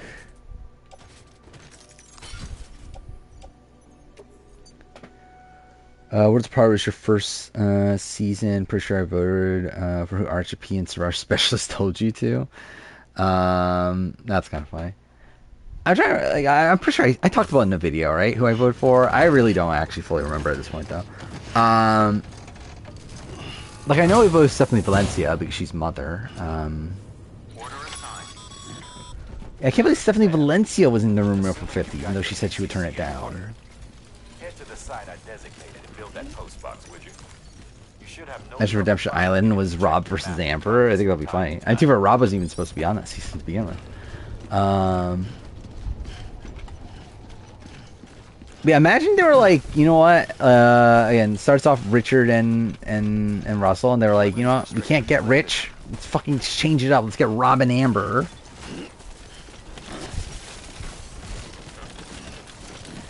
If a new era white woman is cut, that would be Jen. Yeah, I think so.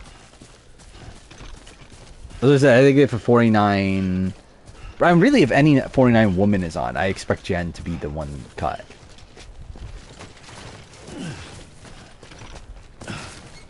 If it's a man, I think it's a little bit more interesting. I would still lean Andy just for the sake of, like, new era. And also 49 or 47 people. But like I could see a world that's like Philip. Yeah. But I would lean Andy. Especially if it's a POC, obviously. If it's not a POC, then I genuinely don't know who of the white men they cut.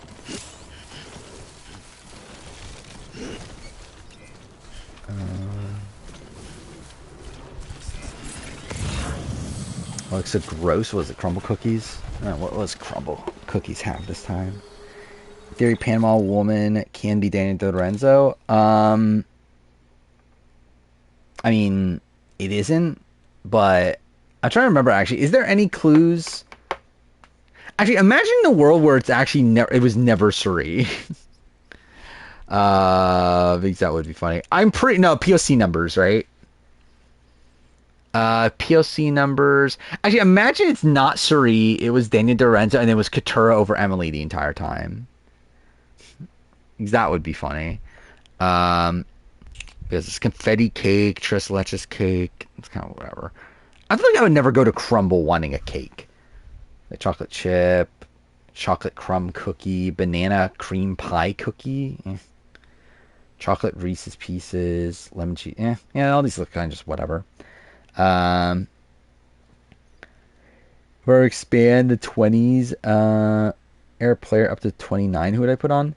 Well, I mean, of all the 20s, my first pick would be Malcolm. But obviously, if it's like we're saying of the people that were like eligible now, but just say if it was between 20, like or to 29. I don't know. Who would I even pick actually? Banana cream pie. You know, like a banana cream pie. Is actually 10-10 old new? Yes. Like old era, new era. I don't know. It's not old era, new era season because the tribes don't split that way. There's too many. Is it too many? Again, one has 6 men and the other one has, like 6 men, 4 women. The other one has 6 women, 4 men. I don't remember which one's which. But anyway, it doesn't break evenly. So. What Masked Singer? Is there a Masked Singer? I didn't know Masked Singer was still on now. I don't know. Who are you referring to? Because like I know a lot of people on this. Like what are you talking about? Like Flavor Flav or like Audrey O'Day or I don't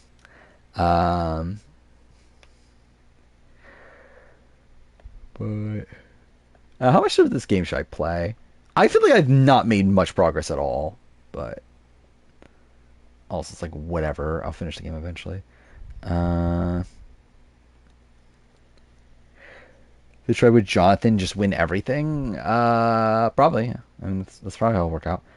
I assume it'll be like. Actually, I wonder if we could piece together the tribes or like assume what the tribes are going to be. Probably could if I actually like properly took the time to do it. I assume Jonathan and Joe are on opposite tribes, right?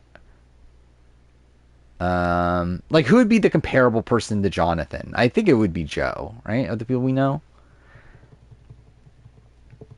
Then again, they've been fucking out with tribe divisions recently, so who the fuck knows?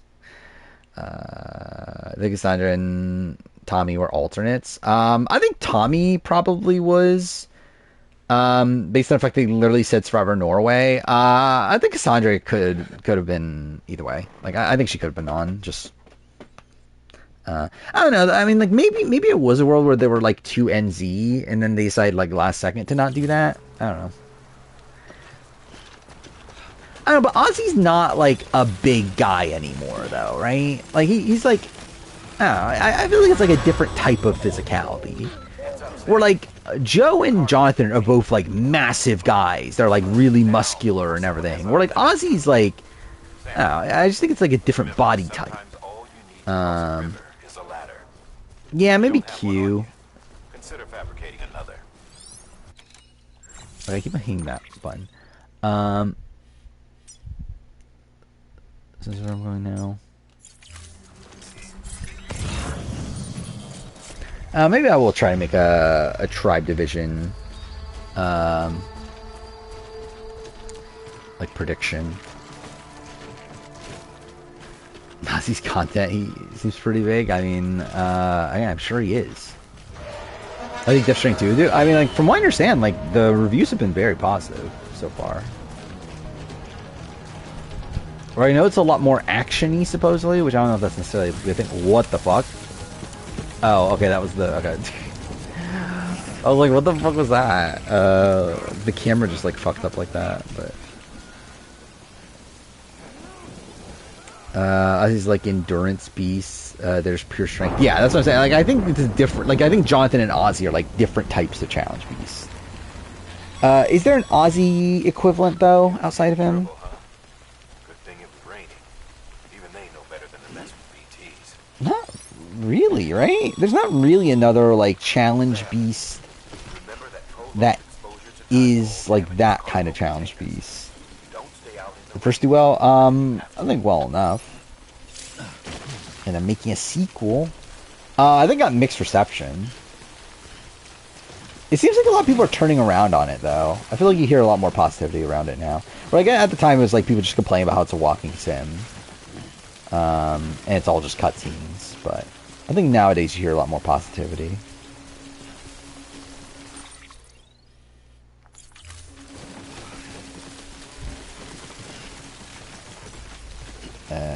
George manages to be swapped. I mean, I'm not expecting a swap. But they're just talking about like if he gets to the World Tribe, like who's he work with? I think he'll try to work with Parvati and Suri, right? I don't know if it works out for him. Like I don't think generally I just don't think George has anyone to work with on this season.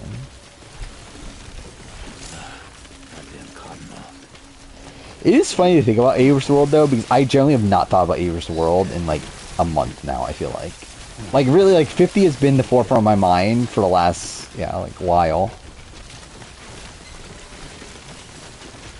Donkey hate Death Stranding. That makes sense. I feel like Donkey hates almost everything.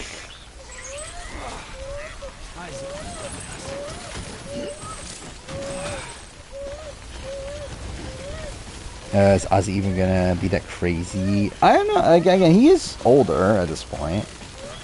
He's what, like 40, early 40s, right? I assume he's not gonna be the same like level as he was beforehand.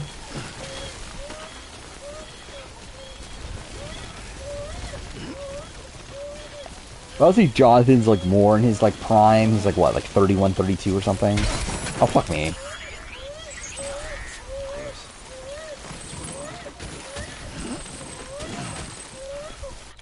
Oh, I keep on doing that. Fucking hitting that is the way to open up the map.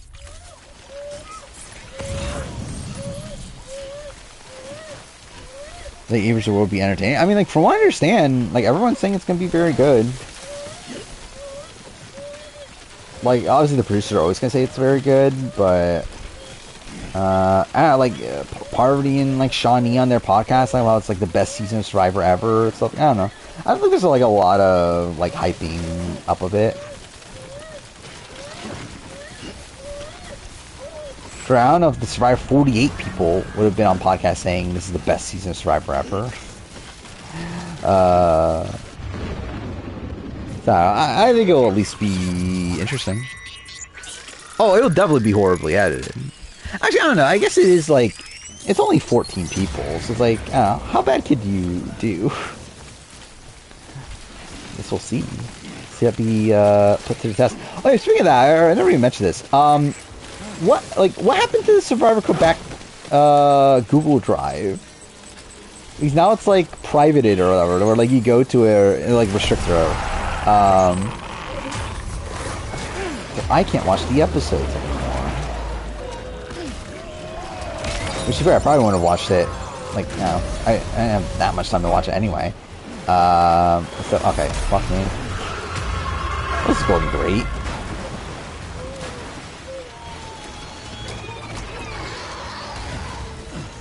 Now, I can already imagine, like, Tony and Cassandra just getting, like, nothing. Like, they get, like, one confessional, and then, like, everyone else is, like, 10 to 15.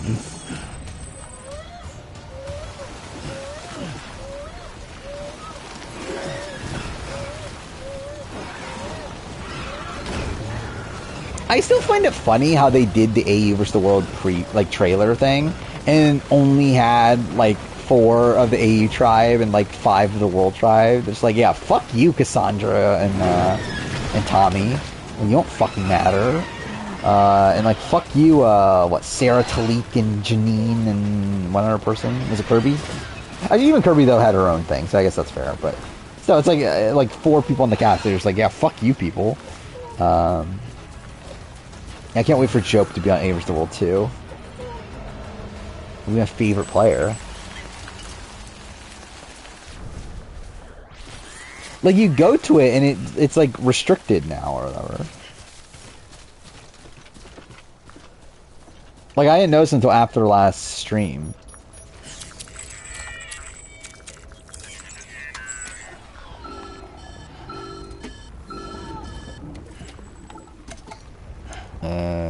Aussie Tribe is an alternate?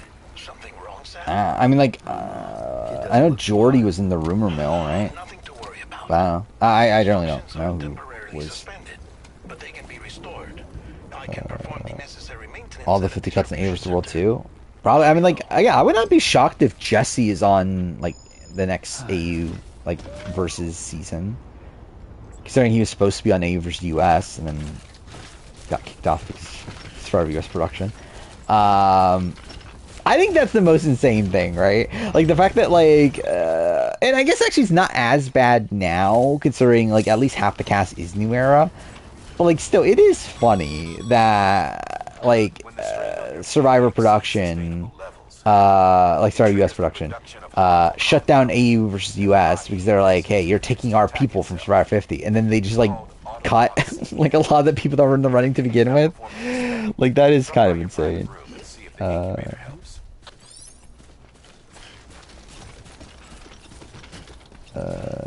you need to verify your account. Okay, yeah. I guess I'll do that. Then join the Discord.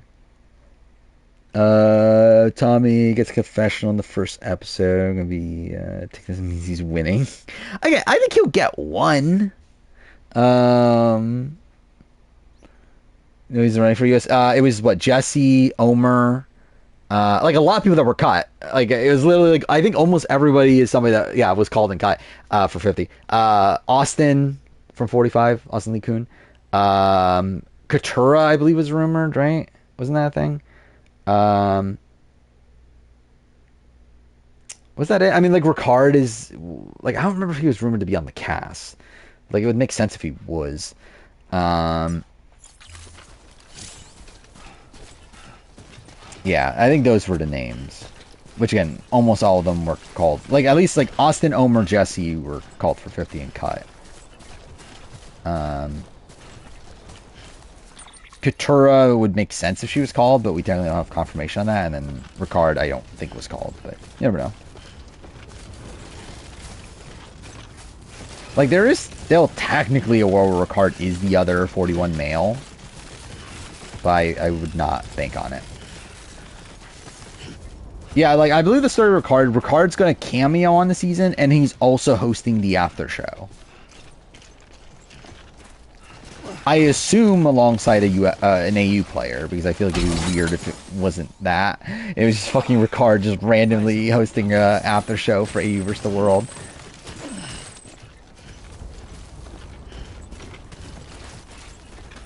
But I don't know what Ricard's gonna do, though. Like, it'd be funny if Ricard's a reward, like Rupert.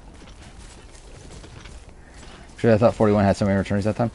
I mean, at the time, yeah, but, like, I don't know. I think as the years went by, I'm like, yeah, I don't think anybody from 41's returning.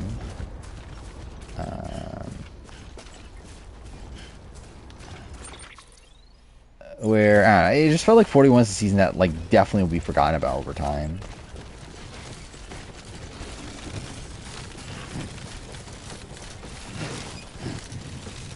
Cool. So it was a Kate Parvati situation, whatever it was.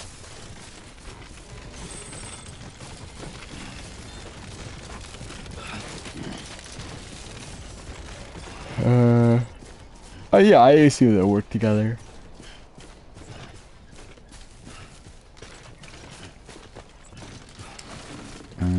I still think like I would not expect them to have much like win equity on this season, right?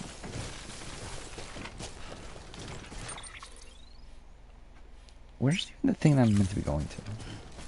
Oh, cool. JD will return. Yeah, I wonder if JD got called. Probably not, right?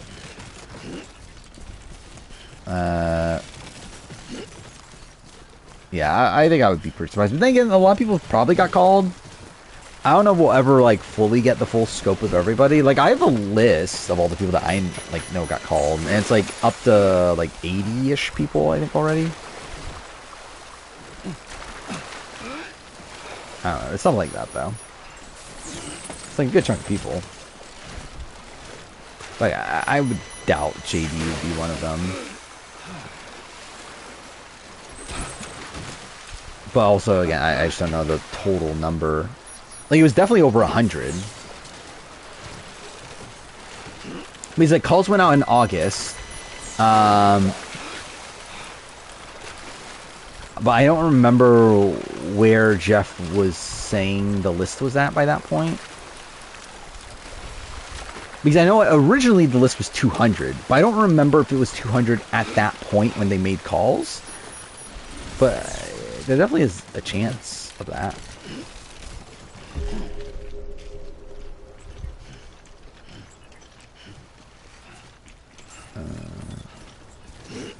Is it too late for Drew Basile?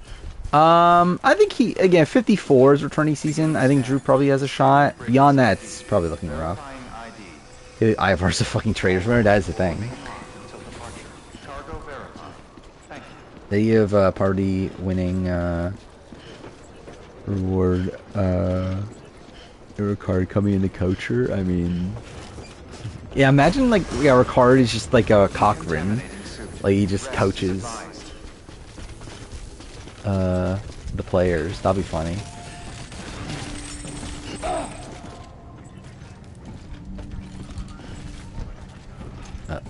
Interact. Thank you. Dolores also. I actually kind of forgot Dolores was even on the season.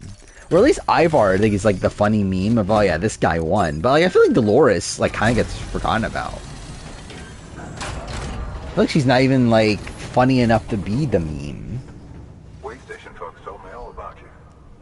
Sam Bridges, with the second expedition, right? The guy expanding the chiral network on his lonesome. When he's not out making deliveries. So what you in Discord DM? Alright, let's see. Generally, I have not checked my Discord DMs out. Like I see notifications there, I have not looked at it at all. Hey, weren't joking when they said you were a legend. Let's see. Okay, I see this one.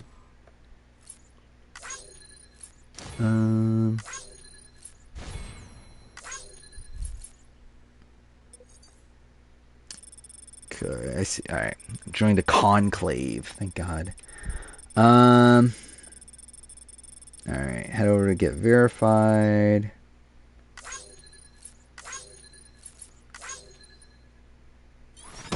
Okay, I'll probably just do this off stream, right? I definitely shouldn't be doing this on stream. Okay, yeah, I'll do it eventually. I'll do it probably after I get off. Imagine I get off on getting access to Survivor Quebec. But yeah, thank you. Want Beth on Traders? I would love to see. Like, we're talking about Beth's challenge, right? I would love to see Beth on Okay, it's time. Do you mind Traders. to the network? I don't, she was rumored for season 2, right? So I don't know. I think eventually we'll get there. Generally, Trader season 4 is like really fade from mine. I kind of forgot that we're actually like probably going to be getting cast for that in like the next month, right? I wonder if Survivor players are going to be on it at this point. Like, does Coach end up making it on anyway? We'll definitely see it.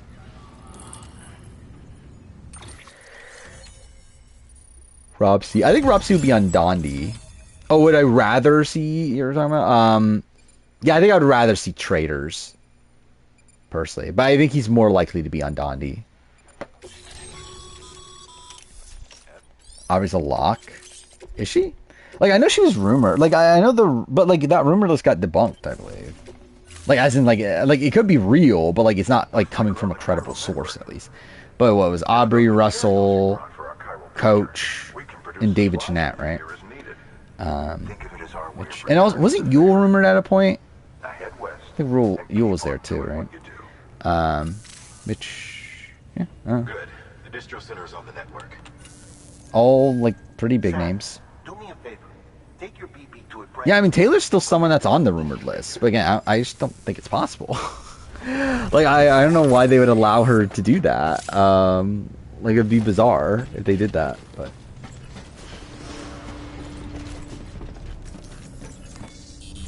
Jesse would be great. I would love to see Jesse on Traders. I mean, he's also great on House of Villains. I forgot. House of Villains Season 3 is also happening soon, right? So who's the Survivor player on House of Villains?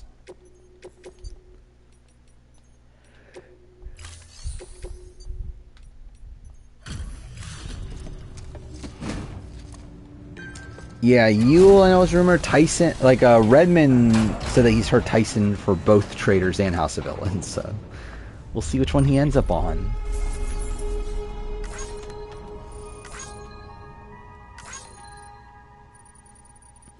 I just think she's a lock because I think she would have at least been consideration for 50 if she was not already committed to Traders. Maybe, yeah. Like, I think it is weird that, like, yeah, like, Redmond confirmed, yeah, like, Aubrey wasn't called, from what he understands. Which I do feel like is weird.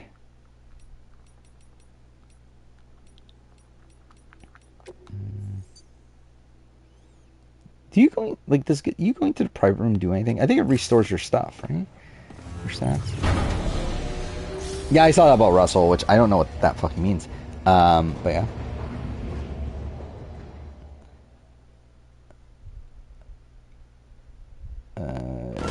What is this? Jesse 43, Jesse BB 11, Jesse BB 15. Like, what are they all there for? Can't watch House of Villains. Show feels like a joke. Well, it is. Yeah, I think Rome will probably end up doing other shows. Good. Probably ruin his chance to be back on Survivor along the way, but that's fine, I guess. I wonder if I made a 54 cast right now, what would it be? Like, who makes 50? Like, if the 50 cast is what we think it is, if 54 is like second chance, who makes it on? Correct. And that wasn't Discord, and I still stand by. I think like half the cast is probably people we haven't even seen yet. Like, if 54 is returning season, I think half the cast is probably 51, 52, 54, or 53. Like, I think it's probably like, what, 2 people from 53, like 3 to 4 people from 51 to 52. But yeah, like, who else makes it? Yeah, Caleb, I think, is a pretty decent option.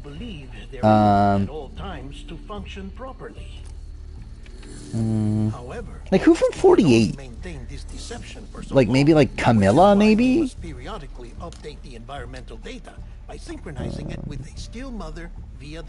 her first video day after 50 is announced. I probably will do that video, actually. The update is in progress. Eventually. Right now, like casting Survivor 54. I wish I could name it, actually. Maybe I would just call it like casting Survivor 54 second chance or something. See, I think Sam's a good option. Sam's someone that I always thought that, like, I think he has no shot at being on 50, but I think he has a good shot at being on the next returning season after that, if it is soon. I think if we're waiting till 60, I think Sam's probably out of it by that point. But I think for 54 or something, I think Sam still has a shot.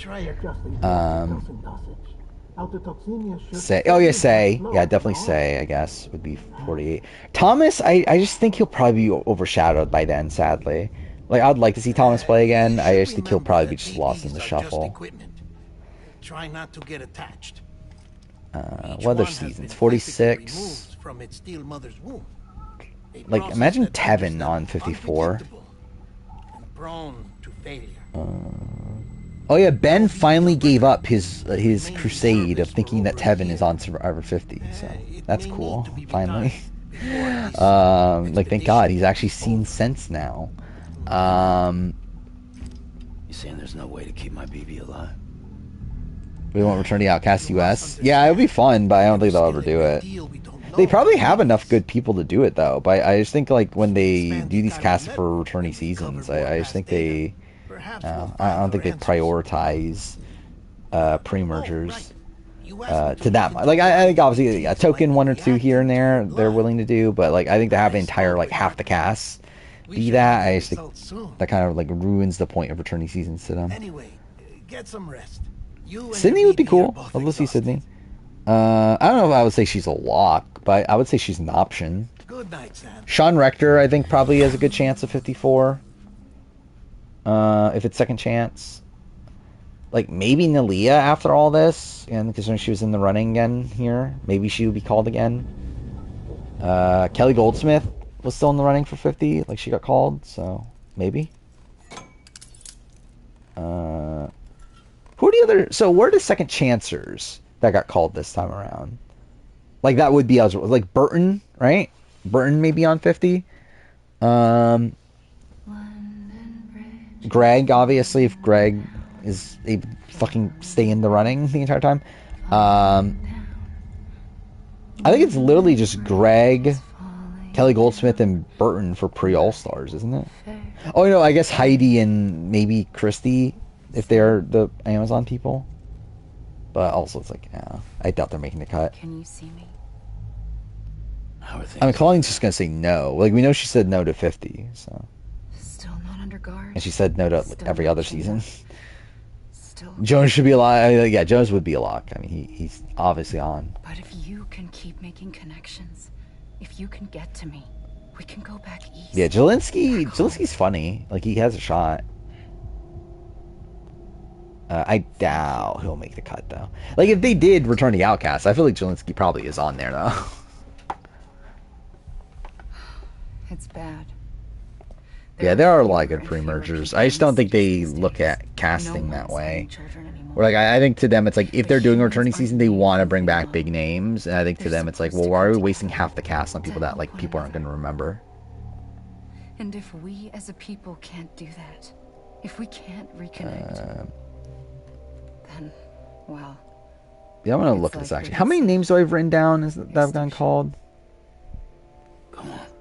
Rebuilding America isn't going to get rid of the BTs. As long as they're still around, there's no escaping it. But at least we'll have hope. I have 101 names in my maybe list. But I want to like narrow it down to people I know for sure got called for 50.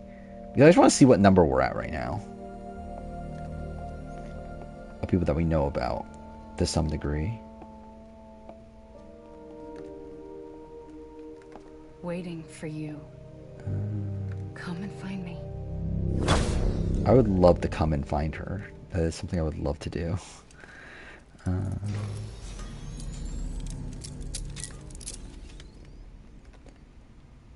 Maybe it's not as much as I thought, actually. Hello, Sam.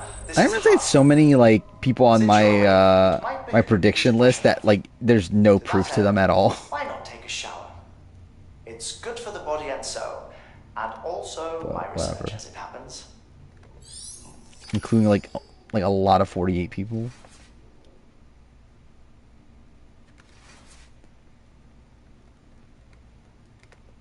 I have 82 people. 82 people that we know got called. June Austin, second chance. I could see it for both of them. I think with Austin, like, I think my worries would have been, like, him obviously being too close to the family, but it does seem like they called him anyway, so, guess it doesn't matter. Jelinski, the most iconic first boot? How is he the most iconic? I think he's probably the most talked about first boot after his boot. I don't know if I would say most iconic. I think definitely the most iconic of the new era. For what that's worth. Yeah, Physics Quebec is pretty insane. Like, how the fuck do you get that many confessionals? Yeah, I heard Final Destination's really good. Which, I don't know. Maybe I'll watch it eventually. I love the original movies. I need a Final Destination ranking. I don't think the ranking's that, like, I don't know. I think it's kind of obvious, right? At least it's not like, I don't think it's like a controversial one. Or like Hype and Abraham, I mean, obviously not. I mean, Abraham has a podcast, so. Take the sample with you. But I saw like Andy Herron says like the best Final Destination movie, so that's something. I need to watch all of them again though. It's been forever. But I think my ranking's what? It's 5. I think 5 and 1 and 3 are like close, and then probably 2, 4. Well, 4 is last by a lot. Not just the Death Stranding, but also the mystery of your body's unique properties and even our dooms. Like, I think 1's probably better than 3, but like I have a lot of nostalgia for 3. So I think I might rank personally 3 higher. I have no interest in rebuilding America. I want to recover the That's where I got a crush on Mary Elizabeth Winstead from, and then I watched her on Scott Pilgrim. And it's obviously my favorite, became one of my favorite movies of all time because she's in it. Because why else would I like that movie?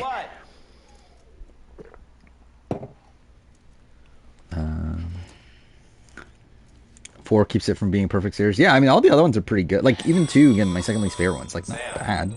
It's pretty solid. I mean, not that they're like masterpieces in their own rights or anything, but like they're all like competently made, like decent enough like horror movies. But I gather they're mostly from your clients. You should see if they contain any useful information.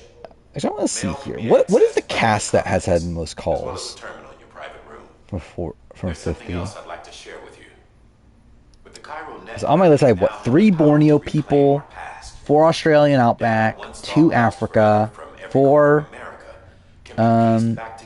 Marquesas, 3 Amazon, 3 Pearl Islands, 1 like no Vanuatu, no Thailand. I skipped over that.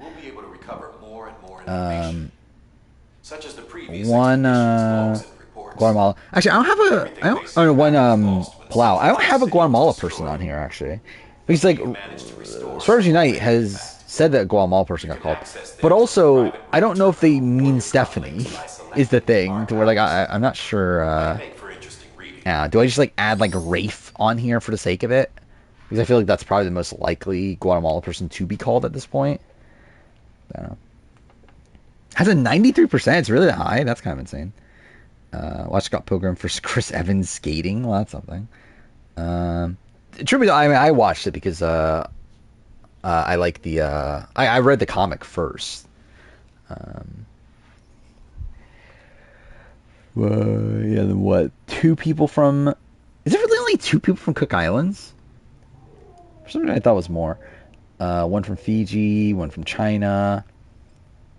So no fans from 16, no Gabon, then 3 Tocantins players, no Samoa, no Nicaragua, 2 Redemption Island. I think this is newbies. Was Judd called? Would they call Judd nowadays? Oh, I forgot about that. Actually, maybe I'll do that. Actually, I'll probably just stop playing the game now. It's fucking 3:44 in the morning. Yeah, I'll just run through this list. Was it One World, which is Jonas? 2 Philippines. 1 Blood vs. Water, which is Sierra, which even that... Actually, no, we know Sierra was called. Yeah, because First Unite said Sierra was called. So, yeah. Was it 5 Cagayan people? I think that's the most so far, right? Then, actually, wait, skip the season. Yeah, no Caramoan people, no South Pacific people. No San Juan del Sur, no Worlds Apart. Then 3 Ko-Rong people. No Militia X, which is pretty shocking. Yeah, like, I don't know if they call Judd nowadays. I would hope they do, though. But yeah, I can't believe no Militia X people, considering, like, Jeff himself, like, Jeff recently, like, named his favorite seasons, and he named Militia X. So it feels weird, considering we don't know about any Militia X people that were called, plus also like, I mean, I guess actually it's the opposite. But anyway, like no one on the cast and no one that was called, which is like feels weird for a season that he just called like one of his favorites. Finalization 2 traumatized you when a kid, overthinking. I think the log thing, like getting killed by a fucking log falling off a truck in front of you. I think that kind of traumatized me. David not getting called surprise. I mean, like, too bad. It's more so just that we don't have confirmation that David got called.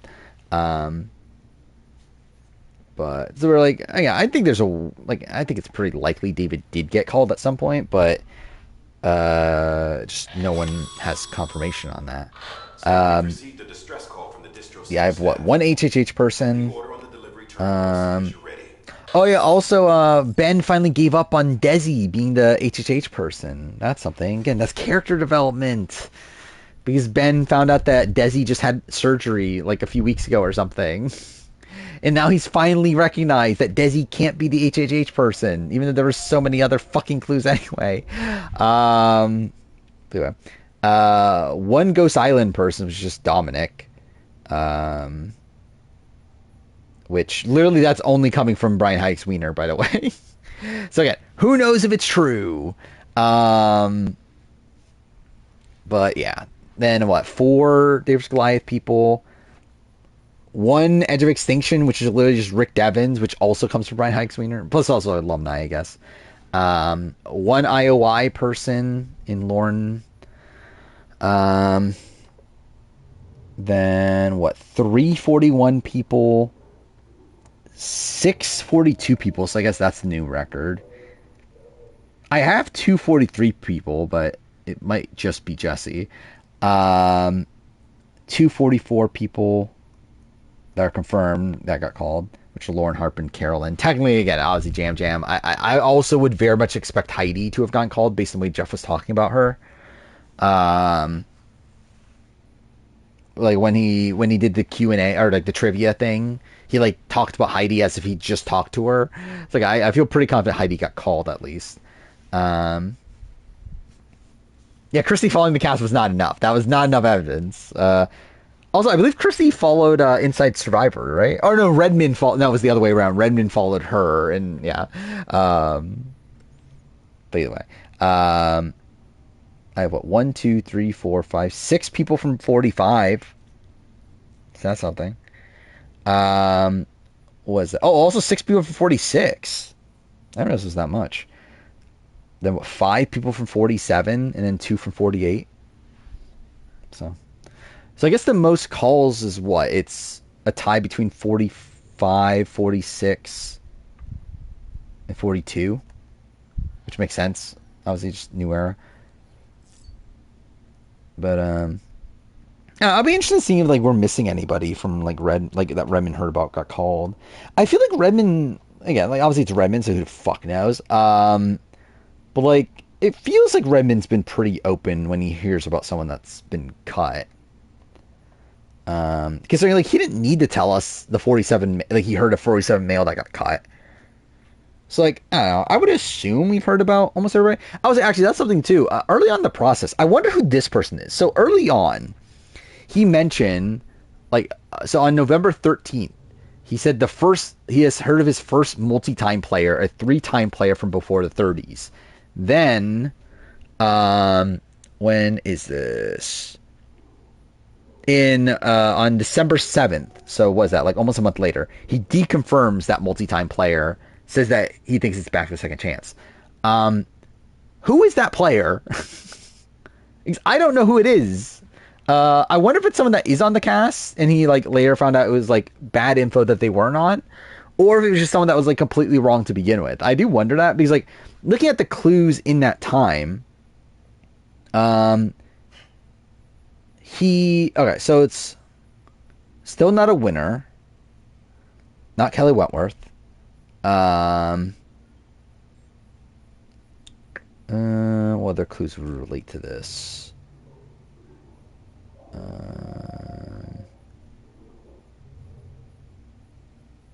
No, well, not pre-merger, but that's to be expected.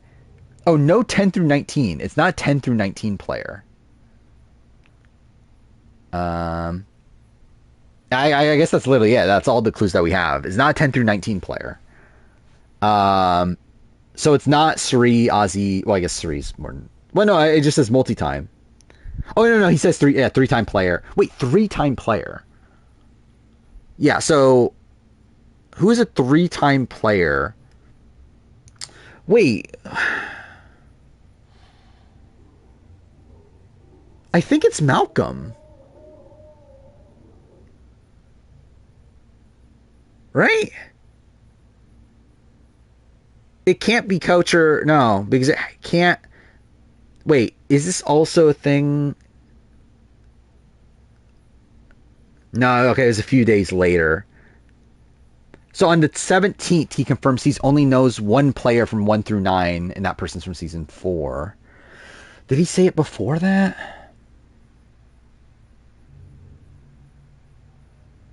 No, he didn't say it in that frame. Okay, maybe there's a chance it's one of them then.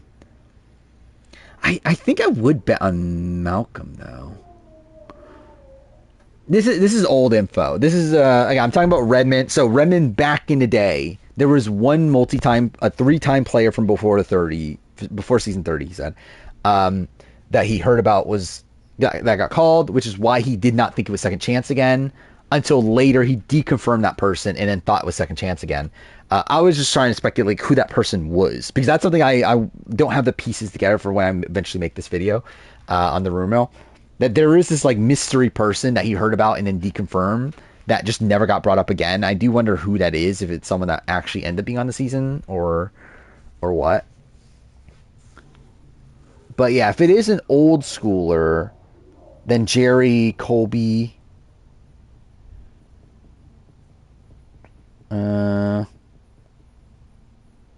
Is that it? That would make sense from that span of seasons.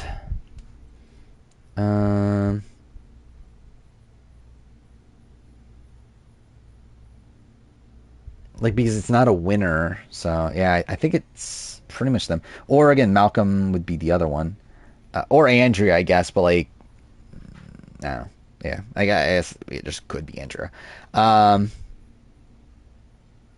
Yeah, I wonder if he will reveal that or not. He probably. I mean, I'm sure if you ask, like once the cast is out and everything, I think if we ask him, he might say. But yeah, there is some like loose, like there are some things that like, yeah, like that we don't have resolution to, from all that. I'll probably look at the spoilers like in a couple seconds. But yeah, like this is one of the clues that I was talking about earlier. 2 of Evie, Jonathan, Mike, Turner, Jesse, Caleb, Jelinski, Q, and Charlie are on his list as of December 27th. Which actually no, Mike Turner's there too, so that makes that even weirder. So we know Jesse. Jesse has to be one of them based on the fact that he knew a 43 person by that point, and he only ever knew one 43 person. So Jesse has to be one of them. We know it's not Evie. He confirmed later on he never heard about Evie. We know it's not Caleb. We know it's not Jelinski. And again, through later clue, like was it January 16th, he implies Q is on his list. So it would be Q over Charlie. But again, that's like a 3-week gap. It's like it's not necessarily that it's Q at that point, especially for believing the fact that it was Venus on his initial list, so that would take up the 46 slot. Yeah, maybe it was just Mike. I don't think it's Jonathan at that point, considering he knew runners up. And again, Charlie is someone that he just never seemed to learn until recently. Yeah, so I think I would lean... Maybe Q is just the name he heard in between all that. And that maybe it was Mike to begin with. But, yeah, I don't know. Like, there's still, like, gaps like that in all these clues that... it would be nice to get, like, the full timeline of when he learned names.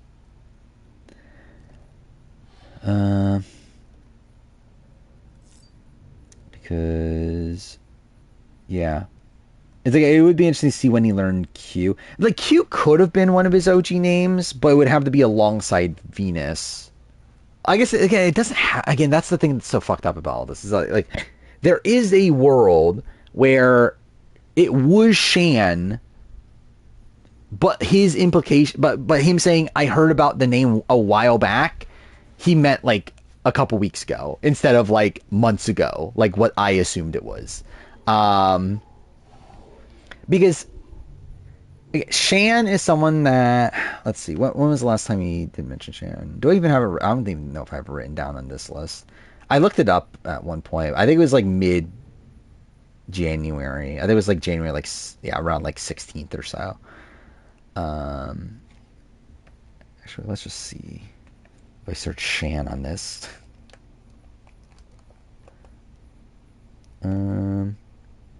Okay, so by February 19th, he said one of Shan, Tori, Carla, Cassie, Kelly, and Venus are on his list. We know it's not Kelly. Cassie and Carla, no, because he only knew 143 person. Tori could not, Tori couldn't be it because he never heard of a 42 female. So, like, Shan is the only one that lines up with the list that he releases later, but also the information he has about Venus. Yeah, confirms one of Shan or Venus. Previously said no Shan.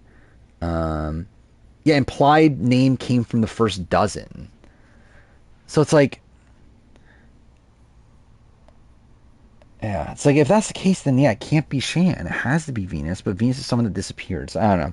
Again, there's some like weird shit like that I'd like to get clarification on.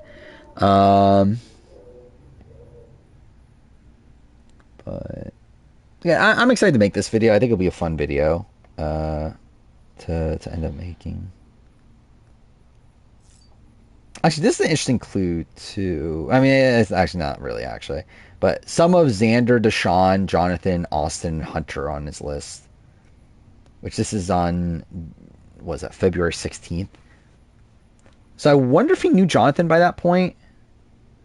But he definitely knew Xander.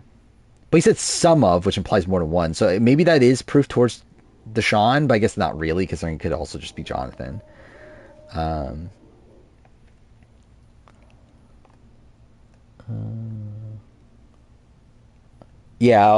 Later he confirmed he only heard of one of Jesse, Carla, Cody, Noel, and Ryan from 43. He confirmed no Jonas on March 3rd. Can't believe it.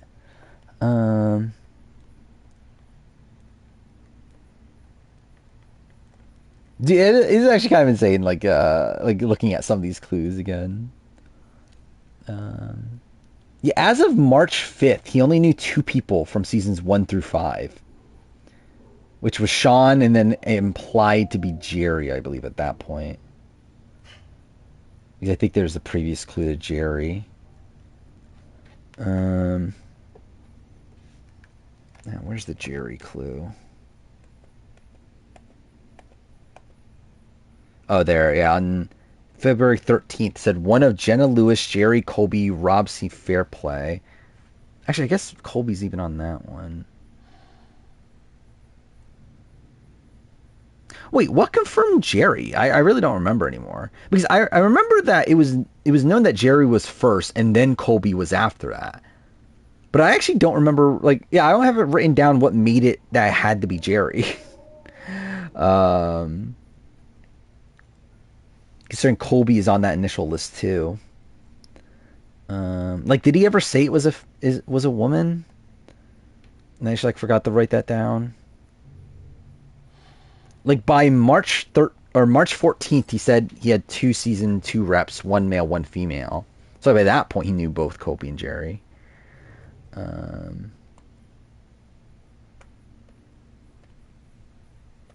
But yeah, it is funny how cryptic his clues used to be, and then now we're getting to a point where it's just season 47 male.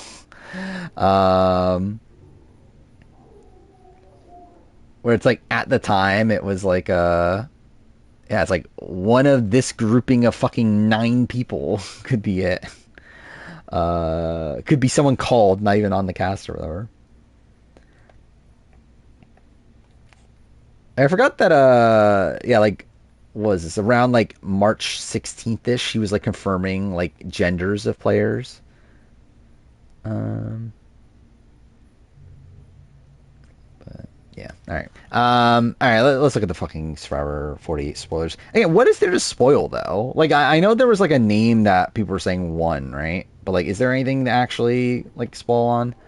I'll just look at the spoiled community. I really don't fucking care. Is there anything else that... Yeah, like, nothing? Cool.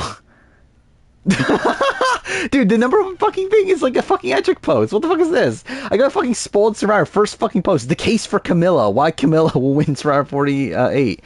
It's like, what is this, a fucking... Oh, wait, is this the fucking post from earlier? This is the fucking post from earlier, isn't that? Because, like, the first fucking thing's the same thing of Camilla's pre-merge edit. Yeah, they literally just posted on the spoiled thing. Cool. So, yeah, whatever. What's after that? Instagram account. What's going on with the Instagram account? You want to know who's going to win the season? Look at the Instagram account. Who do they keep showing? Do you know who won the season? Every season they post the person who wins throughout the season. Last season they kept showing posts about Rachel. They want you to root for her. It's it's Kyle. Okay, yeah, cool.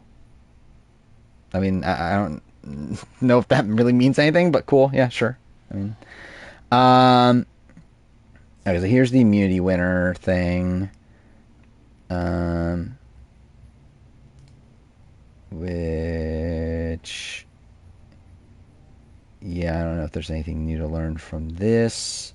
I probably should have put I mean, like, what is there to fucking spoil? But maybe I should have put spoiler in the title at this point. But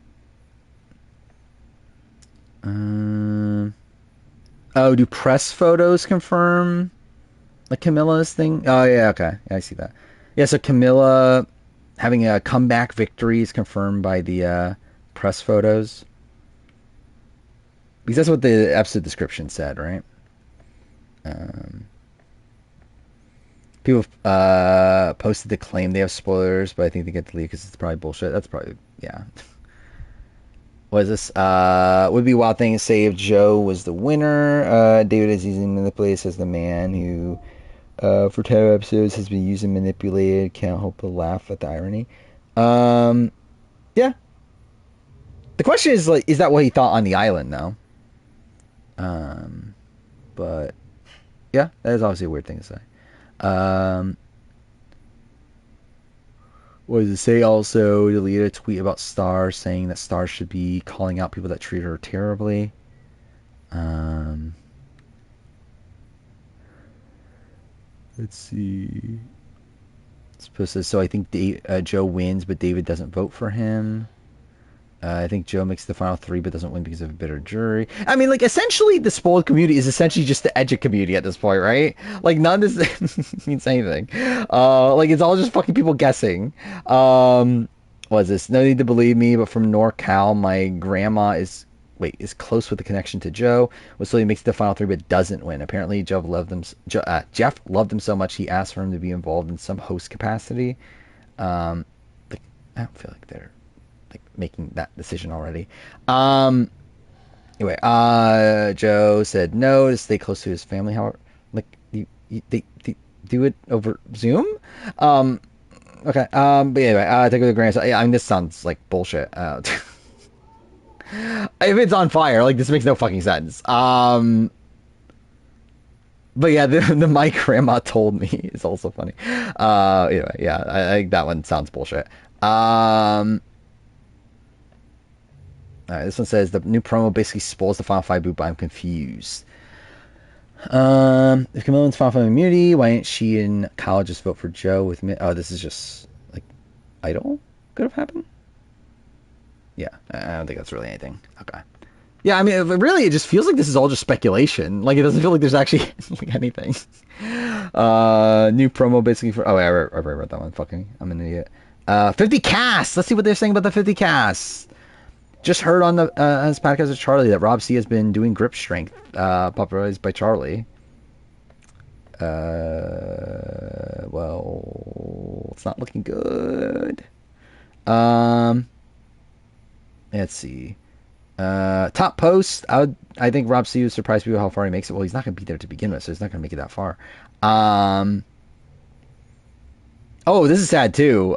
With 50 being likely an older cast. Well, actually, I guess it is an older cast still, right? I believe it's calculated the average age of the speculated, like the cast that I think it is 40, which is the oldest cast ever.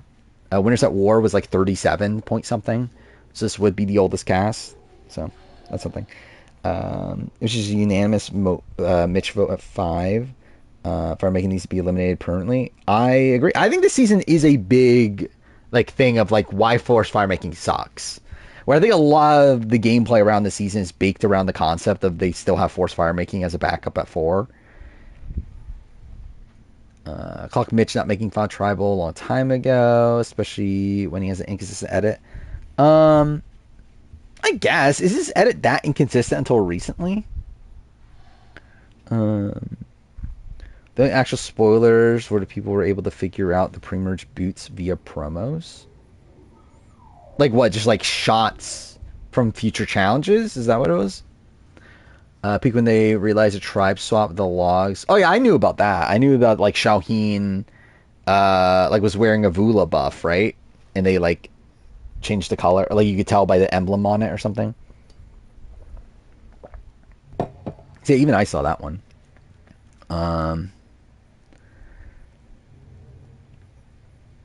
Let's see. Yeah, I'm just like reading the comments, see if there's anything interesting here.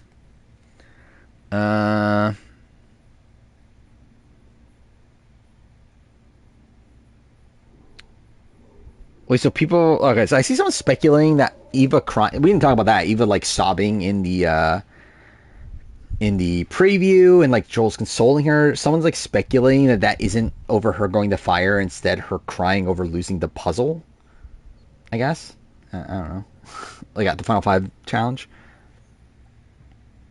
Which, I don't know. Would she? Is that a thing she would do?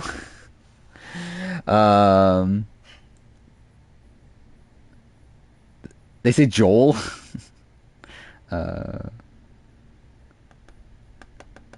Joel's my favorite character of all time. So, I mean...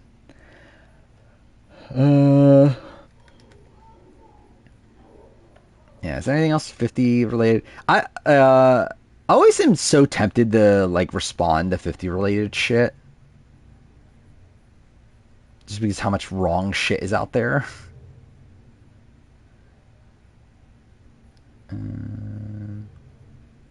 This is funny. Someone posted, the cast has changed from what it originally was going to be, and we're sadly looking at half new era. And then the person responded, not according to Resman it has. And it's like, that literally is where that comes from. He said all these big new era names getting cut. It's like, again, like, Redman has literally said, like, it is half new era. He has said that for the last, like, 3 days. But yeah.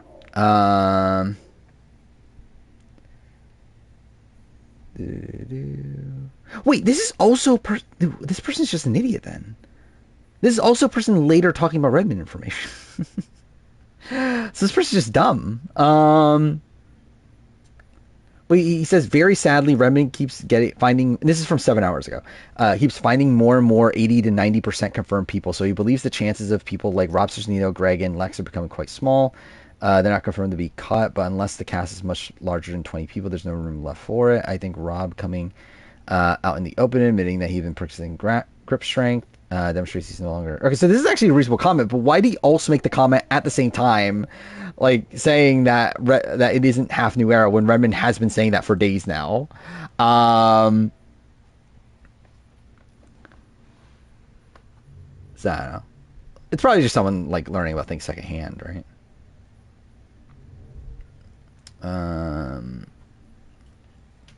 50 updates. We know most of the cast.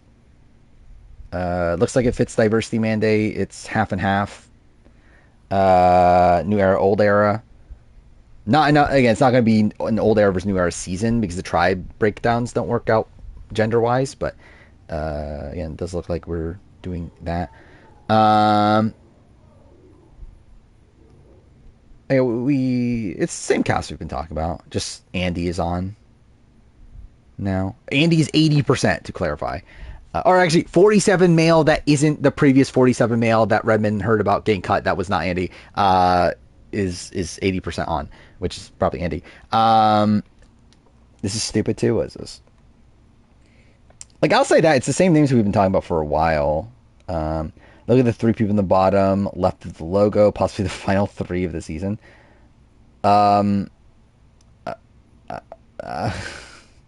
Sure. I doubt it, but I love it. Like, someone posted here, it's clearly Eva, Joe, and Shauhin. So cool. To be fair, that is probably what I thought the final 3 was going to be before this last episode. So, I wish they spoiled On Fire. I think it'd be really fun. Didn't they spoil one of the episodes? I remember they spoiled one of the episodes in the description of On Fire, and that's why like the new episodes don't have descriptions anymore, because they spoiled it. I forgot which episode it was though. But like one of them, they implied the boot or whatever through the description. But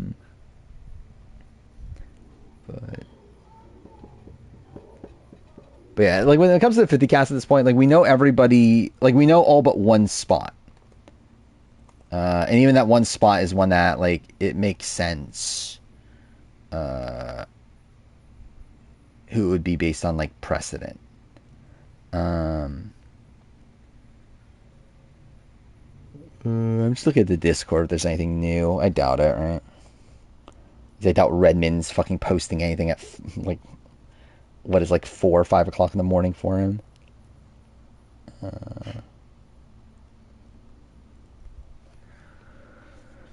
Collection of Delusion. What is this one? What we know so far about the season. When is this? 3 months ago. Since Robot hasn't been giving us anything. Yeah, is Robot just gone?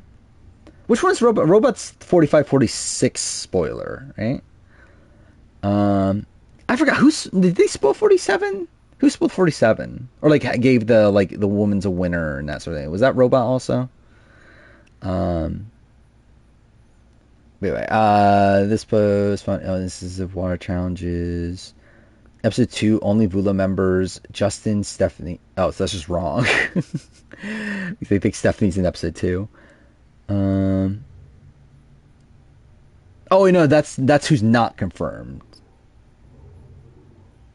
Oh, okay, never mind. Yeah, so okay, that's people that are not confirmed. So it shows 5 torches behind.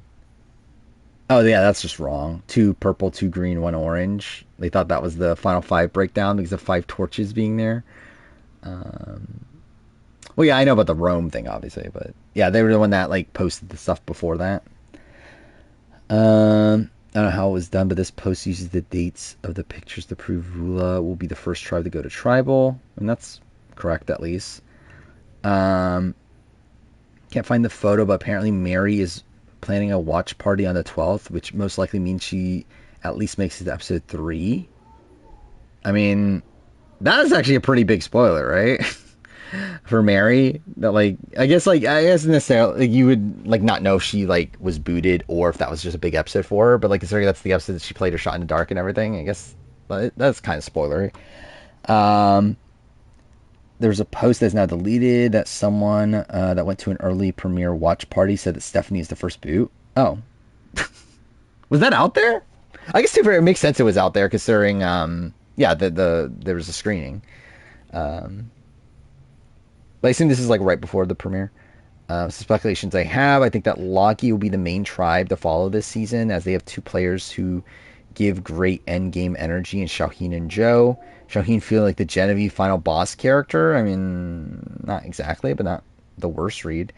3 players in my mind, like Bianca and Eva, big personalities like Star and Sorry Thomas. Well, they got that wrong. I see Siva being like the Siga 46 and not being too important to the story, with maybe David being some sort of comp beast. And I think Vula will be could be like the Yanu that gets decimated.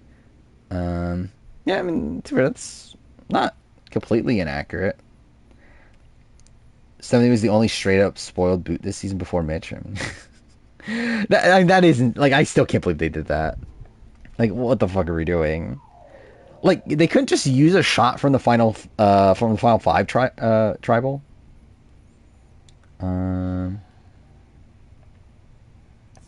Yeah, let's see. Is there anything else that interesting? I mean, I just assume there's not.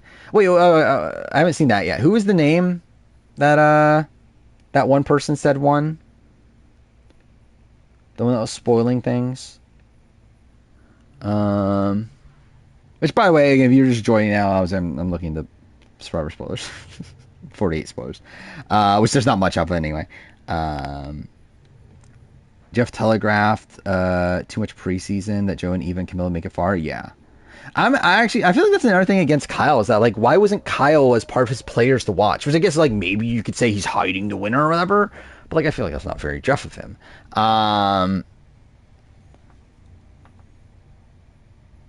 Camilla Immunity 1 is even more ridiculous. I don't know, but like at least with Camilla Immunity, again, it's bad. It's very bad. But also it's like, who cares? It's like, it's not that big of a deal. Like, it's not like, okay, this person's going home in the first, like, you know, that entire first hour of the finale? Yeah, you already know the results of the entire round.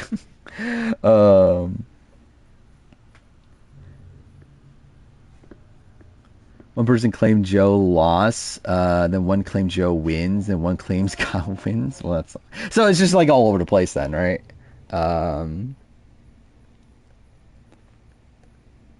Here we go. What the fuck is this? This is not fucking real. What the fuck is it? Like 4-4 finish, hinted in the preseason.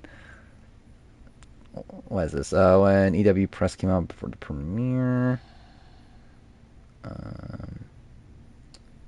Like, I really do not think it's going to be a tie.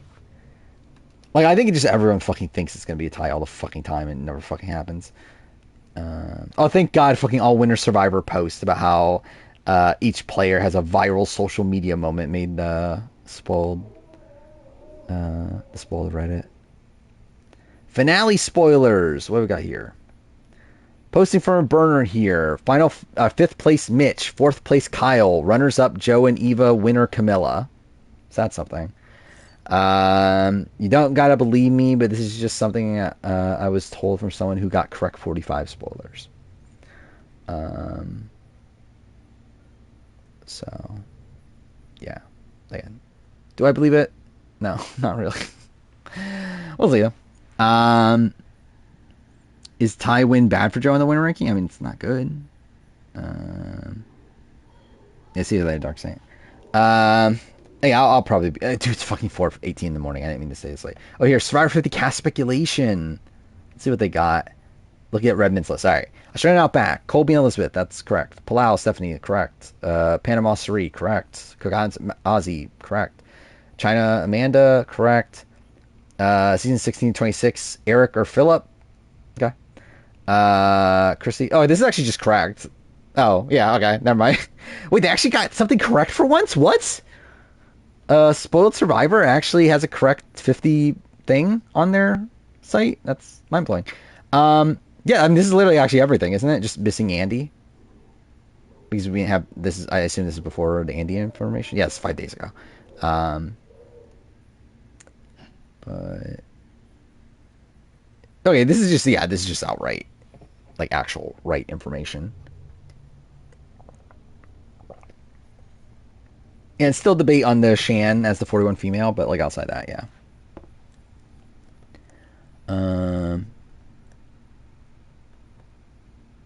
Let's see. Yeah, shocking. What's the response? I want to see what the response is to this. Because I'm sure some people are going to say it's fake, which I think is funny. All right, let's see. Earl's always on the radar. Timing never works out. That's whatever. Someone talking about follows. Who cares? Let's see. Don't give me hope of Earl turn. Well, too bad. Pretty sure Rachel isn't 47 female because female... I mean, that's not what they said before. That's fine. I think female winners 90% more likely D. Recent winner, half the showmans, blah, blah, blah. Which again, the problem is challenge. Philip over Sistinino. I love Eric, but I'm skeptical. Too many players who've played with each other. I'm shocked there's not more of a what the fuck reaction to Philip. Oh here, I literally have zero interest in Philip on my screen again. Oh here, 16 to 26 male has to be Malcolm. Yeah, you're wrong. Where's Philip 1 come from? Couldn't 26 male be... Yeah, oh my god, dude, everyone fucking says it! Could 26 male be Malcolm? But... Yeah, then someone says, is it Cochran? And someone says, it's highly unlikely to be Philip. He doesn't want to return. But...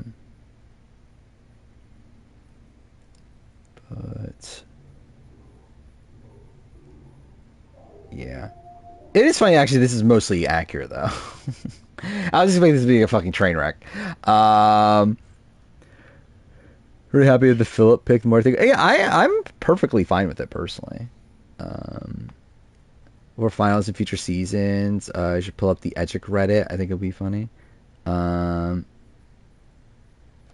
mean, I could do that now, too. Someone says, bring back Dom. Someone's upset over Colleen declining. Oh, yeah, there's nothing. I thought it'd actually be more interesting. I just want to find like a really wrong 50 post.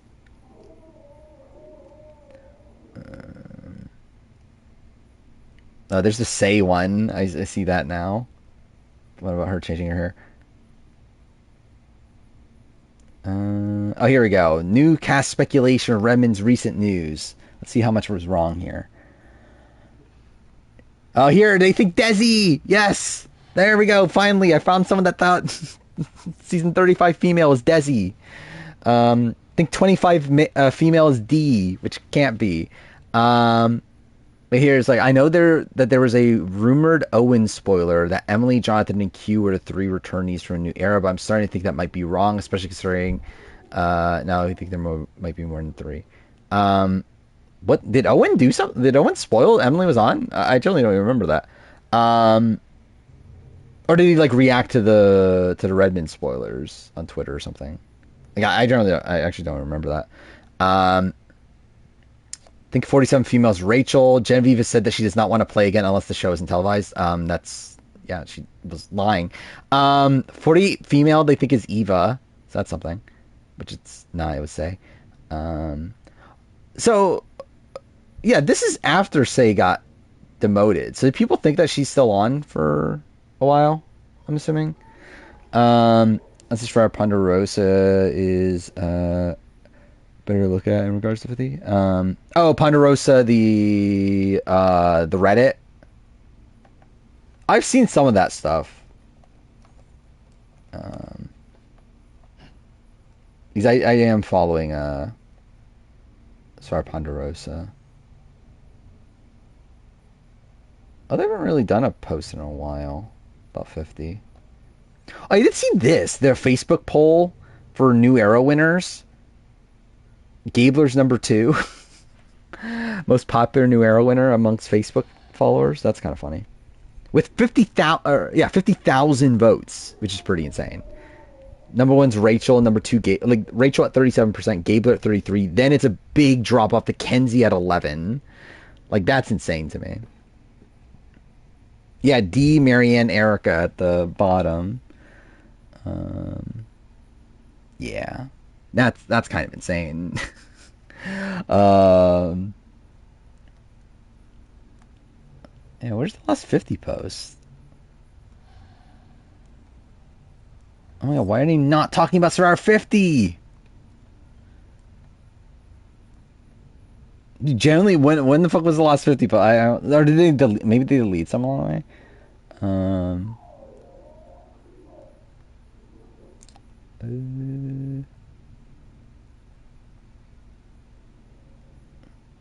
Dude, I just don't even see one. I'm still scrolling.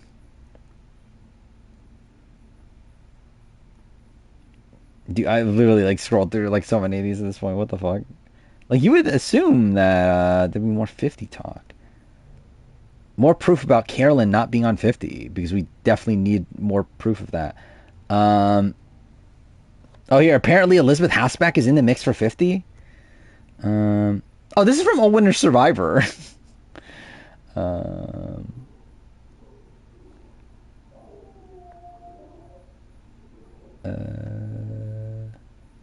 I'm surprised there's not more people just saying, like, yeah, like, no.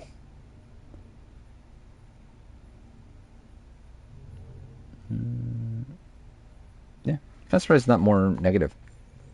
The casuals love Rachel that much. I think they liked Rachel for sure. I think if they did a fan favorite poll for 47, I think by the end of the season, I think she wins. Like, I think if you did it mid-season, I think Saul or Kyle win. But I think by the end of the season, I think Rachel does win that. Only casual is your grandma. I think she has different opinions than most casuals. Maybe.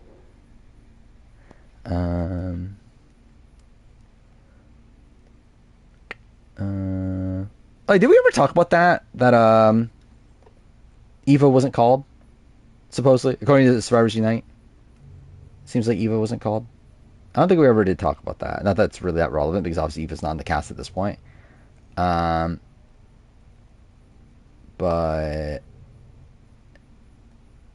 yeah. What's it called? Survivors Unite confirmed that they've heard multiple 48 people, but never Eva. So. I personally would have expected them to ask her back, especially after her like big viral moment. You would think she would at least get called, but it looks like at least like Survivors Unite never heard her name. Which, to be fair, Survivors Unite never doesn't have the greatest like new era sources, but they've heard, again, supposedly they've heard multiple 48 people. Which, to be fair, I mean, they could just be Say and like whoever the 48 male is. I guess that is multiple, but yeah, again, I would have expected her to get the call.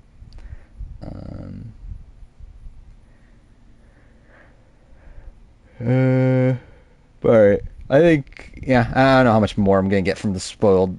I don't think there's anything there. I guess to get final predictions. I still think it's Joe. If Joe loses, I think it also makes sense. I just don't feel like the winning edits for Camilla and Kyle feel like they're enough. I think I kind of see Camilla a little bit more than Kyle. Especially considering the under the radar woman sort of winner edit sort of thing. And like the fact that like I think Camilla's game is actually that. So I think it's tough to like really, really glorify it. From an editing perspective.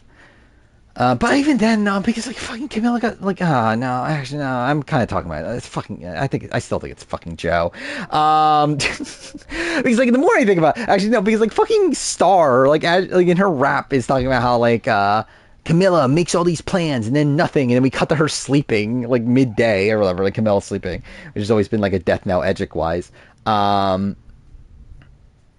And then I don't know. It's like, yeah, it's like I just feel like it's Joe. I think Edgic wise, I think it has to be Joe. If it's not Joe, I think it's fucking weird. Like, it's not like impossible to be others, but I just feel like it kind of has to be Joe. But again, the thing that makes it tough is that Joe has so many red flags in it, like in his own right. But I just don't feel like the story makes much sense. For a Kyle and Camilla win, in my opinion. If not Joe, we might need a new editing team. I think we need that to begin with, after fucking Kenzie. But yeah, I'm still like, I'm mostly all in on Joe. I don't think it'll be the most like mind-blowing thing just because of all the red flags, but I just don't see the other options as particularly viable. Especially like, yeah, like Eva's edit just kind of died. I was looking at Eva as like a potential like backup person, but like I think her last few episodes are pretty bad. I think it's like clearly more of a setup to losing finalists than anything. I think we just get so much setup about how if we don't take out Joe now, he's gonna run away with it. We got last episode like mocking the concept that you could beat a fire in a fire making challenge, which again might turn out to be ironic. Maybe that is something, but like I don't know. I really do feel like again, like I think my gut says Kyle goes out at 4 from fire making. But either way, I think I would just assume that Joe would win the firemaking challenge. But I think if it is a Joe and Eva firemaking challenge, that doesn't really make sense to me, personally. Like, I think the world I see is, I think Camilla or Kyle win immunity. Whoever that person is ends up being second place. But that person initially plans on throwing in Joe and Eva until maybe Joe or something convinces the other person to throw in like Kyle, like the other person, their duo, to go against Joe, and Joe beats them. And like he does that as like a move to save Eva or whatever, which would play into that storyline.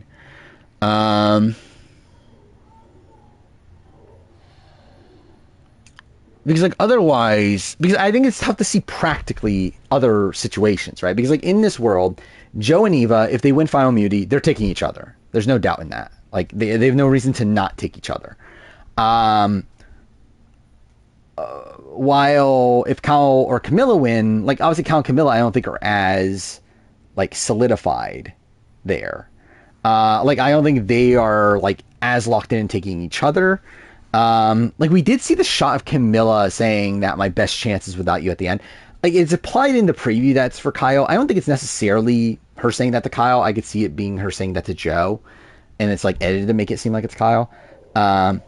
But I do think either way, I feel like Kyle and Camilla are in this spot right now where they're not Joe and Eva. They're not this like locked in duo that are for sure going to go to the end with each other. I think they're more in like the Charlie Maria sort of mold now, where like they probably think they have to take the shot at each other.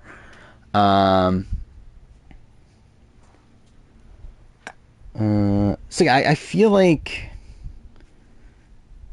yeah, it's like I just think it's more likely that Kyle and Camilla turn against each other. One of them goes out in fire against Joe, and then I think Joe probably wins the jury vote still. But I feel like I have a tougher time seeing him win a jury vote against Camilla than winning a jury vote against Kyle. Because with Camilla, I feel like so much of Camilla's story is like she's this scrappy underdog. And it feels like a lot of the post-game press has been very pro-Camilla. So like, I feel like it would be weird if like Joe got to have Camilla and Camilla won. In comparison to Kyle, where like Kyle, I can 100% see it. I think Kyle just loses. Unless he's like able to sell his game really well at Final Tribal.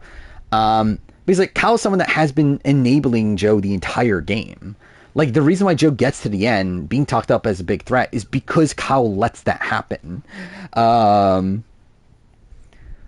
where, again, if I was on the jury, personally, I would vote for Joe over Kyle. Like, Kyle, like, especially, again, if they're in the final three together, like, I think that shows a fundamental failing on Kyle's end, that he doesn't take the shot at Joe.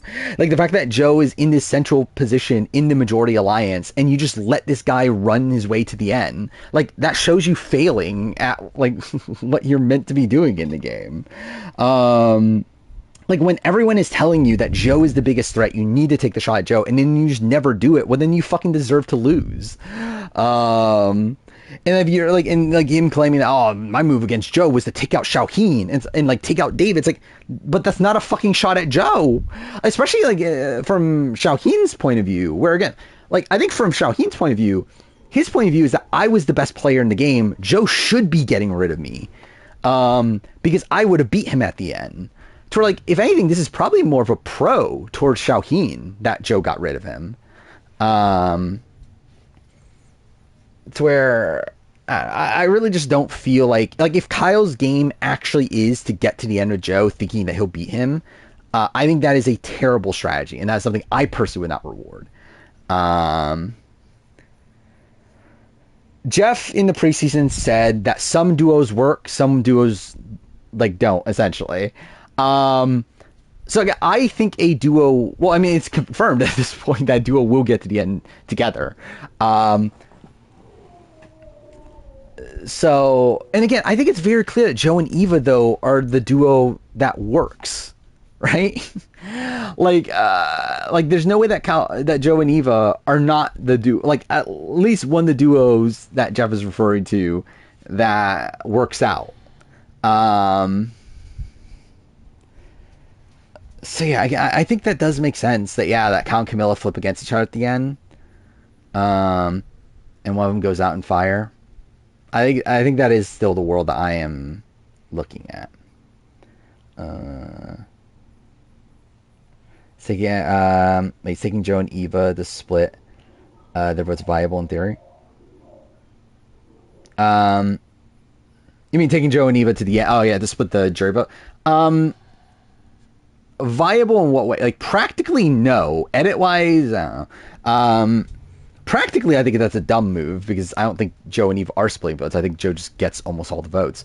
And any of the votes that would have potentially gone to Eva in other situations probably are just going to Kyle or Camilla instead. But also, I guess like if you're Kyle, it's like what should Kyle do is the thing. I think Kyle's already lost the game. From my view of Kyle's game. Like, Kyle should be trying to go to the end against Eva and Mitch, right? That's his winning scenario. Against Eva and Mitch has no argument. I don't think Mitch wins the game. Eva will get votes, but I think Kyle probably pulls over some of the swings in that world. Where, again, I think against Camilla, I think Camilla just has more of a scrappy underdog sort of story. Isn't seen as much as like a person like enabling Joe through the game. Against Joe, obviously you just have him enabling Joe throughout the game. So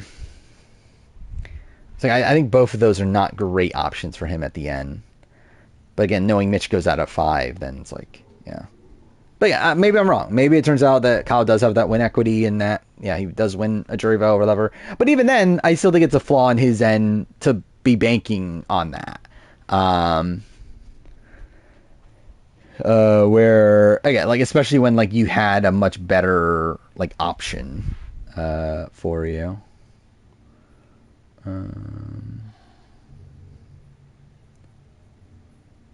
Let's just do it. It doesn't work. And it doesn't work out for them. I mean, I think like Tom. I don't know, but again, like it's a matter of like what is he? Well, I think like I don't know, it's like a Say and Mary one that he's looking at. He was really hyping up Say and Mary as like a friend me thing, which doesn't matter either. I guess Justin Cedric, right? I guess Justin Cedric makes sense. Yeah.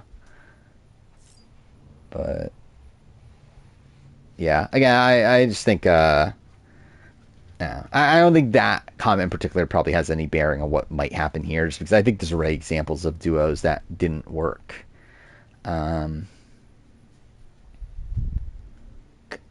Yeah. I see him thinking that he can't go Camilla because she takes his votes. I mean, I think that is probably the better case scenario for Kyle. Yeah, I think Kyle going to the end against Joe and Eva is better than Kyle going to the end against Camilla and Joe or Eva. So yeah, I think like if I'm Kyle at Final Four, again, I think I'm kind of fucked already, but like I think the move is, yeah, to try to take out Camilla. Especially because Camilla's also going to be like, I don't think Camilla will be pissed off. I think she'll respect it, and I think she'll probably still vote for him at the end. So yeah, I think that actually makes even more of a move that he probably should be making. So he has like someone like Camilla like rooting for him on the jury. If Mitch gets idled out, then he's in a shitty spot no matter what. Yeah. Yeah, I'm interested in seeing exactly how this like end game plays out. Also be interesting in terms of assessing the winners. By the way, if Joe wins, like essentially lock him as the, well, I guess no matter who the 40, I know, I guess not, but yeah, if Joe wins, I would say lock him as the 50 pick at that point. Because we technically, actually, that is something that's gotten, like, yeah, like, we haven't talked about that as much. But yeah, technically the 48 male is not 100% known. Like, I've been talking about it as if it's Joe. It's technically not confirmed to be Joe. It's just a 48 male that is still in the game at the time of the final 6. I am thinking it is probably a winner to make it 4 winners. But then also, we don't even know that Jam Jam is on. But, again, by precedent, usually they would have 4 winners. Even then, I think it would be weird to have 2 female winners and no male winner. So yeah, I am inclined to think the 48 male is on, which to be fair, that probably actually makes me think it's even more a Joe win. That he would take up that winner slot. Even though, to be fair, if I'm Joe, I don't know why I'm playing Survivor again. I guess, like, money. It's like, why not? It's, like, easy money. But also, it's like... yeah, I feel like... And, that's a big thing of Joe's story, too. Like, obviously, it's a great story. Like, the fact that he's, like, playing this game in honor of his sister. And, like, if he goes on to win the game, that's a pretty insane, like, story for him. But also, it's like, again, like... Oh, do I need to do it again at that point? Like, do I really want to, like... play again and like potentially be like first boot, and now like my entire Survivor like experience is kind of shit. It's like, I don't know. I feel like I personally wouldn't want to risk it, but whatever. Imagine again, it'd be so funny. Like, imagine the outrage at Mitch being on Survivor 50. Like, I think that would actually be fun. Like, as much as like as shit as that would be, it would at least be funny. Because at that point, okay, fair. Like, as much as I don't like Joe being on 50, like, Mitch being on 50 is even worse. And, like, I think that is, like, yeah. Like, that's when I will accept, yeah, this is actually a pretty shit cast from the men's side of things. But, yeah, it would be, like, just the, like, just watching the Discord in that moment would be so funny. But, yeah. Yeah, I don't know how I'm going to handle the 50 cast yet, by the way. I'm still a bit unsure what I'm doing with the cast reveal or whatever. So I'm doing a cast reaction video. Which, like, isn't a real reaction. It's obviously just, like, me talking about the cast immediately after it comes out. But, I don't know, I kind of want to stream immediately after. Because, like, the weird thing is that it's obviously going to come out probably on a Thursday. Where, like, stream, like, yeah, I streamed the previous day on a Wednesday, which, to be fair, by then we'll probably get some names confirmed, considering, again, I'm assuming there's going to be, like, photos in the airport and everything. But, I don't know, it feels weird to not stream after the formal cast reveal, but also I have to make the video, so I don't know, we'll see what I end up doing for that. But again, that's still like what, a little bit over a week away. Yeah.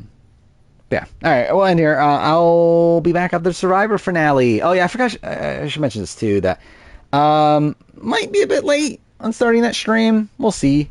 Obviously the finale ends at 11, so actually,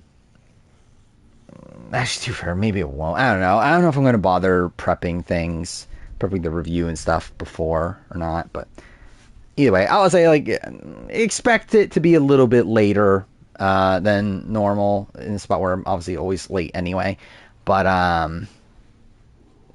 like, hopefully I'm there at a reasonable time.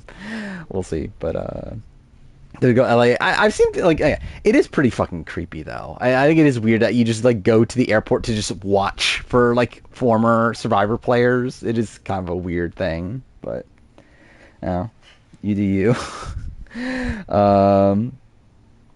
But yeah, all right. Well, in here, I'll be back on Wednesday, and I'll finish Genius Grand Final by then. That'll be a thing to talk about. I also don't know if I'll watch Genius UK in time. We'll see. If I do watch it, I think I'll have to watch it in between commercials. So, again, don't know. We'll see. We'll see how it works out. But either way. So, yeah. See you guys next time.